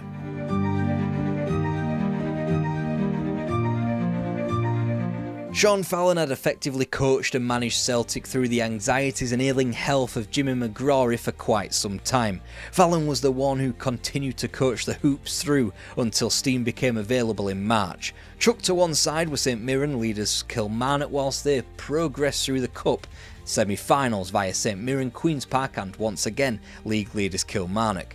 Jock Stein would finally arrive for the semi-finals, having scoped out Dundee gaffer Bob Shankly for his former post in Edinburgh. Whilst both Hibs and Celtic were still alive in the Cup, it was probably with great relief that one of Stein's first games in the job wouldn't be against Hibs in the Cup. After all, his final game at Easter Road was in disposing of Rangers in the quarter-final before he seamlessly drifted into the Celtic job, earning a 6-0 win in Airdrie in the league.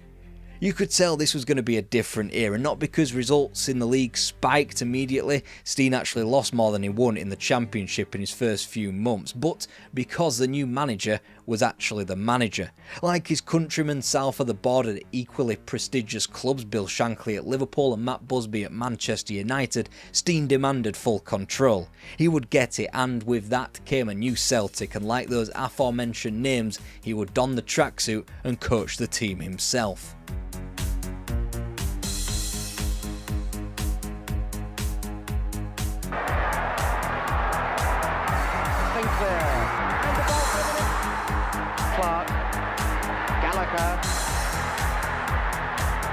Could be something here. Gallagher. All coming in. All scored. McLaughlin has been taken. There he goes.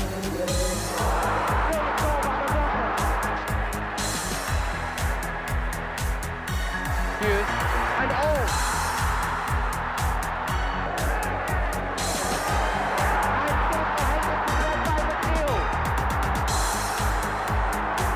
The semi-final replay victory over Motherwell had been completed by John Hughes, who had been transfer listed by Stein. Whilst he would make the final starting 11, a fellow transfer listee, Jimmy Johnston, would not. One name that did make the team sheet that day at Hampden was Billy McNeil, who passed fit after a calf injury. He had been taken by Stein from the new boss's very first day, and maybe it was his introduction, or maybe it was McNeil's winning goal in the final itself that prompted him to reverse his decision to leave the club. All three names that I've just mentioned would remain at Parkhead for the foreseeable. A name that would be departing would be defender Jim Kennedy after 10 years of service with the club. His well-telegraphed decline was something Stein couldn't countenance in his backline if Celtic were to return to success. Another building block was Neil Mocken, a man hired in July off a Jock Stein recommendation and one that would devise a training regime that whipped Celtic players into gear. Now he had his fundamentals sorted, Stein needed some of his own players in. After Sean Fallon had been instrumental in bringing youngster David Hay to the club, Jock Stein's first proper acquisition was Motherwell's Joe McBride. Celtic needed a man to take all the goal-scoring onus away from Stevie Chalmers, and the forward who helped take Celtic to a semi-final replay a couple of months prior was the one designated to fulfil that task. In warming up for the new season, Celtic tiptoed over the border into Roker Park, where they whipped Sunderland 5-0. In further tune-ups arrived the League Cup group phase, where mixed fortunes against Dundonian clubs had Celtic on the ropes. However, they'd ultimately scraped through thanks to their results against Motherwell. With the end of August came the resumption of the Championship, where an early marker was laid down at Tannadice. Whilst Clyde didn't come as cleanly as they usually did, only going down 2-1, it was a 100% league record in advance of Jock Stein's first taste of Old Firm derbies as a manager on September the 18th. Thankfully for Celtic fans, no available footage could be sourced for this game, as a flurry of goals lent the way of Rangers and an injury to McNeil reduced Celtic's chances of recovery. With the first die cast into the title race, Stein made more changes. Inside forward John Divers was let go to Partick Thistle, and the manager made his first of many oscillations on the goalkeeping front when he replaced John Fallon with Ronnie Simpson as his number one. Not that Celtic appeared to need a goalkeeper in the coming weeks. Rafe Rovers laid down for goals 9-12 in a two-legged cup tie in the League Cup. Aberdeen was slapped for 7. The Cup Winners' Cup run began with 6 in the Netherlands, and Hearts were beaten 5-2 well into October.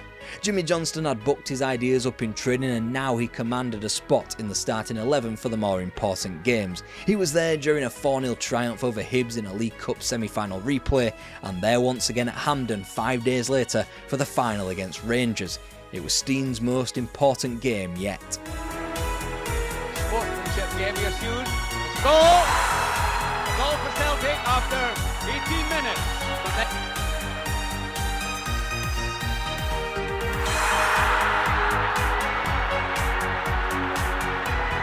Well, Richie got his hands to it, but couldn't stop the ball. So, Rangers 0, Celtic 2. Not only had Celtic kept a safe pace with Rangers in advance of their traditional early January clash at Parkhead, they had also eased into the springtime quarter-finals in the Cup Winners' Cup, where they would be met with a much sterner task than Go Ahead Eagles or Aarhus, when Dynamo Kyiv would be their opponents. But first, a chance to go top of the pile back home with a win over their neighbours. Which you appear to see on the picture caused by the sand which has been spit on to give the 30 to Wilson. And headed there by Chalmers. Cutting away from Preston and then Proven. Gallagher. Johnston. Back it comes to Gallagher. Murdoch. What a brilliant goal by Murdoch. Gallagher and a cannon from behind Johnston. Johnston again. And knocked in there by Chalmers. Whilst Rangers were going down to rabble like Clyde and Dunfermline, Celtic had their tails up. Morton fell by 8 on Christmas Day, and 5 days after the Old Firm victory, Dundee United had been swatted to one side in advance of Celtic's visitors from behind the Iron Curtain for a European first leg at Celtic Park.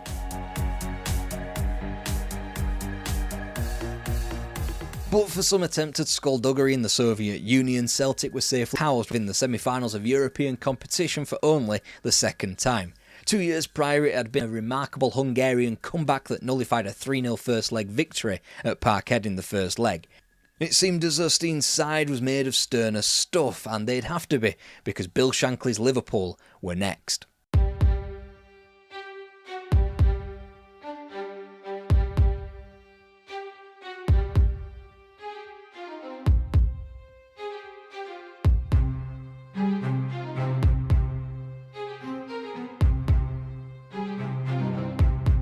By now though, Celtic had other irons in the fire.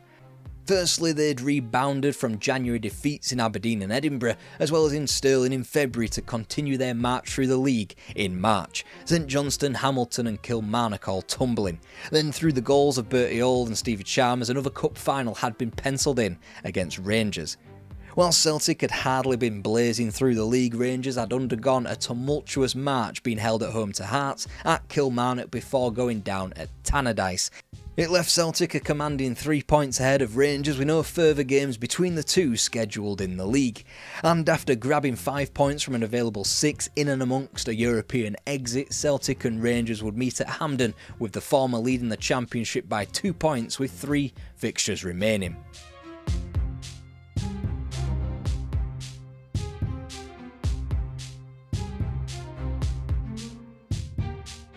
With matters shared in the league fixtures and in both cups, Celtic were now 3 matches away from gaining the bragging rights and the title.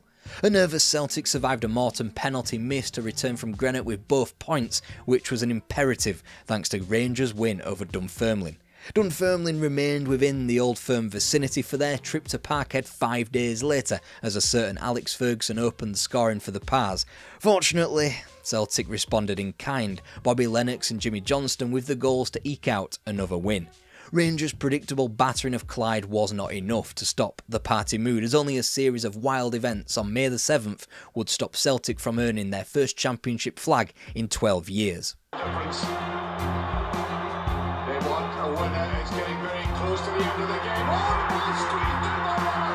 And with that, it was clear that Jock Stein now had total control over the club.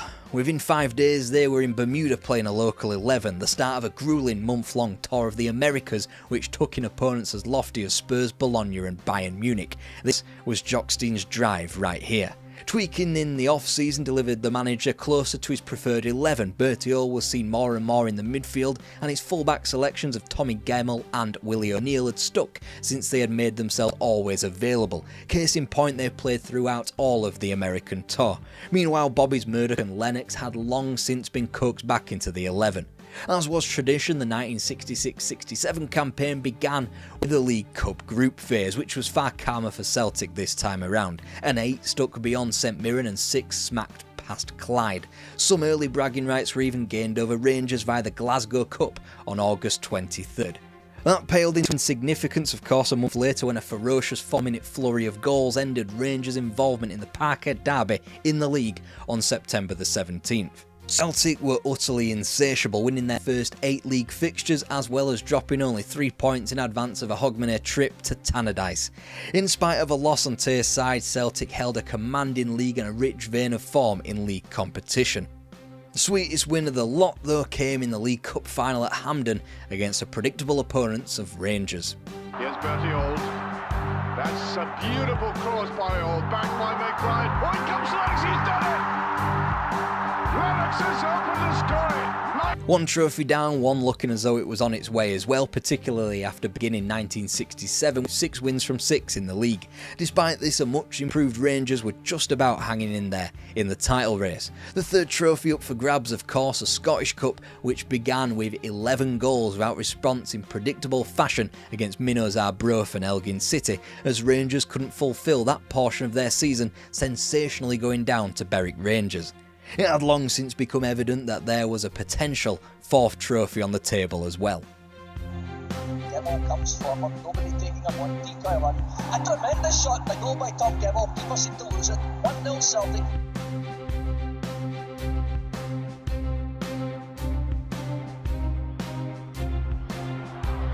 Eh oui, très belle action. Et Butzinski a été à 2 doigts de marquer contre. There's usually a point in the season of a champion where the entire campaign seems to snowball its momentum into an inevitability.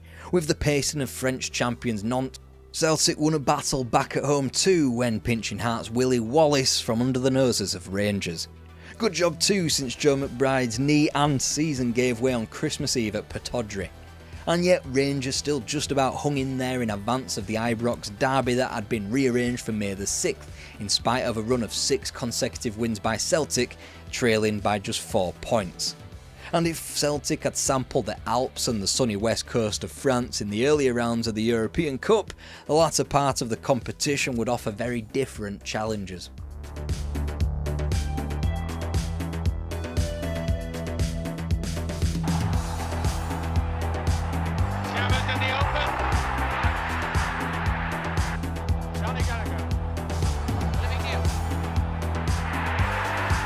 The European Cup, Celtic refused to be intimidated by the occasion. After Jimmy Johnston scored the first, or Willie Wallace would see them through. They would gain a 0 each draw in Prague. Vojvodina and Dukla Prague, perhaps not the household names of today, but back in the 1960s, becoming champions of Yugoslavia and Czechoslovakia respectively was no mean feat. Combined with the Cold War, poorer travel and all-round discomfort in trips into the eastern half of Europe, Celtic were well worth their place in a European Cup final. They would line up in Lisbon to become not only the first Scottish team to potentially win the European Cup, or the first British one, but the first team outside of the Mediterranean to lift the European Cup. A well-versed team in Helenio Herrera's Inter Milan would meet them there. But first, domestic matters. Queen's Park had been truly beaten in the quarter-final of the Scottish Cup, but it was usual throwaways Clyde who had given Celtic a hard time in the semi-finals. Such were the nerves of a potentially groundbreaking season. Celtic were taken to a replay and only just about squeezed through that replay 2-0. Their cup final opponents would be Aberdeen. Nerves were being frayed either side of the Old Firm divide. When Celtic could only manage a goalless draw at home to Aberdeen, Rangers limped to a home point against Clyde 3 days later. When Celtic were busy at Hampden in the final, Rangers failed to get both points from Dens Park. It meant a potential first ever domestic treble for Celtic in their next 2 games. Keeping it in, yes. It's a goal! Save Forward Wallace. The cup was won thanks to Jock Stein's tactical brilliance, from Stevie Chalmers lining up on the right instead of centrally to Jimmy Johnston's free roll throughout the field. Celtic were worthy Scottish Cup champions once again. Whilst the league wouldn't be sewn up later that week in a home defeat to Dundee United, who somehow completed the league double over Celtic, the alternative was much sweeter. The alternative was going to Ibrox, avoiding defeat and becoming Scottish champions for the 22nd time against a team who were busy preparing for their own European final.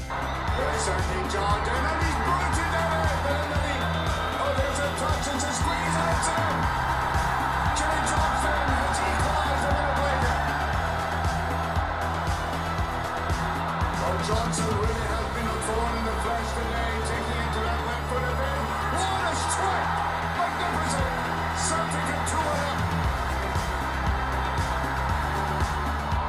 There's a touch inside. There's a Celtic put in by Walter High. Johnson realises they are the champions. The season was far from over. Domestic treble assured, now Jock Stein and his players touched down in the Iberian Peninsula with his Lisbon Lions to complete the greatest single footballing season ever played.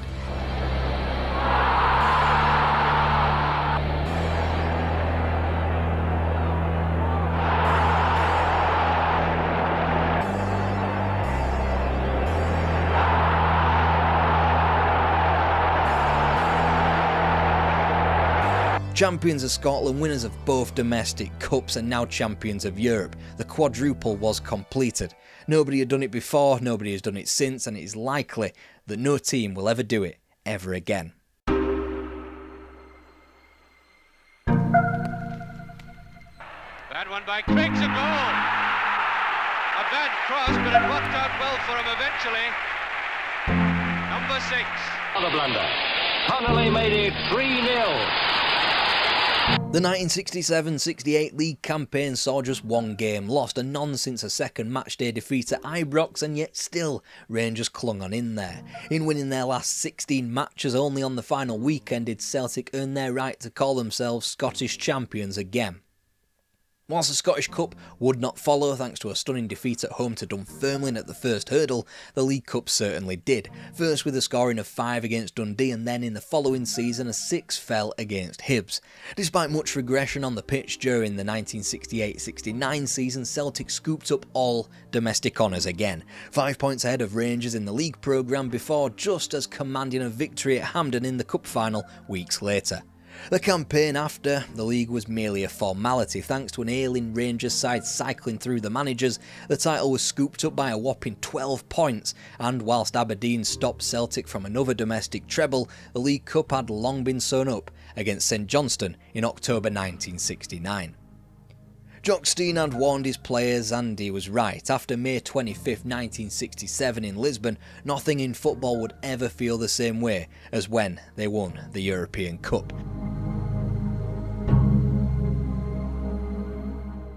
The very first pit stop in repeating those heroics was stopped by a team they already knew all about, a strong Dynamo Kyiv side. Still, there were more continental, even international honours for Jock Stein's side to fight for, as they looked to become champions of the world against Argentine outfit Racing Club in the Intercontinental Cup.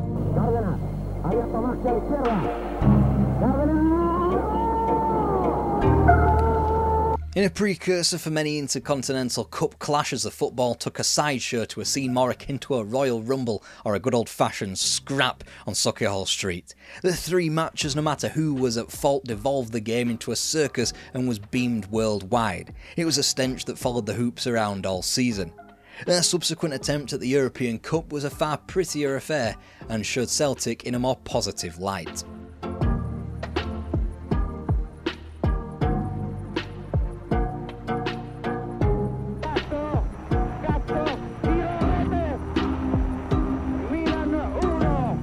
After not only overturning a French deficit in the first round against Saint-Etienne, Stein's team blew a sturdy Red Star Belgrade down in the last 16, sticking 5 beyond them at Parkhead.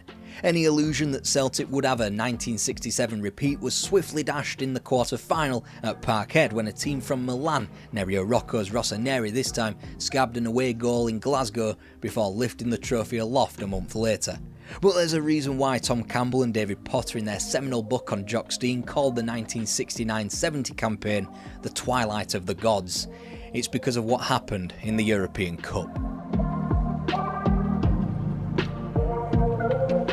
Im Stadion an der Elland Road. Und Tor! Tor in der ersten Spielminute für Celtic. The Bremner. Way to go!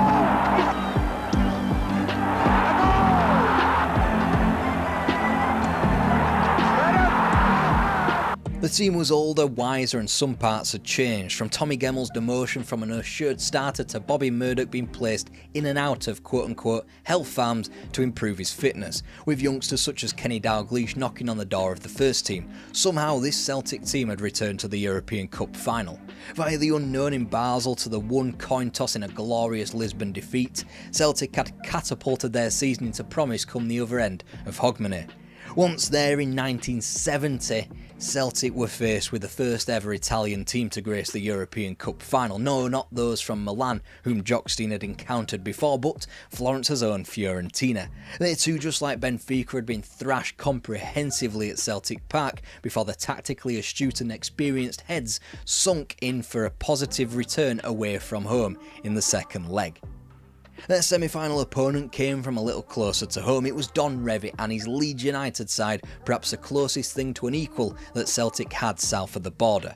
But they were chasing immortality just like Celtic, but unlike Celtic, they just didn't have the knack or the experience of a big-time European Cup game like Stein's side did. And so to Milan in the final, where unlike 3 years previously, Celtic were labelled as strong favourites against Dutch outfit Feyenoord. Feyenoord, who had overcome teams like Legia Warsaw, Vervaerts Berlin and holders Milan to be here, who hadn't so much as had a sniff at European glory in almost a decade, there seemed only one winner.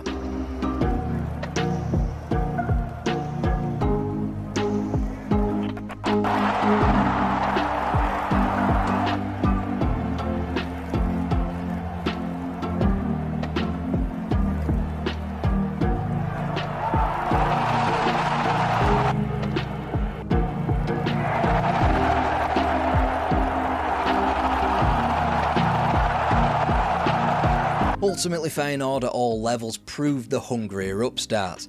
Just like Stein had studied Helenio Herrera and Inter to within an inch of their lives in '67, so too did Feyenoord manager Ernst Happel had his comprehensive homework done on Celtic ahead of the showpiece event in 1970. Celtic would never reach the same heights again. There would be the odd flirtation with a European Cup, a final back in Iberia once again in 2003, but nothing would match the first Jock Stein years. But they weren't the first Scottish team to dare to venture so close to the European Cup trophy.